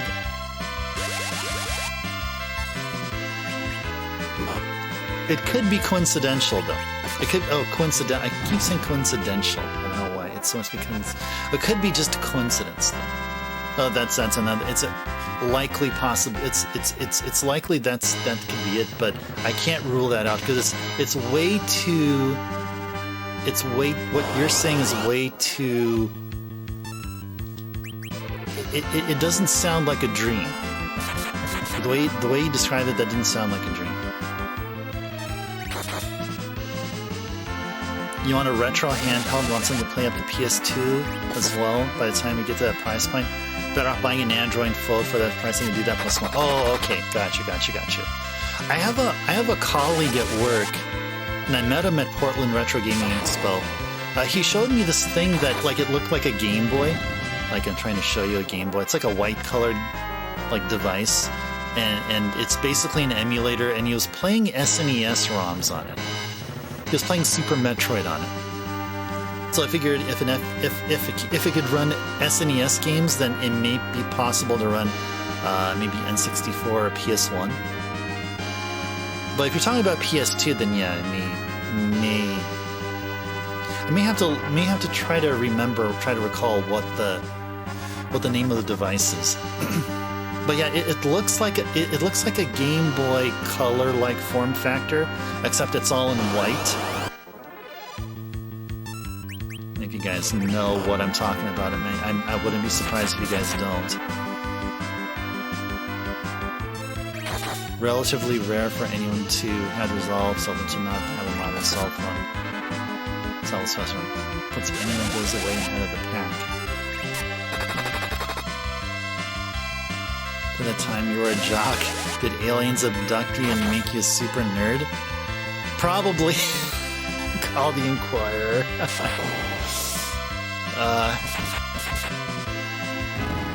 Poco X3 Pro. Oh yeah, that's the one that you showed here, didn't you? Or, oh no, you didn't actually. Poco. Let me see. Poco X3 Pro. Oh, it's a phone. Oh, okay. I thought Poco X3 was that emulator, that Game Boy like FPGA based emulator thing. Oh, I've never seen that before. Cool. It looks symmetrical on the back. It has looks like a camera, like a little camera island there. Yeah, I like that symmetry though. the bug eye look of the camera on the iPhone is what's like deterring me from liking it. The bug eye look kind of bothers me. I mean, the Samsung S22 that I have, it's beautiful. Really, really beautiful. It's like the retro, about the 10-year plan in mind. Amber Nick. Yeah, I think that's what it is. Is that what that... Okay, I thought that sounded familiar. Okay. Yeah, it's something like that, but okay, so imagine like it has all of this, like it uses the same kind of plastic, like in the button layout and all that stuff, but it's in a Game Boy Color like form factor. Yeah, something like that. Yeah.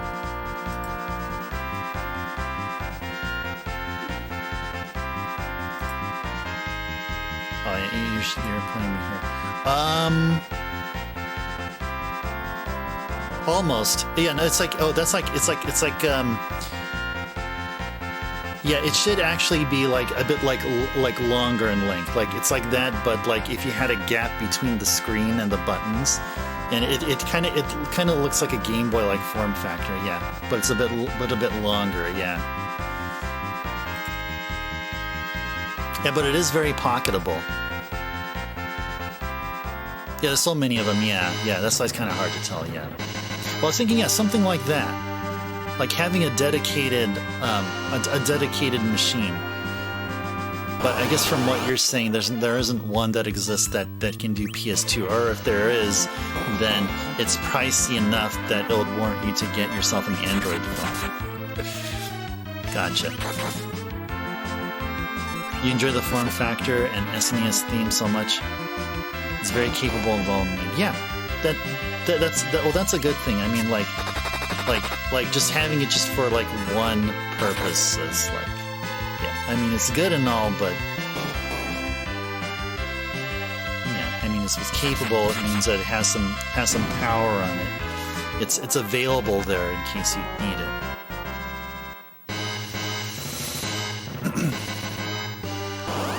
Alright, so we can keep going, and let's try to get one more pink puff encounter. How about that? One more pink puff encounter.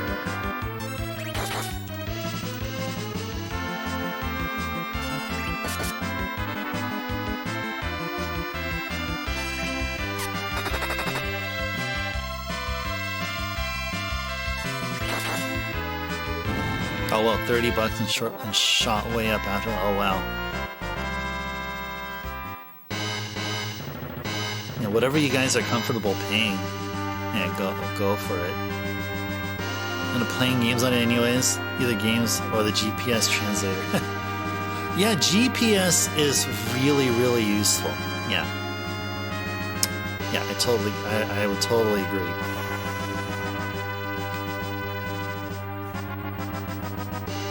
One of the many great things about my phone, and it's not like non-phone-like stuff that it does, GPS. Oh boy, GPS is so good. And plus it also has like, I have a miniature computer in my pocket, right? So I can check the weather, check sports, check my email, do online shopping, check stocks, that kind of stuff.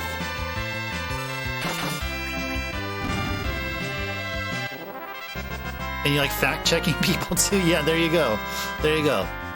And you can do that right on the spot. Right on the spot, right there where you're talking to someone, and then you're like, okay, hold up, I have a phone call.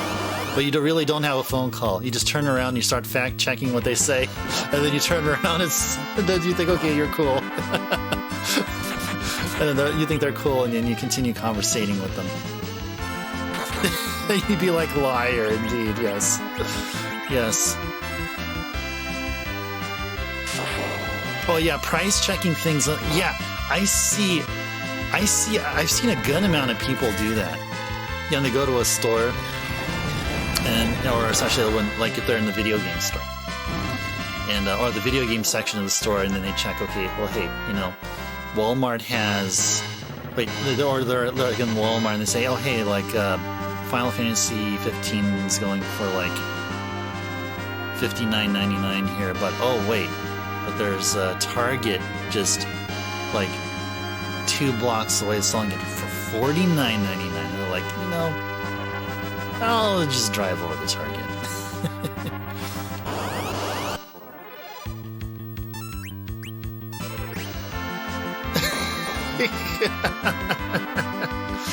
Oh man, that would just be hilarious if that was an actual thing.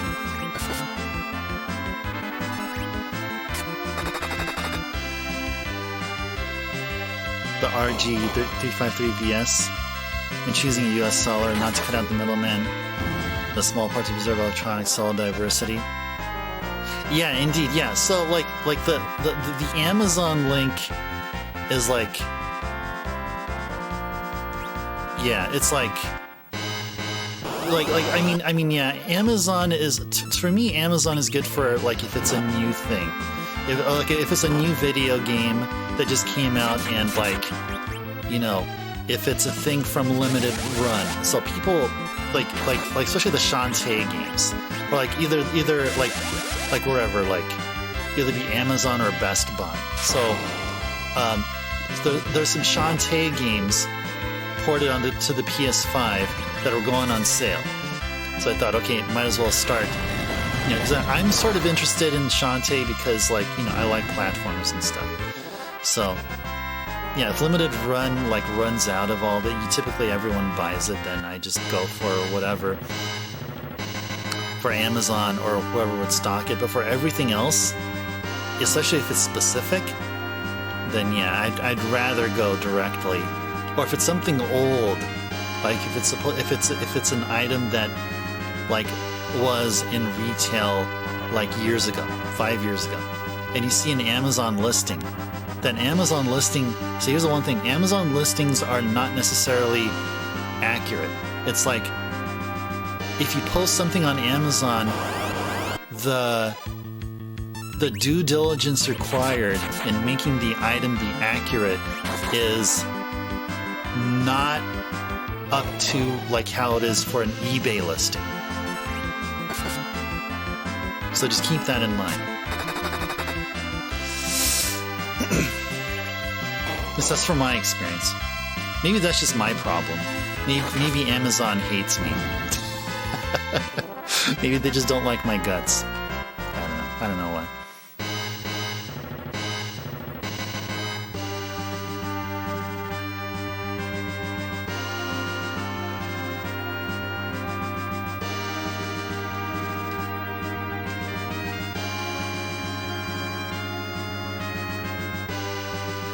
Living in Mexico has been cheap.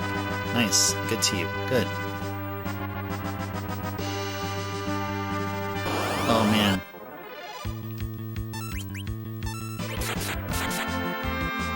Yeah, so, like, for me, I'm planning to move back to an area or state where all of the other states in the United States is like, considers like the most expensive place, the most rip-off place ever. But I'm like, dude, it's my home. I grew up here. Why are you guys so mean? To those people that say that. But like, yeah, I mean, for me, you know, it's just been a part of me in my whole life, and it's like, you know, like, yeah.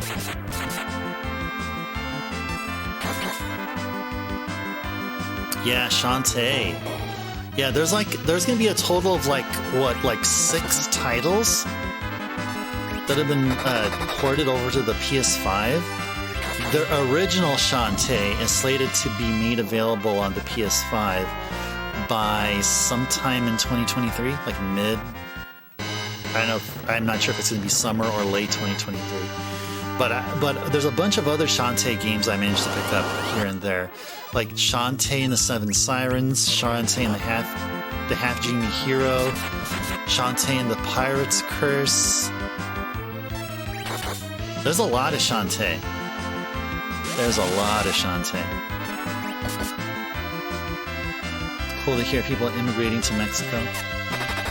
Proud to be North American. We should explore all 3 countries and territories. Oh, totally. Man, I'm already just... I'm within a comfortable driving distance to Canada. Yeah, it's just like a 3.5 hour drive. Well, it's not really comfortable, but it's not a total killer of a drive. 3.5 hour drive north is not a biggie to me.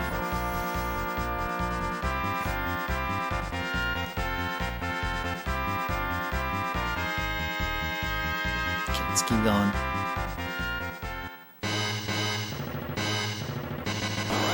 Yeah, there's already 3 of them, yes.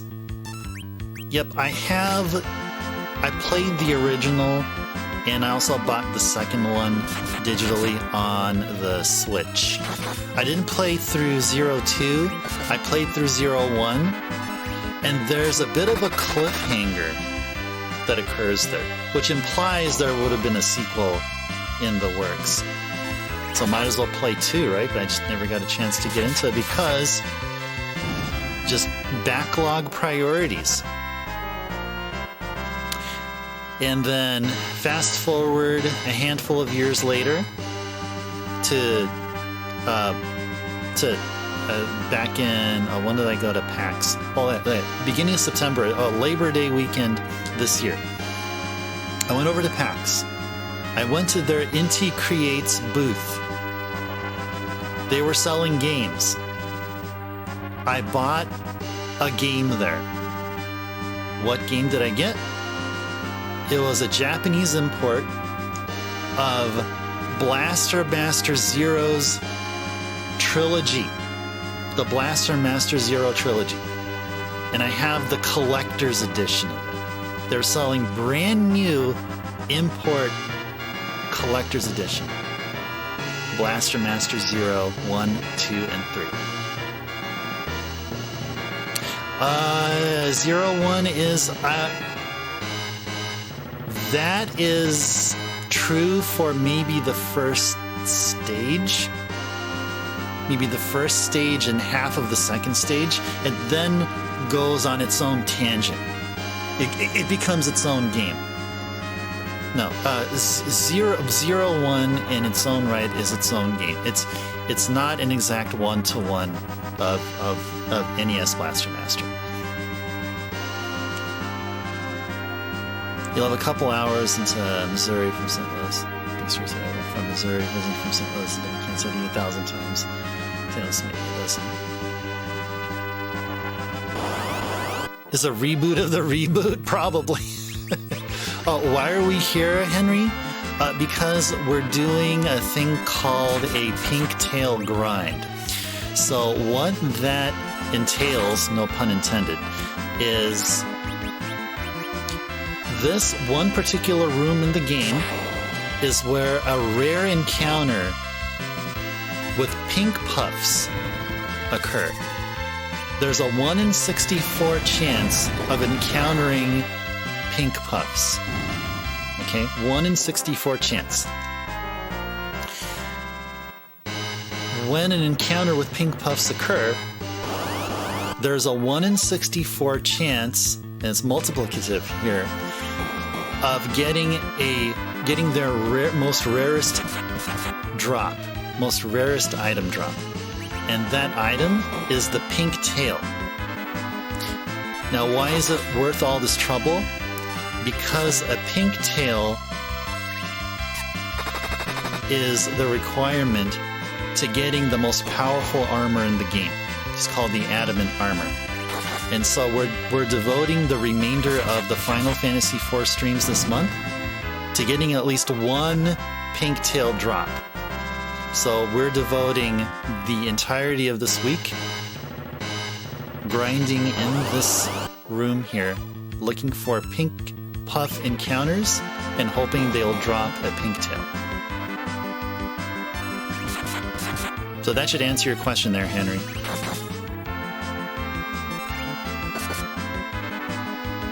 So the secondary side effect here, while we're here, of course, is that our characters level up. Not bad, right? No pink tail, but instead we get our characters at some insanely high levels. And by the way, we already beat the game, so this is all post-game stuff. So once, at some point, I'd say the cutoff point for our pink tail grind, like say if we don't get a pink tail by the, I think about 4 or 5 hours in our Friday stream, then we'll continue on and just beat Zeramus like just don't blink, guys, but we'll take down Zeramus like extremely super duper fast. Pink puffs sound delicious, Henry. Nice. If you get the tail, will you take your clothes off on stream?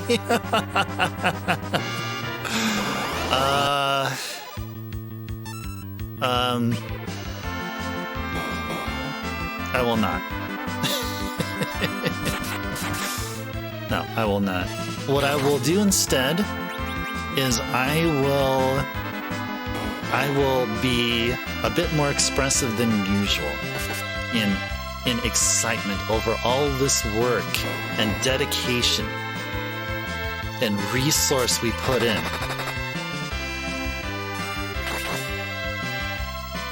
Towards getting just one freaking pink tail.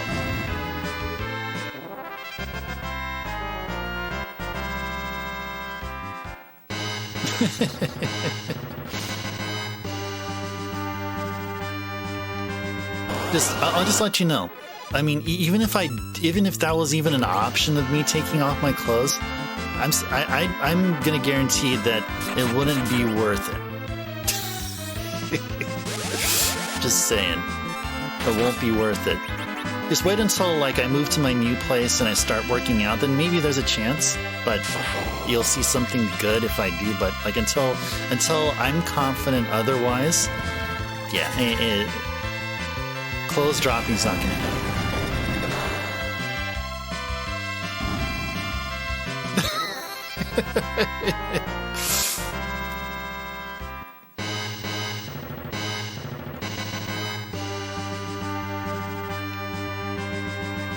Yeah, the neighbors will be a bit flustered. Yes, it's already all. Oh, it's getting to be midnight soon. Yeah, I don't want my neighbors to be flustered. So we'll see what we'll do here. Yeah, I mean, if we do get a pink puff encounter and we get the drop we want, then maybe it might be the opposite. It may be the most calmest reaction you've ever seen. What kind of vodka is in it, in that Chick-fil-A cup? Well, it's heavily watered down. I mean, I can't make any claims, but the thing is, it tastes watered down to heck and back. Oh, speaking of that, maybe I should sip some.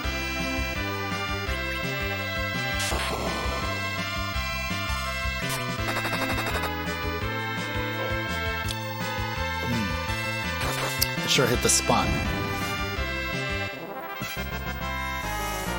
Yeah, indeed, that's right. Yeah, Backlogics is totally right.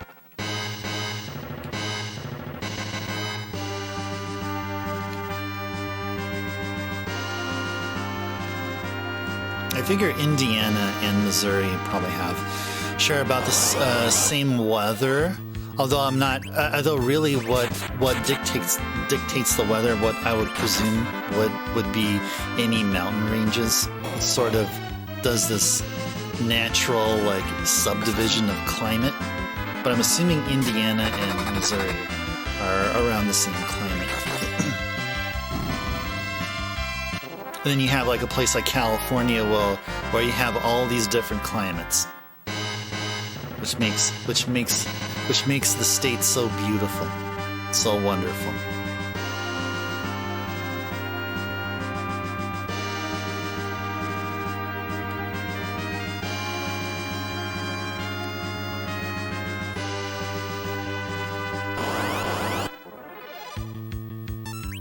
Indiana.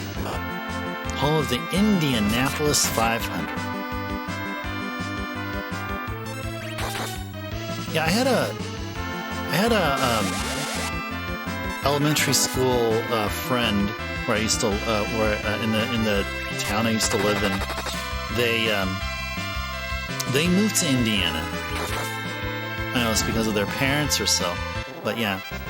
So I lived in NorCal all my life, right? So I lived in one area where it was near the Sacramento Valley, but it's also not too far of a drive to the Bay Area, to San Francisco.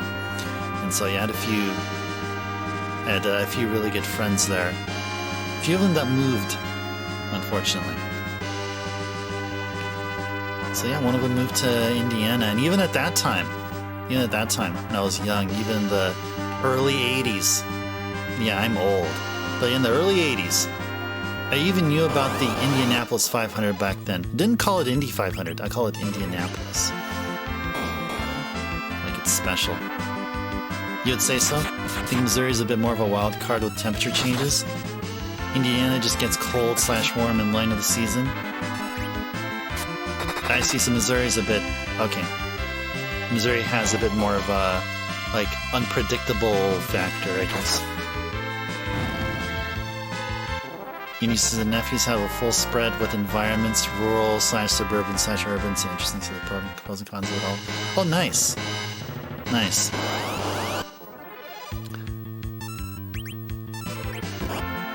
Yeah, urban is good in one way, awful in another. Same thing for suburban and rural. Yeah. Many different ways. It's a really great place.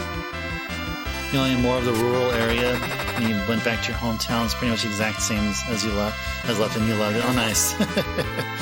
As it should be. As it should be. As it should be. Nice. Yeah, speaking of that, like I went back to my old town. Trying to... At that time, I was driving around town, just going back to all of these, like, shopping plazas my parents used to drive to when I went along with them. When we did like, grocery shopping, clothing shopping, and all that stuff. And I'm surprised that, like, 30-some-odd years afterwards, there's one particular supermarket. I think it was called, like, I think it was like a Safeway or something. That's one of the supermarkets. The cashier register, like, islands, like that area where like cashier people stand and like they scan your product and all that stuff, and there's all like a lamp near it with a number and all that stuff.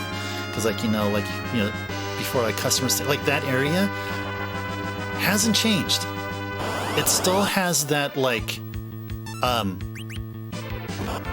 early to mid-70s flavor about it.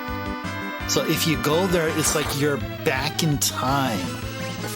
I'm like, oh my goodness. I'm like, wow. You don't like the weather? Just wait 10 minutes. Oh man. Oh man. Oh, that almost sounds, that almost sounds like Portland here, like nearby where I live here. It's like, hey, if you don't like the rain, just wait 10 minutes. The thing is, it's still gonna be cloudy though. It's always cloudy here. It's not sunny like in California.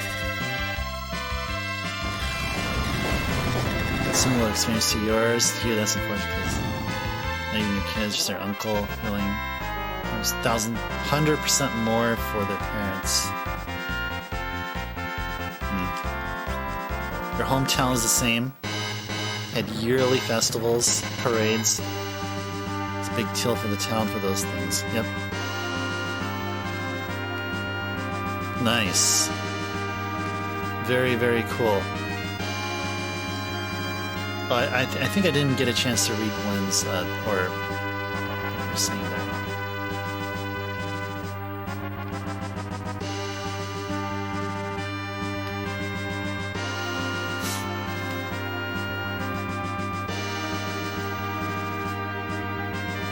Yeah, at least that, I mean,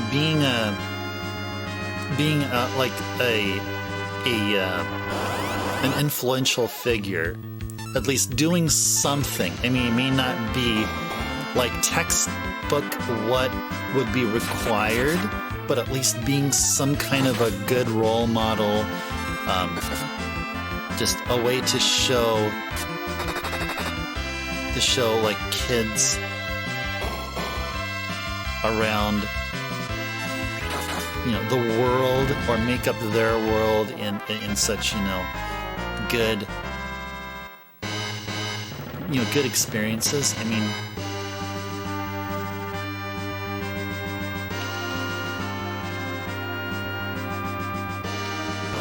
or so, I don't know. Maybe I didn't really catch the conversation there.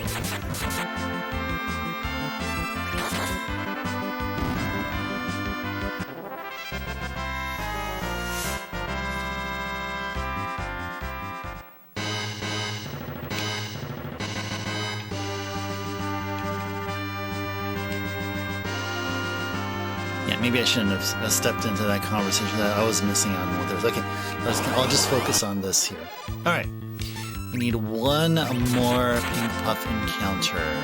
Just need one more. Just need one more. So I'm seeing it's already 4 minutes till midnight. 4 minutes till midnight.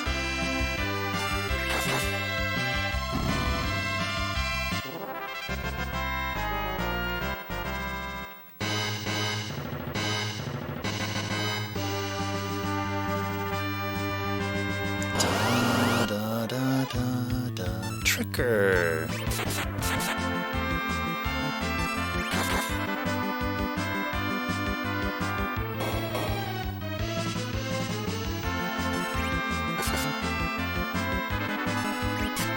That would be one cool thing. Once we all get to level 99, we'll encounter a tricker.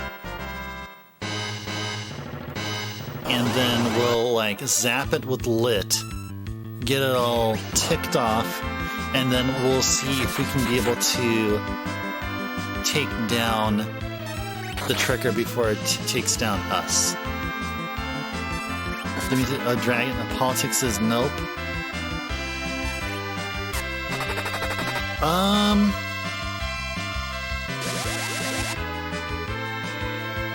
No, I guess I don't really mind that. I mean, it's not. I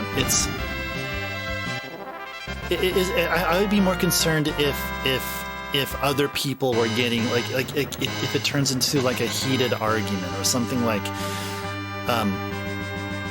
Because like I felt like the conversation was a bit on the neutral side. Like I didn't really see anyone or myself being like pulled in and like it wasn't. I don't think it was really heated unless anyone else would state that it was that way. But I think it was fine. I think you're okay. I need to yes. Now, it should be easy to find these pink puffs. I mean, they're always in groups of 5, so I can probably spot a group of pink puffs like a mile away. You know, as long as I have my vision correction glasses or whatever I'm going to do. Maybe I'll have LASIK at some point. And then I'll try to enroll at least one, in pink puff.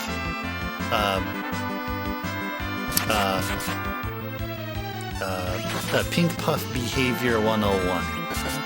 And yeah, so first day we'll be handing out the syllabus. Middle of the curriculum would be effective, once they get all primed up and all that stuff, how to effectively present a pink tail to a wandering adventurer. Yeah. And then there would be a very easy final. I mean, you don't even have to take notes. They just tell them, dudes, you don't have to write down notes or anything or memorize. Because anyway, you guys don't even have arms.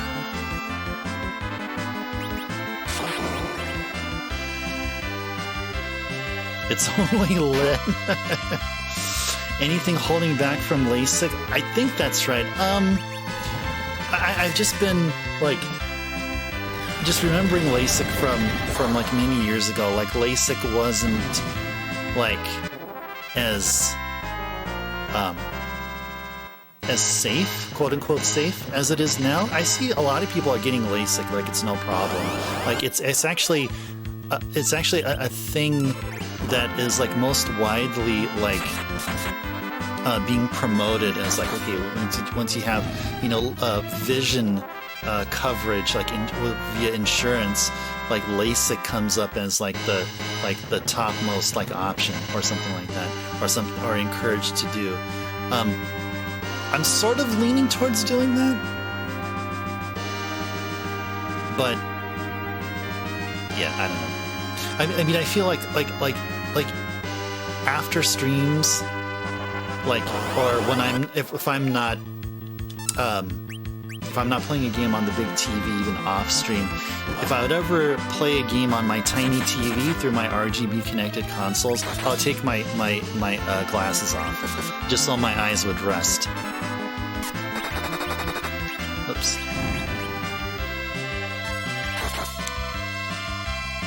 My mom done it back in 03. Only had a week of recovery. They're just wearing sunglasses due to light sensitivity. Oh wow. So how's she doing now? So was there any other follow-up that she had to do back due to that surgery? Did she have to like? Is there any other visits that need to be done, or is it like she was just done? Like she just maybe had to do just one afterwards, and then never had to visit the surgeon back then? Oh, yes. Let's dance indeed. Let's dance indeed. Oh, it's already midnight here. Okay, so I better be quiet here. Okay, let's just enjoy a bit of dancing here. See these pink puffs. They are awesome creatures. They only come out in groups of 5, and very rarely, and they seem to just like this place. Now, carefully observe their pink details. Their eyes look kind of amberish, kind of greenish amberish. Now, it's probably questionable what they do, but in order to get those eyes, or maybe it's normal, maybe it's natural. But yeah, they are a fun group. They love dancing. They always come prepared with music and stuff. One and done? Oh, nice. Okay. Pink tail, please. Oh my gosh. I think the pink puffs are teasing us. They're teasing us. Just when I press the A button and I see the screen go all mosaic, and you still hear the music, the amplitude of the music isn't fading. That's when I think, is this it? Is this it? Is this it? And then we don't see a pink tail. My goodness. Was it 3 Ether 2s? Yeah, there were 3 Ether 2s, right? No, we didn't get an elixir tonight. No, no elixir tonight. My goodness. Next one has to be a pink tail. Oh man. Oh man. Oh man, what a night tonight. What a freaking night tonight. You're not a very just person to taste the jealousy within the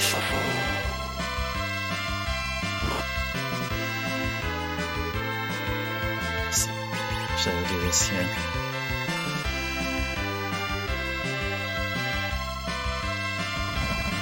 Oh man. Yeah, these glasses here, like, so I do have some motivation for getting LASIK for one particular reason. So, and this is probably a thing that I never thought that this was going on until I started really noticing what's going on with my eyes when I have glasses on. But the thing is, when I have glasses here, it's correcting vision, but at the same time, it's making my eyes be tired. Like my eyes are like sort of like constricting. Felt like my eyes are constricting due to the influence of the way the vision is being corrected via the glasses. So when I take off my glasses, my eyes feel like they don't feel like they're in focus, but the thing is that if I like close my eyes or put like mild pressure over them after the glasses are taken off, like then my eyes feel better. So there's something nasty going on when I wear glasses, and I don't think it's just me, but I don't like this thing that my glasses are doing to my eyes. So that should be plenty motivation for me to do LASIK.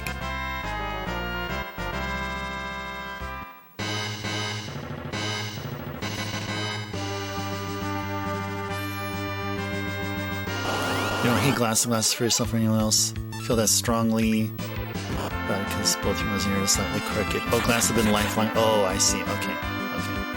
I think in a way, yeah, I'm not perfectly symmetric here as well. So, and I think at one point also I stepped on my glasses, so they look a bit crooked here. But also have a bit of asymmetry. I'll admit. I'll just be real with you guys here. If you hold your glasses and tilt them slightly on the Y and the Z axis, that's your problem. Oh, so it'll be, let's see, so this is X, Y, and oh, I see. Oh, yeah, because you're also tilting them in an angle, so you're getting a bit of lens distortion, I feel, right? Everyone in your family, except for you, has glasses, so you're lucky. Yes, you are lucky. Very much so. Screens are really tiring your eyes. Much more sensitive to light than you remember. Oh gosh, okay. Yeah, screens can do that. Screens can definitely do that. Yeah, I try to maintain a good distance and at least have some light here, so that helps. I do have some. So even though it's dark here, what you guys don't see, that right there, the source of light you see illuminating my sweater here, I actually have a desk lamp right here. So I do have a desk lamp on. So it's currently pointing to my Bluetooth keyboard. And I usually have this here because I like when I have lunch here in front of my desk, I like having the light shining on my food. Just call me crazy, but I don't know, it's maybe because of that or actually maybe it's because it's a carryover to when I was doing homework. And so I always had a lamp right here. And I thought, and having a desk lamp nearby here, it just adds to the coziness fact. That's probably what it is.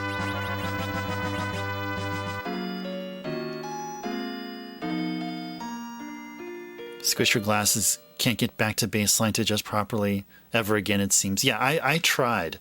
Yeah, I tried. So yeah, like one of the hinges right here is like really loose. Yeah, this hinge right here. The hinge here, like it's not like so if I take my glasses off, like this part would be straight, but this part is loose. So, but I eventually got around to getting used to adjusting. So,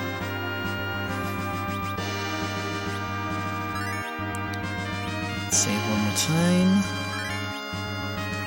Cool. Text-to-speech redeem? Oh, there is. I mean, if you cheer with bits, then there's a text-to-speach. I don't have. I just don't have those where, like, for channel point redemptions, you have like certain ones built in, or will allow you that. Maybe I can work on doing that. I mean, I guess that could be a thing, but I'm used to watching streams and with streamers that have like like when they do cheers. If you cheer for like a certain amount, a certain threshold, then you can be able to say what you want. Would you guys be interested in more text-to-speech kind of redemption? Like more opportunities, even though there already is one, but maybe one that doesn't require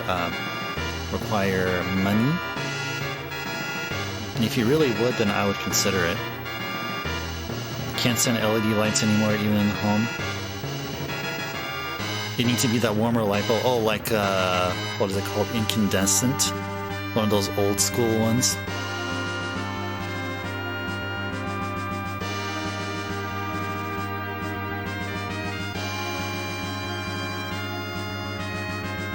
All right, it is about that time. Yep. We're about to go. We are about to go. Seems to have a text-to-speech. It's not common. Just coincidence. Some watch most have. Okay.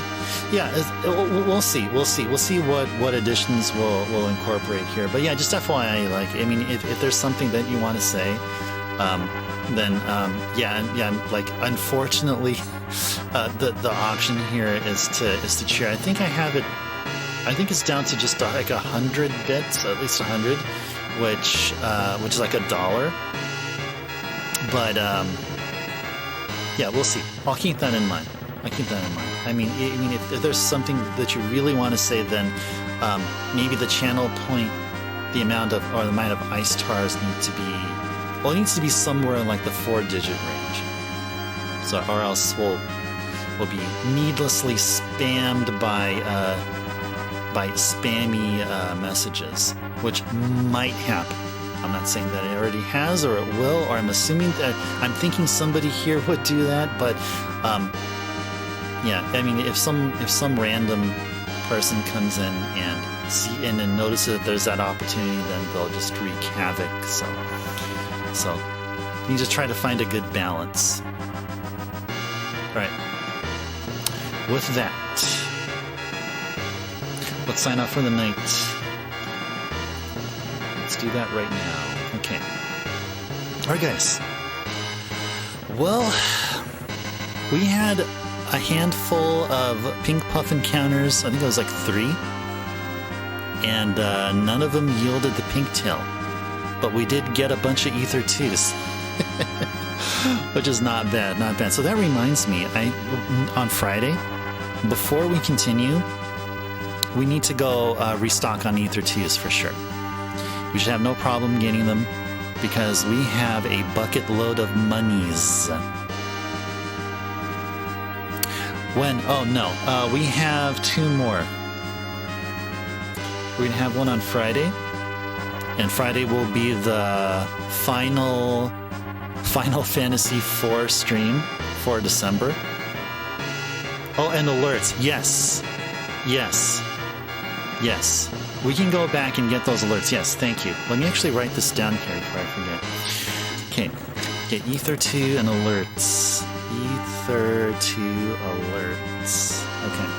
Cool. Yeah, so to answer your question, one. So, yeah, we're going to have a stream on Friday, December 30th, and then we're going to have a Saturday stream on the 31st. So I have 2 more left.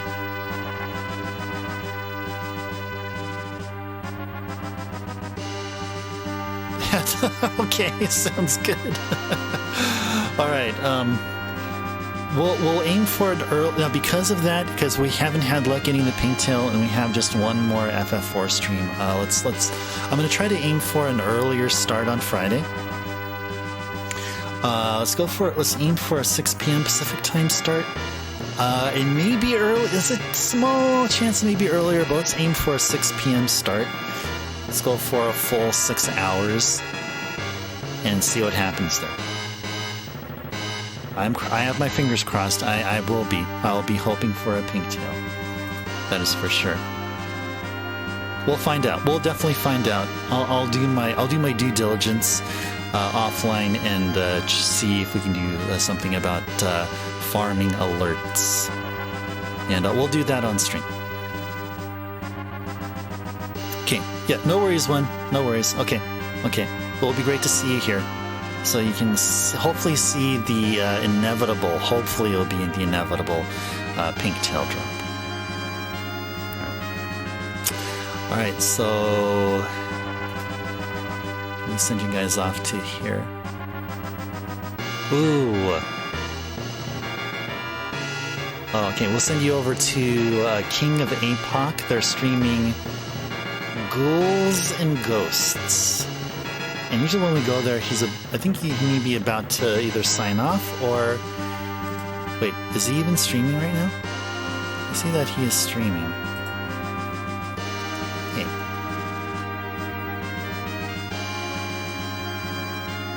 Did he just sign off? Let's see if he did. Hold on, guys. Sorry. Yeah, no, he's not streaming anymore. Okay.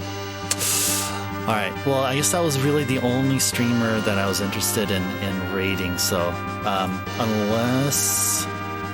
Yeah, I don't have a... Oh no! Oh no, Tragic on Twitch did that?